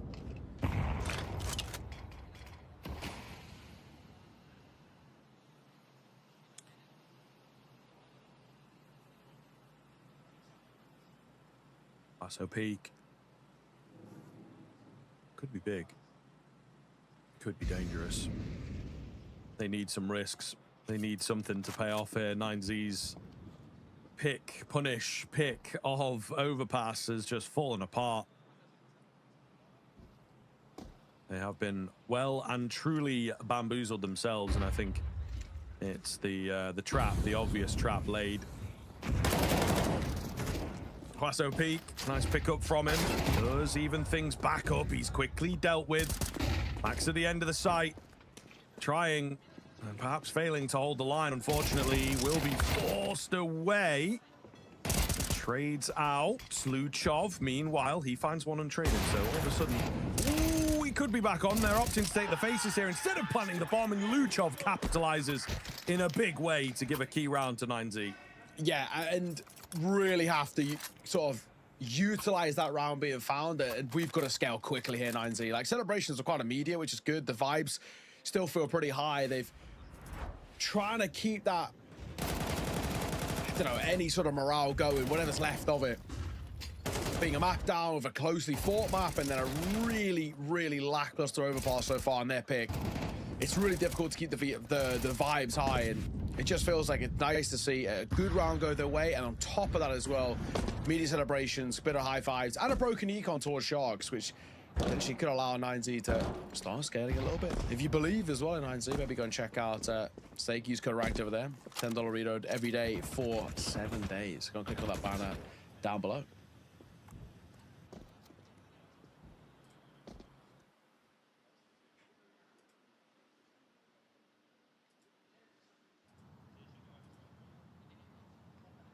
Slow creep forwards here from the Sharks as they look to just immediately put a stop to any kind of comeback for 9Z. Time Molly, just got to be careful. The execute looks pretty good here as they start rolling forwards. There's early kills. Luchov is the unchecked member, surely, if he's going to be needed. Max looking good on the FAMAS. Keeps him coming. Leaves it down to just 2 now. Make it 1 as Luchov gets involved. Max score alone against the world. Stabbed in the back. So looking good for 9Z to close up this gap and just tighten things as much as he can.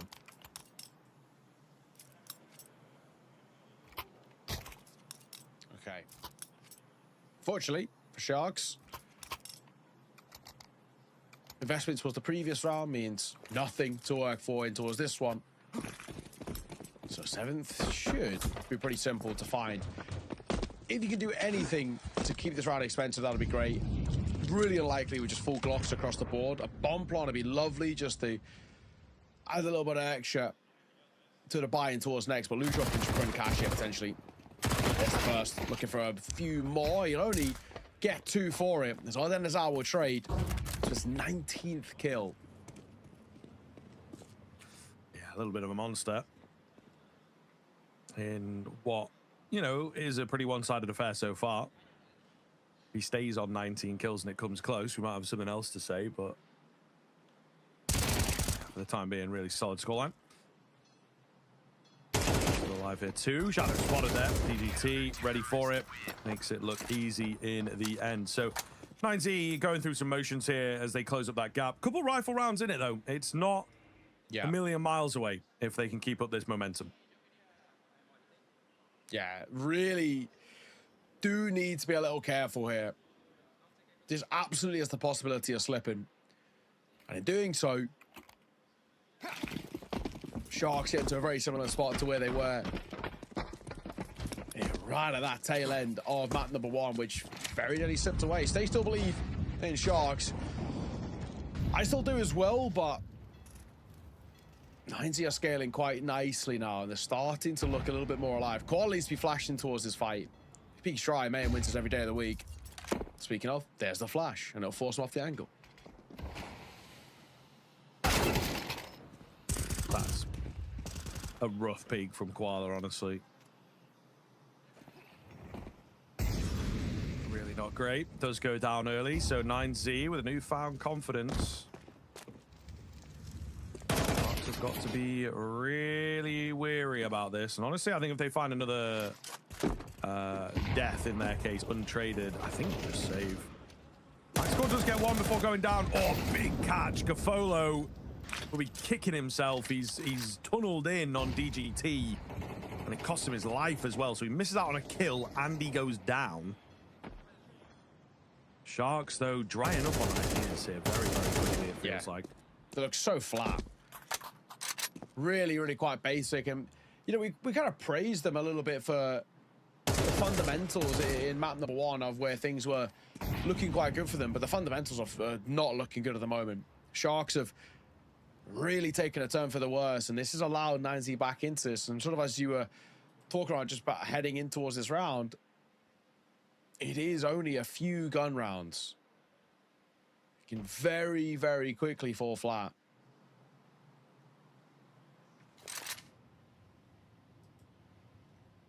Save here for Ardenazar and Doc. That'll be that. Buying around this is going to be interesting too if they actually opt to, but I feel like they have to, basically, because being that it is a save, there's no money for that C side. So I think you do end up forcing around it, but it's not going to be easy.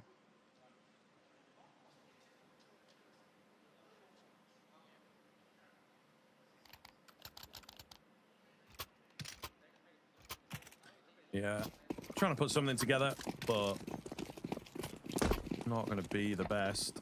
MaxCore actually swaps off of the rifle, goes for the heavy util. So what's the plan here? This is dangerous, man. You lose this, it goes 9, then you eco, it goes 10. Oh, the pressure very, very quickly for what was a pretty impeccable scoreline from Sharks. This could be slipping away. This could be crumbling around them very, very easily. Yeah, you're right. Honestly, kind of feels like round number 20. It's a real must-win sort of feeling just to open that door back up a little bit. I'd be very concerned if this one falls flat.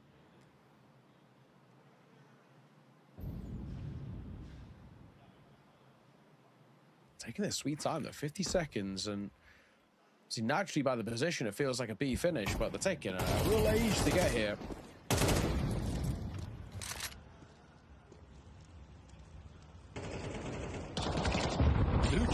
Okay, maybe not even going to be needed. His spot becomes even better now.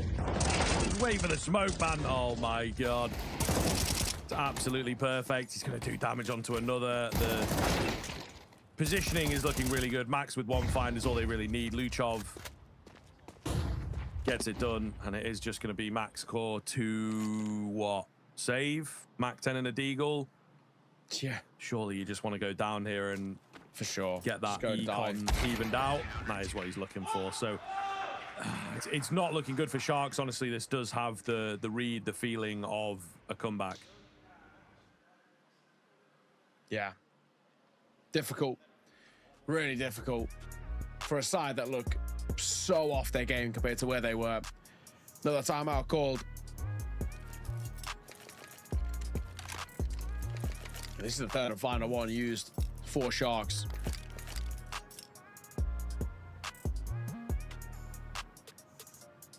Really, really horrible looking couple of rounds though for this C-side that have fallen so flat. They look quite dejected as well. Like, see across the cams, they're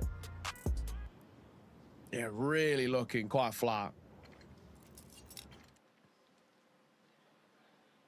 I'm not convinced the way things are playing out right now. 9Z could be on track to pipper them at the post and stealing away this map and pushing us towards a third. It is very possible here. It really is.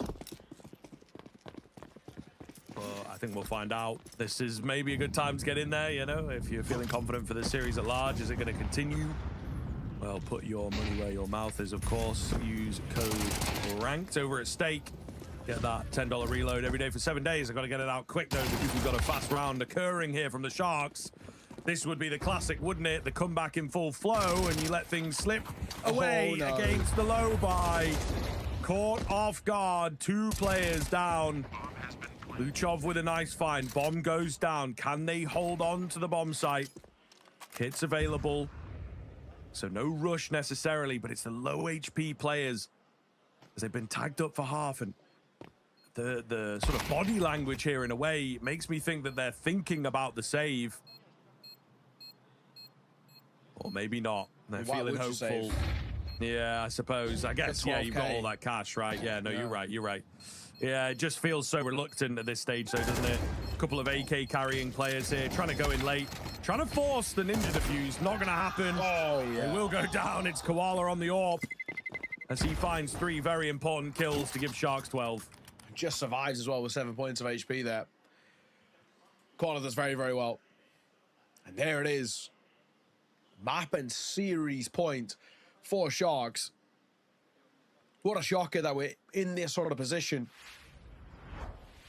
But as a whole, it's just a punchy round as they dive through. This second by Doc is really important there. It's the final few bullets in that Mach 10. And then Koala steps up with the AWP and looks pretty good in doing so. 12-9. Off that hot finish as well, Koala looking to start quite strong here in round of 22 to see this one off. Easier said than done, as we saw in towards Inferno, but that's a really nice little move out of Nazal. He waits for the nade to come over and knows he can catch him on timing. DGT, that is such a crazy move, but he'll catch Koala. He's going to try. Ooh, big damage onto Cafolo there. Re-smoke of Monster. It seems like they really do want to head towards B here. Short. Presence will go with it for now. They might move forwards. Oh, it's close. I mean, Maxcore is in a very good spot to get this done. He's contacting AWP, and he will land the flick. SOP gets some bullets off, but it's not enough. Needed the headshots. Meanwhile, contact our Monster. Trade is so important. DGT on top of the site here in a fantastic spot. Will drop one, including that bomb, of course. Knows about the short players. It looks good. They're not very healthy. There's an AWP trained on them, and it's all going to be down to ERN Azal to close out the game. That's the hard one, you feel. DGT going to be lightly known about. But where has he gotten to? The bomb is no concern. He's after the kill. And I think DGT's actually positioned himself very, very, very well to move away and not give him that kill. 10 seconds, and he's just not gone in for the bomb at all. There's no time left. ERN is out, totally on the misplay here. And that'll be 9Z taking it. I think there's a point, isn't there, where you maybe do have to pivot for the bomb, but he really didn't fancy it. Yeah, no, exactly that. But yeah, one of those where I just feel like he expects there to be kind of a re-aggress in that 1 versus 1, but it's just played so perfectly. Just do not need to give over anything. Double digits for 9Z, getting closer and closer. And the big thing is really for 9Z, it feels like if you find this round here, you naturally, by virtue of there being no money for Sharks, will take us to overtime. So this is it. This is the one for all the marbles to settle this in regulation for Sharks. You lose this, I mean, even with a bomb plant, the buy is still going to be a little bit funky.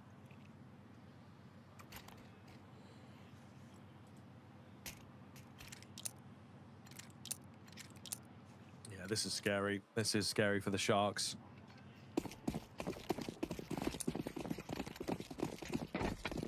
We'll find out if they can tap back into what they found a couple rounds ago to just at the very least lock in the OT.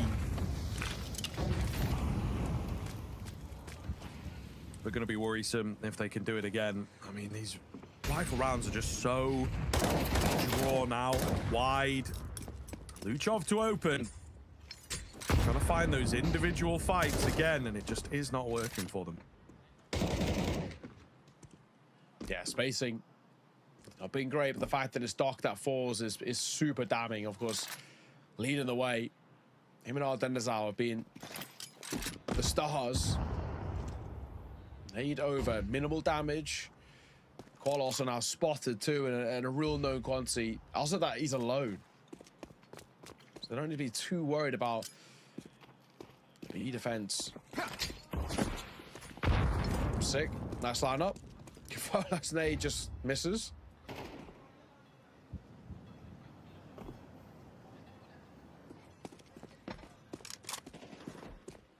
Really slow round here. 40 seconds left. I don't know what Sharks want to do. I mean, a late executing towards A, I guess, but you're really not leaving yourself a lot of time here. 30 seconds. Sharks just do not know how to win this today. It really does speak that way. It's going to be the late execute with 20 seconds left. You've got an AWP to get through as well. It's just not going to happen here, guys. I think you maybe have to make a grown-up decision as well at this point and maybe just call a cancel. The AWP is well covered. Doesn't matter. It doesn't happen. And a flawless round from 9Z. Sharks have lost the direction of this map. And they are really, really looking scared. Yeah, it's also one of those where it's pretty sort of easy to now make the assumption of what we've seen. Like, these slow Sharks T-side rounds are just bad. Like, they just need to go quick. Like, you know, it may seem like really like one-dimensional, but it's not a good look. Also, like a small thing there. Sharks, Koji calling a timeout, doesn't realize he's already used all three.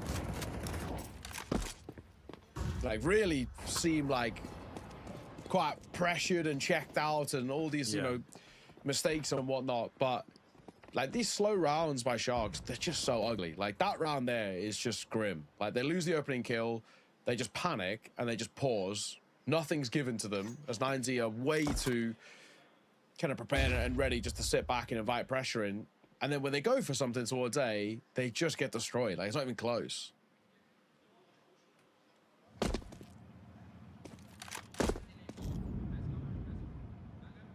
Well, they're going to look to do it again. There's a forward-facing CT position here. Key find. And blinded. It looks a little better. It does look a little better. He's still in a good spot with that AWP, though. He might just pull them through to the OT. This goes down. The AWP misses a shot, and that is the moment. Can they capitalize? Into the 2 versus 2 now. Aggressive moves from Wasso Peak. It's going to be down to a clutch. Of course it is. Plenty of time this time. Get that bomb if you need it. However, he gets the drop with the reposition, and Koala just doesn't appreciate the reset of the round. And it is going to OT here now. Yeah, he was so locked in to the fact that it was that smoke. There was no other consideration there. Could be making his way back through bank or whatnot. There we go. Into that OT we go. It's not a bad effort by Sharks, but yeah, these T-side rounds are still really, really unconvincing towards that tail end. They just got figured out. They had a couple of ideas. They had that pocket round of that quicker play a little bit early where Koala got the 3K. But yeah, for the most part, very unconvinced by Sharks on the T side. And the stake odds have flipped. It's 9Z who now are the favorites for this map, and I'd have to agree. I mean, yeah, I would certainly agree. I'm definitely curious to see how Sharks perhaps change, as can happen in the OT from time to time. You know, you immediately see them like have the confidence, at the very least, to go for a B burst like this. Whether it's working or not, of course, remains to be seen. But they aren't just waiting around until 30 seconds before they're like, oh wait, we're playing Counter-Strike, I think, guys. We actually have to go to a bomb site. But unfortunately, although a fresh idea, it still doesn't work.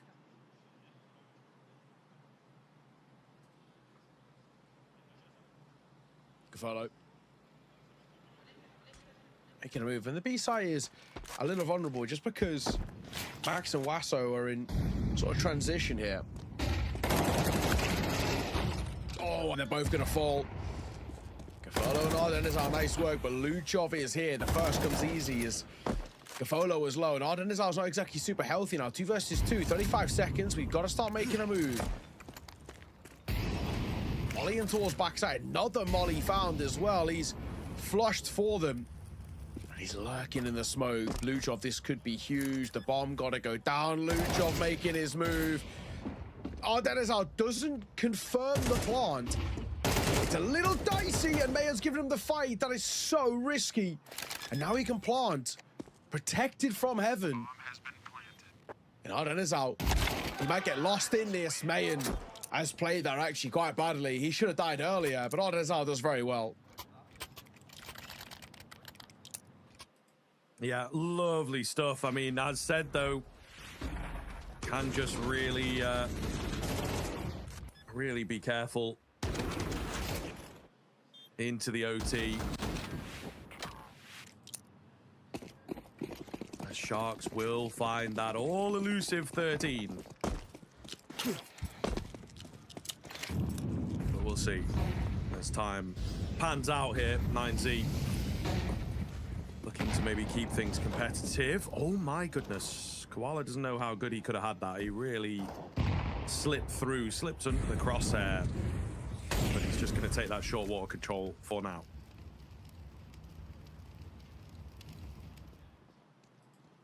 Koala, I think probably spotted by that jump peak there. So keep an eye strained. And he goes too shallow. The smoke in front. He had to have a little bit of a gap on the left-hand side. With 3 here.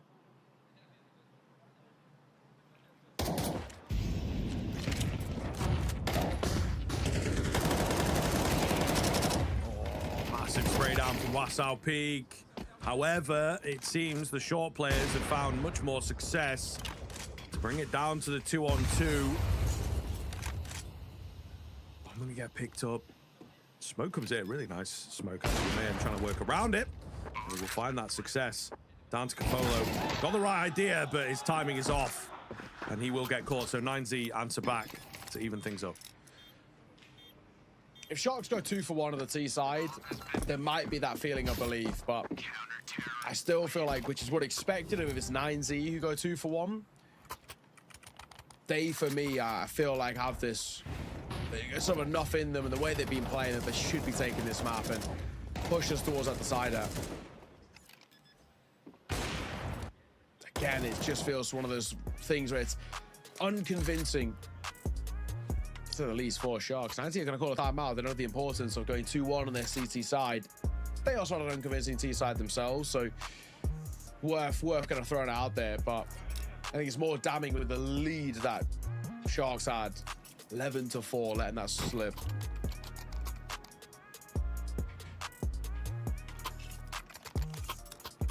Yeah, it's crazy. I mean, it's already in, you know, what you might argue an unacceptable spot, but if they can recover it a little bit, maybe we can forgive it. But I'm sure they'd be happy to get the 2-0 on the cards by the time tomorrow rolls around.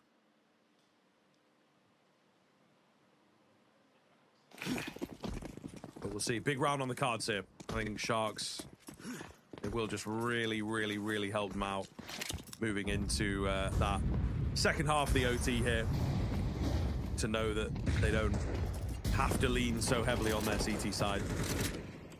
So a pretty big one occurring, but they just approach it in the same kind of way. Yeah, that's it.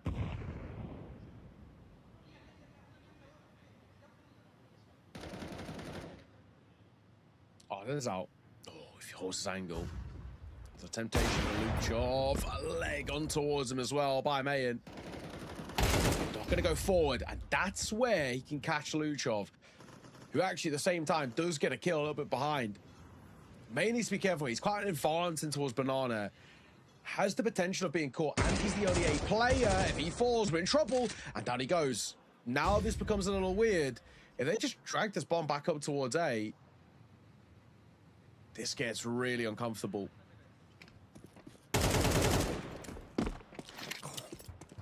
Nice from DDT. Daca, I think, becomes a full flank now. They are going to check it. Wow. Plus RP, that's crazy. The thing is, they think it's A, so they've brought more players over there. Max, though, playing safe. I like this. Doesn't matter about the bomb plant, right? If they have to concede it. Really does not matter. They spot the player out towards heaven. Not much they can do about him. Meanwhile, Max, can't block their pal. In time, will activate, and he finds success. Maybe the slightly dodgy attempt to the plant cost them the reset of the round, but it doesn't matter in the end. It will be a lead for 9Z here. Yeah, actually a really great reposition that comes through from Max. Just staying tucked in towards sandbags, and obviously having that lineup. They should do a lot better, though. Like, they just really should. You're in a 4 versus 3. You've got a site. And there's just never a thought to go and even look there. And we saw this happen so many times, actually, in regulation, where Sharks, they're just, like, dead set on B.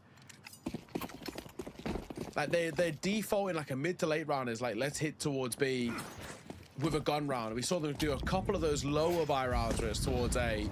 That one, of course, in which they won, but another one a little bit before that where they failed. Feels like, yeah, the full proper gun rounds, that's just where it's just been too easy. So 9Z, it's tough to fathom away they lose this. I know their T-side wasn't fantastic either, but Sharks have fallen off a cliff. 11-4 to let this slip, like, irredeemable. Yeah. Got to pick themselves up off the canvas and just go a few more rounds. Maybe it is slightly redeemable if they win the damn thing. But I think we're starting to feel less and less likely. And, you know, we'll see here on the CT side. But the rounds that work for them on the T side were like the faster ones. They just seem to really enjoy playing this insanely predictable, slow default. Their own worst enemy in a sense. Take some control. Gafolo in a good spot. Spots the edge of a guy. You can see, though, they're playing very nervous. Yeah. As he fires off a bullet at nothing but a pixel. You got to know that's not really a chance. Lovely little re-peek. The timing doesn't quite work out. He's lucky to be alive. Gafolo keeps the aggression coming left, right, and center. He will eventually go down. Not looking good. Oh, however, those rotators might just have kept things alive for a moment. Never mind. 20 seconds left. Doc in the 1 versus 3. He is known about. Big clutch going to be required. He's got hardly any HP to work with it. Yeah. First one's nice, though. Little nade and spam combo.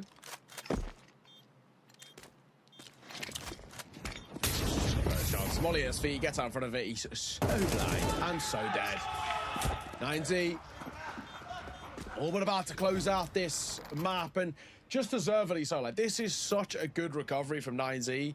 And as much as, you know, you want to, like, sing the praises of 9Z, it's difficult not to be the loud critic, in a way, of Sharks. Like, the way in which they've let this map slip away from them, brutal to watch. Yeah.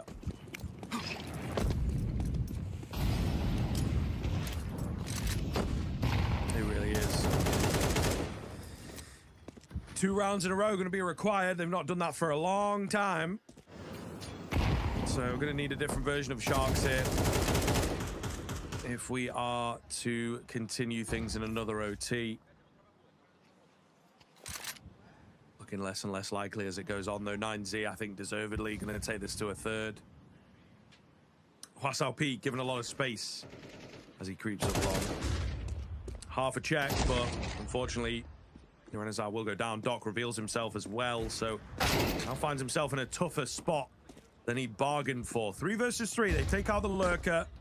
They're pretty confident of an A hit. They would indeed be correct. Luchov is so deep behind enemy lines, though. His own teammate Smoke kind of gets in the way, which is going to make life difficult. Max with the spray down does get one. Luchov now coming in from behind, and it looks to be a done deal.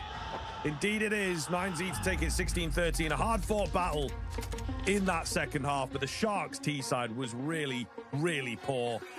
They needed to just lock in a bit sooner. They find a crazy, fast low-buy round, decide not to replicate that in the rifle rounds. You know, it just became incredibly predictable towards the end. And deservedly so, lose out the chance at the 3-0. Yeah, I mean, really has to be said that was pretty horrible, right? It really, really not a good look coming through. And, you know, it's hard not to sit here and be, like, hyper-critical of Sharks. The first half's pretty decent. You set yourself up really nicely. You know, there's still maybe enough there for 9Z, as ultimately there was, of course, with the OT. But, man, that was rough to watch. Like, just a Shark side that fell so unbelievably flat. And really is, like, when the kind of the money came into play and all the rest, like, one of the most damning kind of, like, performances I've seen. And the worst thing about it is that they were quite consistently getting kills. These two, Doc and Ardenizal, looked great, right? And they still weren't able to capitalize upon it, which kind of, if anything, makes it feel even worse. Yeah, it's a weird tactical decision, man. They're just playing so very slow, this widespread default, walking into angles on an individual level, you know, nobody around to trade you or whatever. Like, the T side just really felt like they didn't know what they were doing, what they wanted to do.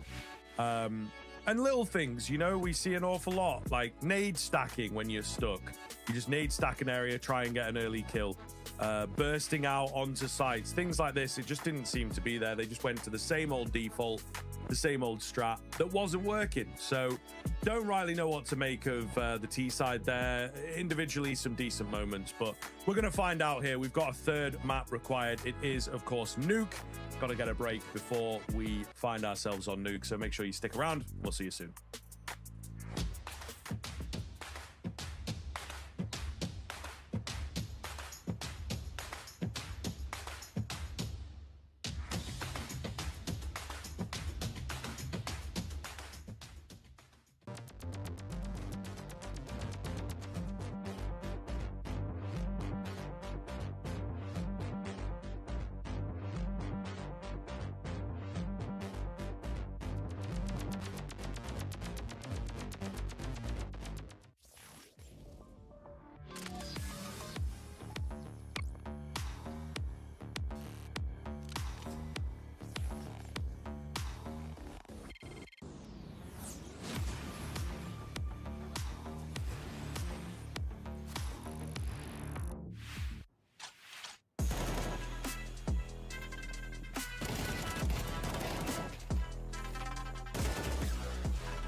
for episode 3, and the stage is bigger than ever.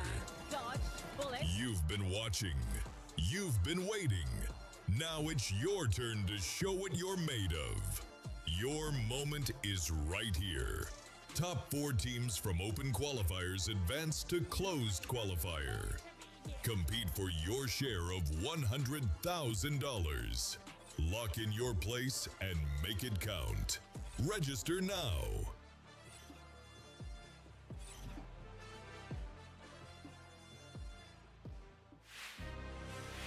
All right, welcome back in. We are getting ready for this decide. It is Nuke up next to see who takes this one in our final game of the day. A lot to be said really about Overpass, but at the same time, it also kind of feels like the less said, the better, right? I think, you know, there's no nicer way of putting it that was one of like the worst second halves of Counter-Strike I've watched. And Sharks, you are to blame. Yeah, absolutely. I hope they are aware of that fact, to be honest. They have to be. Yeah. Surely that was really abysmal. Well, I don't know, mate. They look pretty unaware on the map itself, so it's tough to say. To be honest, yeah, the second half, there was no variety. There were no mix-ups. They just seemed really stuck to their guns, you know, really stuck in the way that they wanted to win it. And it has, as you see, flipped those odds, right? Really quite a difficult-looking argument now for the Sharks because they just went absolutely missing. The overtime didn't save them. The one key round that they were able to get, they did win the pistol, right? But the one key round they were able to get was down to the low buy rush. Begs the question, you know, where was that kind of variety in their rifle rounds? Yeah. And those desperate sort of things that we see at times, like where were the nade stacks? Where were the ideas around maybe boosting someone up to look for an early kill in short? Just all these sorts of things that were really missing, that I think is just not good to see, it's safe to say. So yeah, really worried now for how the rest of their series might look. Yeah, I think you're absolutely spot on. Absolutely spot on. So we'll have to see. You know, as this nuke gets underway in just a moment, it's one of which on paper is actually pretty evenly matched, like statistically. It's both these guys play a fair decent amount. It's actually a really decent success rate, 75% win rate, 20 times played for 9Z, 71%, and 14 times played for Sharks. And when you look at the last couple of series, this has been played in 3 out of the last 4 series between these two sides. Last time out, not even that long ago as well, 9Z won 13-11 on Nuke. Time before that as well, Sharks won 13-4, and then the time before that, Sharks won 13-5. So who knows? Is this, with the trending form, with the most recent win being 9Z's, do we back that, and especially the recovery on map number 2? That's where I'm leaning. Max. With an early look, but nothing presenting it. Is this ramp push that is maybe where the action is going to go down, but actually not. It's pretty flat in the end as Sharks are able to back away despite pulling off an aggressive move. So 9Z, I think, really wanting to start this one well, it feels like. Maybe not, as a wild fly out comes in. Oh man, they've been mowed down as well. It felt for a moment like they were perhaps going to employ some keen logic, but no, they were just looking for a weird timing. It does not happen. And Sharks will win out that pistol, so a really nice way, just like subconsciously, of starting the map here. It's a best of 1, guys. Forget about the last one. I mean, everyone wants to forget about the last one, so we'll just try and come into Nuke looking like a different team. And it definitely is possible here, you know. This is a map that both teams really do like playing. Yeah, exactly that. It's one of those where it just feels like, kind of, with where you're at for Sharks, you've got to do quite a lot in the early portion of this game to quite immediately get rid of those thought processes of how this got squander. Quality needs to be very careful. He's throwing util, which does a lot of damage, and actually, it might end up looking pretty damn good for him. Is he on for the ace? Yes. Yes, he is. Brilliant. All 5 found by Koala. What a shot that. I was so worried he was going to get caught nade in hand, but he finds just the perfect moment.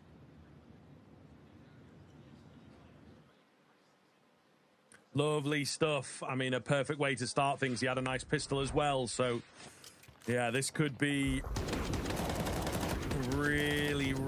scary stuff for 9Z, right? One of the things was that CT side for Sharks looked good. They also, at times, were sharp.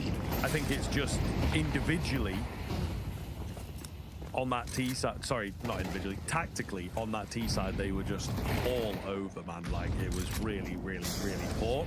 First rifle coming in here, and, well, it started off like a low buy, to be honest, and it looks set to continue. Sharks have absolutely ripped through them. 9Z. It's going to be a similar start to the previous map. Really looking poor. Yeah. Yeah, it really is.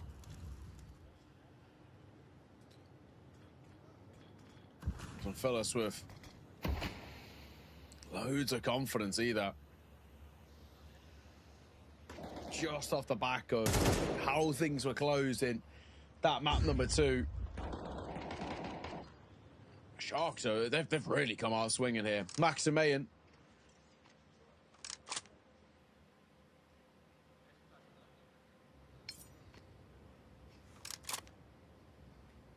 I should have shut up and save. It's a long 40 seconds to save, though.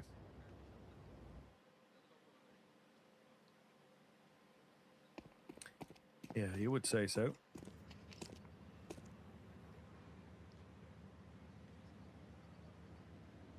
All the same. We're going to see as Sharks with a super dominant one, even if these two players do save, it's just opened up in a great way. Absolutely mental that it has started off like this for Sharks. It's in a way good to see that they are a shadow of their most recent selves, but yeah, which is rare that we say that in a good way, you know what I mean? Yeah, but like it actually is one of the few times, like, thank God Sharks right now are a shadow of their former selves. Yeah, I just, the will to live was at an all-time low by the time that map finished, I tell you what. But it do be like that sometimes. Yeah, I could not agree more. It was a tough viewing experience for all involved. I'm sure there wasn't many sitting at home that were enjoying that second half of us being like, all right, what are Sharks doing? Nothing. Sick. All right, cool. Yeah. Awesome. Unfortunately. But, you know, rarely, but that is the way it goes from time to time. And you just have to hope that the teams can bounce back, and that's exactly what Sharks are looking to do here. Nice find. As Koala feeling really confident on the edge of that smoke thanks to his ace a few rounds ago. But do just have to be careful here. There's damage traded back, but rifle recovered. Some surrounding it. 4-on-4 looks pretty doable for 9Z. You could argue maybe as well, like, slightly overconfident for Koala. I know he has a bit of support, but maybe unnecessary as well to be so sort of exposed to the trade in the way that he was. But this is a 4 versus 4, so it's not exactly like it's costing them anything at the moment. Doc. Oh, nice little move there. 2 bits of damage. It's pretty good. It just keeps attention drawn, but Max finds Max caught on that top side. The AK needed 2 for Ardennes out and can't, but it's still a 2 versus 2. 30 seconds. There's one double door, and actually Mayer might just dodge this, which is quite nice. Molly comes down, but it's actually a little bit too late. And Mayer can just fall away to single door. This is good.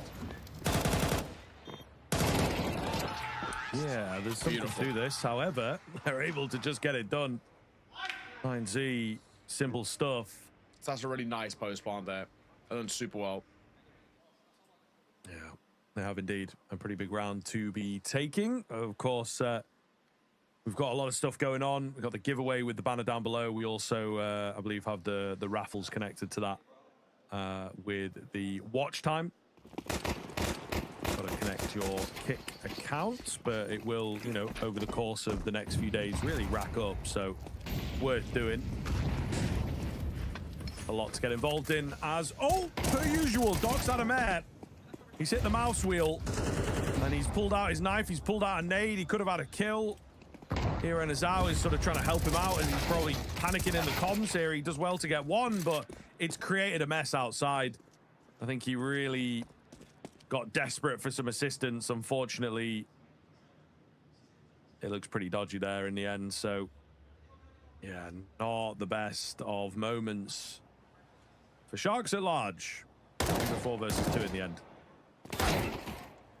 Cross it looked on for that first, but I think he's also slightly moving. Leaving it all on Max Corp. Nothing really he can do.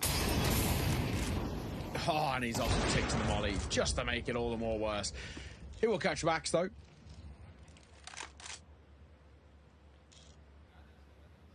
But still, she'll be all for naught. It's just a case of can he actually just save this?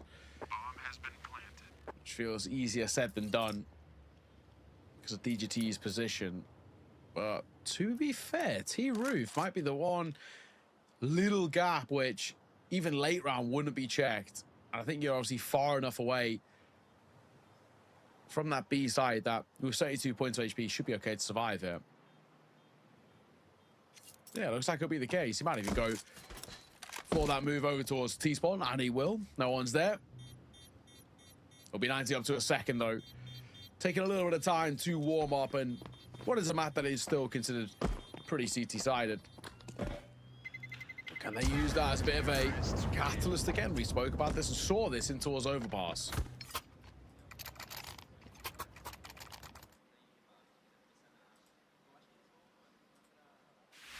Yeah, you definitely do start to get flashbacks. So 9Z shaping up well, fighting fire with fire. Feels like it's been a long old series here, and these two teams continue to scrap. Really, really looking shaky. It again shapes itself up as a pretty good game to get involved with if you are indeed on the betting side of things. Use code RANKED over at Stake when you join for that $10 reload every day for 7 days.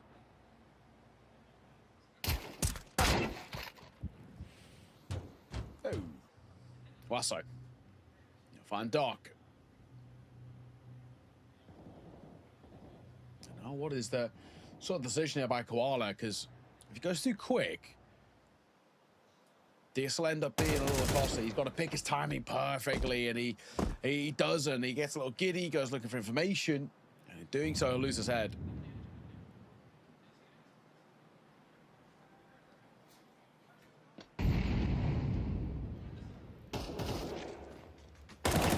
Banger from Max. They line up for the RNSR. He's not able to get them going, though. That was kind of their only hope. Max Core falling a bit too easily. So 9Z in a really great spot right now. Their momentum is scaling at an all-time high.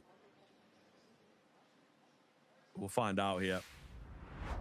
Really, really shaping up well for 9Z as Sharks started strong, but these gun rounds getting very dominant now. Yeah, for sure. And also just getting really, really quite damning. I think for Sharks, that they're going to realize that this starts to feel quite akin to how things felt just at that sort of slightly tail end of overpass with it. It's just slipping away from them at a rapid pace. No money for them here, round number 7. Should be a simple one for 9Z. May and hold, and he does have the right idea on both of these positions, to be fair. One unbreakable, one just below heaven.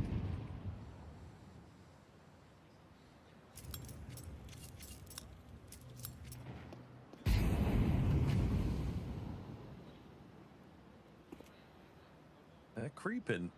Getting a lot of space here, it feels like. Everybody up. Luchov to get it, and they were out there from my end to deal with. There's a lot of CTs here. Slightly stronger weaponry, I might have believed in them, but unfortunately the upgraded pistol is not going to be enough. 4 on 2. Oh. Koala now left alone. 9Z set to take the lead. Yeah, this now is where for Sharks kind of feels like we're getting to at least ever so slightly that kind of worrying position. I feel like they need to make sure they do not allow 9Z to get themselves into a position of taking a lead at the C side. If they do, I just don't think there's a world. And it still feels kind of questionable from Sharks, like getting moments where they're getting kills here and there, but it's about ideas more than anything for this side. And it really has felt for these last few. They're sitting back, inviting in pressure, and just getting overwhelmed by 9Z, who aren't really going too quick. They're not going for these like super pacey, super punchy rounds.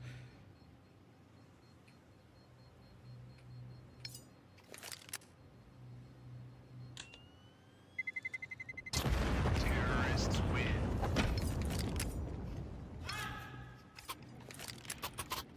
Yeah. It's tough to really put your finger on, but I think the game, they feel like it just moves in a different way when it's not necessarily the case. I think the domestic matchup getting the better of them from time to time. Yeah. We just need to kind of straighten up a little bit and, you know, pull a bit more out, but I'm not really sure if there is a bit of that pride battle on the line. What a spray down. Niarenazao making himself known.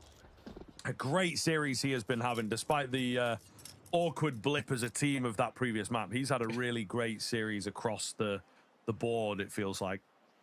Yeah, he really is kind of consistently being just a bit of a difference maker, or enough of a difference maker where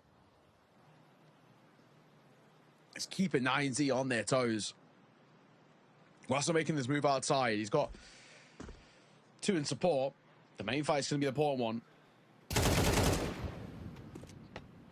And Doc does get caught by Luchov, so it was slightly going to open the door back up a little bit. Only a one-man advantage for Sharks, and outside control is often very, very strong.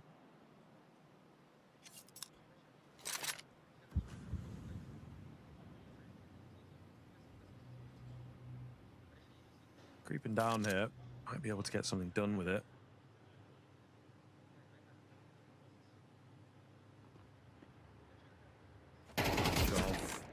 Oh man, it's a little awkward, doesn't get the catch. MaxCore also, I think, lucky to be alive. 20 seconds left, he's fully distracting up. He will go down quite easily.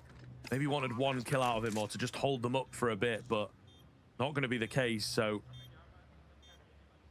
bomb goes down on B all the same. The old bait and switch has worked here, but it's just a very, very healthy looking retake for the Sharks at the moment.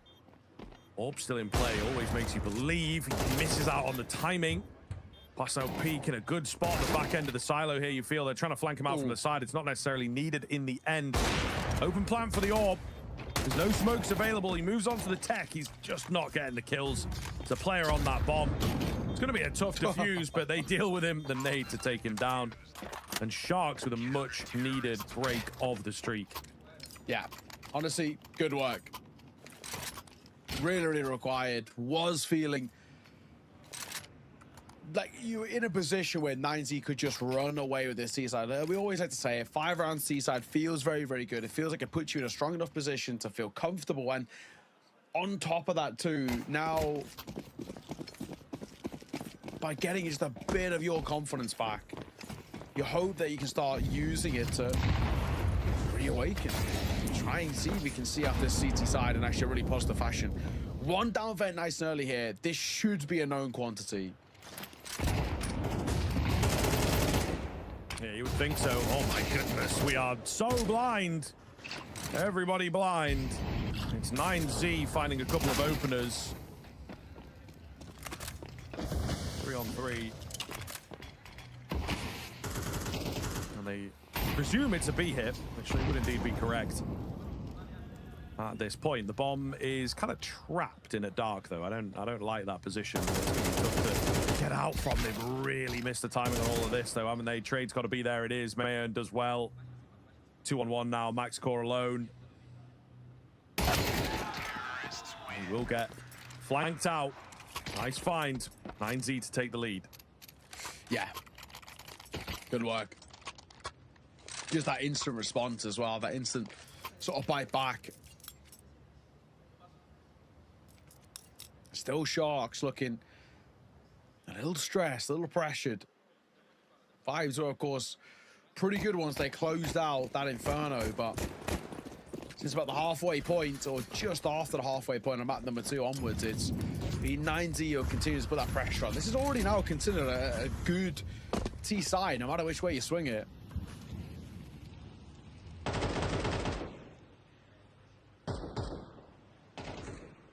It's true. It is true.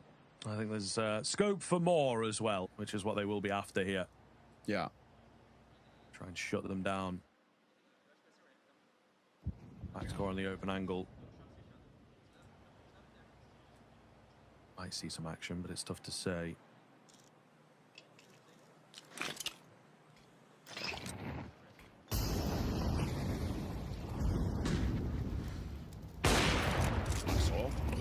There was a bit of an opportunity there. Does slightly miss it. Tried taking the Molly and caught Utah hand.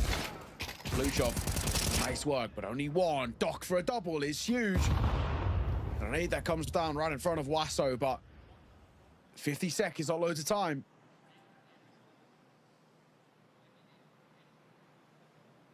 Wouldn't have said so. You would not have said so. Space to work with here, though. Will TGT be spotted? He will indeed. It's really well done by Koala up there to make sure that he's, you know, constantly moving around. Unfortunately, Doc is going to fall. Yeah, the Molotov goes all the way up, all the way down. Went all the way up, all the way down. Love that. We've all works been against there. 9Z, by the way. This actually like makes life horrible for them. Oh, that actually, no joke. I think that's actually just lost in the round. Yeah, I'm not even kidding. That mistake, because the whole idea is like this splitting towards the top side, coming through main. Then the main guy has to slow down because he didn't want to go too early because he's on his own. The two guys are stuck by a Molly down in towards hell. That one mistake, I think, actually just cost them a round. That's hilarious. Yikes.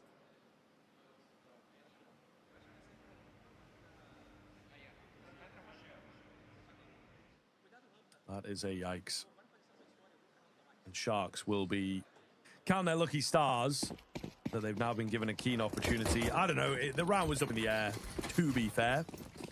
But all the same, we're going to find out here. This is a pretty scary prospect now. 9Z back with a bit of a vengeance. Mayan going to open up. Here and Azal to trade things back. So it's still very, very unpredictable right now. Doesn't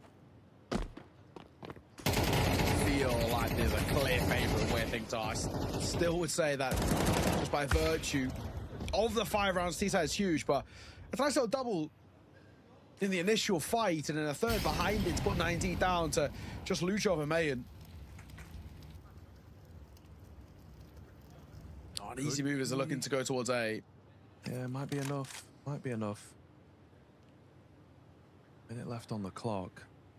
And they're just looking for that overface, aren't they? But it's not as obvious as you might think.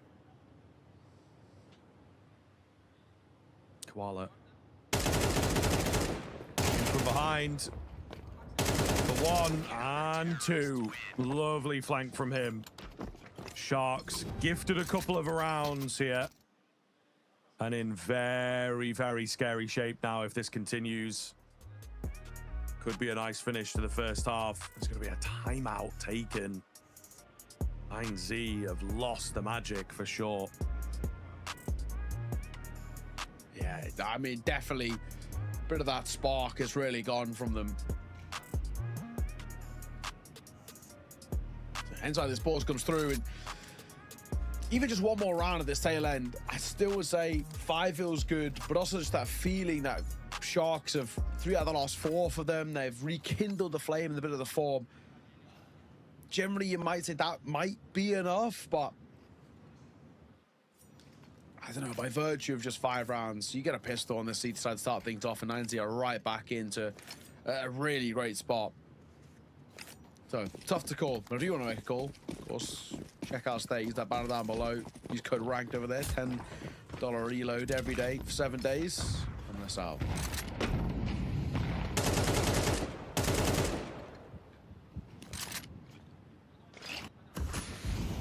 Feels like a big round here. 9Z certainly think it is as they take that timeout. Even considering the significantly weaker buy.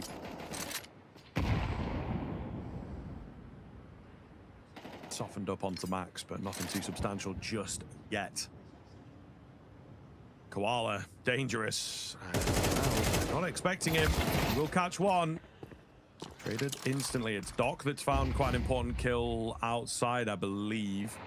In secret, by the looks of it. Yeah, so we'll find out here if Sharks are able to convert. Yeah. Follow. Right idea. Not an easy shot to find for him. Molly down. He'll reposition towards backside, allow the orb to hold out range. But Max Core misses opportunity. And now a bit of a smoke. So Gafolo, they sort of have to go huge here. The flash is pretty good, but it just doesn't catch this player out in front, which is Mayan, who gets both. And now with that being said, a 2 versus 2. So 9Z have given themselves a shot here at 6. Looking good. Big find from Doc, though. It will be traded. DGT known about. Max Core on the orb. Not ideal. Big reposition instantly from DGT. Smoke on top of the bomb, and I think Max Core might feel his only option is to just go for the hold here. Oh, man. DGT playing it slow. He's got to get this right, and he doesn't. He gave himself, like, no time to work with. 7-5 for the Sharks. Is it enough? We'll find out soon.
Alrighty, welcome back. It is a pretty interesting position that we're in. We've had 2 very close maps. We had the full 24 in map number 1, we had the OT in map number 2.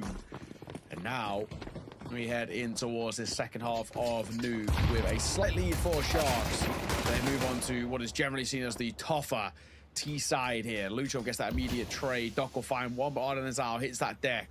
And Dooley's up close. Luchov, dicey little position for him. He kind of needs to fall away there. And he'll get caught. Straight down, looking to get the bomb plant. They will get that. Not a good look for 9Z then. Max Core as well in a really great spot to just hold them up. He's not even going to give them the kill back, so just presence, just the fact that it might slow 1 or 2 of them down is really, really nice. SOP all alone as he comes around with the Julies. Can't rely on a teammate. He has been given a lot of space. Max with a find. 3 on 3. There's just no time, bro. Just no time. I feel like you just hide away. Doc, that first line of defense is all they need. And it will be Sharks to take the pistol. Ah, well, now 9Z start to get into a bit of a perilous position. Kind of saw the stakeholders were favoring 9Z, but yeah, definitely becomes slightly problematic now. There's a real lead to be built here off the back of just how simple that round felt. The second the bomb goes down, it feels like it's naturally all but done. We are going to get the force buy out for 9Z, and it's a really risky one at that as well. You lose this, Sharks find the 9th, and the 10th pretty simply follows it because of the lack of money to work with. So really quite a bold choice in a sense, but it needs to be converted. 9Z if they want any chance of staying really competitive here, unless they're going to pull off some sort of resurgence like Overpass, but asking for that 2 maps in a row, that's ambitious.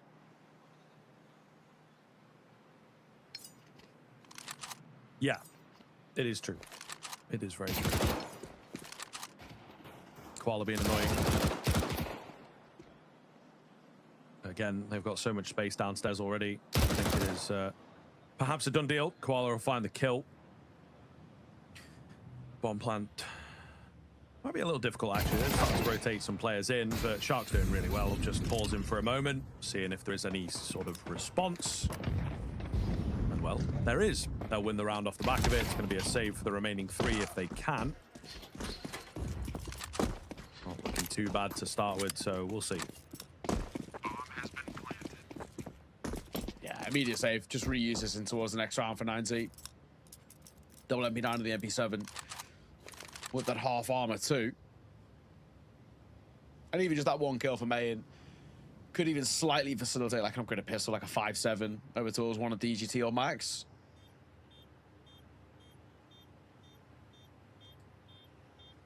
But Sharks are starting to dangerously pull away.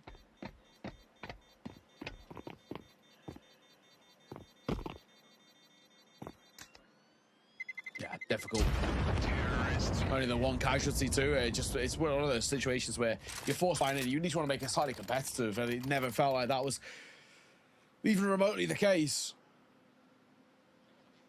We're on 9Z. They're gonna have to really tap into something kind of special here, because this is a side that, at least for the time being, don't feel checked in at all. Yeah, it's looking pretty tough, pretty quick. They're going to have to really, really sort things out in record time. And as you say, it's very, very scary because they've already cashed in that comeback check, you might say. At least once. Have they got another one around here somewhere? Same sort of round for Sharks. As they will look to get down below. Luchov stands ready. Stands very, very ready indeed, in fact. It's a lovely little angle. If he had some support, maybe we can get this going. Oh, takes the peak, unfortunately. It's good damage, but no kill, and they don't want to necessarily enter into that lion's den here.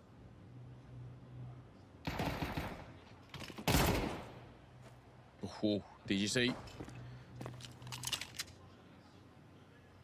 Gets one, doubles back, and he actually is trying to invite the fight in here. Could work out because there's this pincer maneuver. This is really well worked by 9Z. They've just completely caught Sharks. And DGT adds yet another. He's on a fantastic round. Up to his 3rd, leaving Koala with it all to do, and all he can do is save.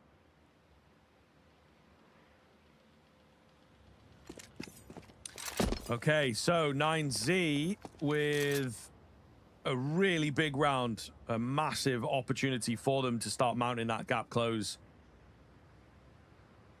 Could be fantastic. Could be fantastic. Sharks, I think, will be kicking themselves. This was kind of a slam dunk 10th round, wasn't it? But again, they take their eyes off the ball, and this is what they started to do on Overpass. It needs catching quick. It really does need catching quick. Yeah. Yeah, one of those, they need to be very careful. I mean, also just letting rounds like that sort of slip away. Their second attempt at the force bite absolutely opens that door back up for 9Zs. The response needs to be emphatic.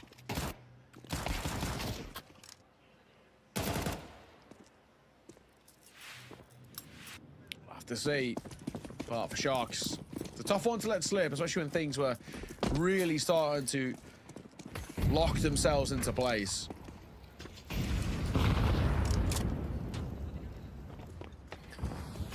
Now's a good time. Got that weekly reload, of course, using code RANKED when you join Stake. Get that $10 reload every day for 7 days. It feels like now might be the moment. This could be a turning point for 9Z if they can get it.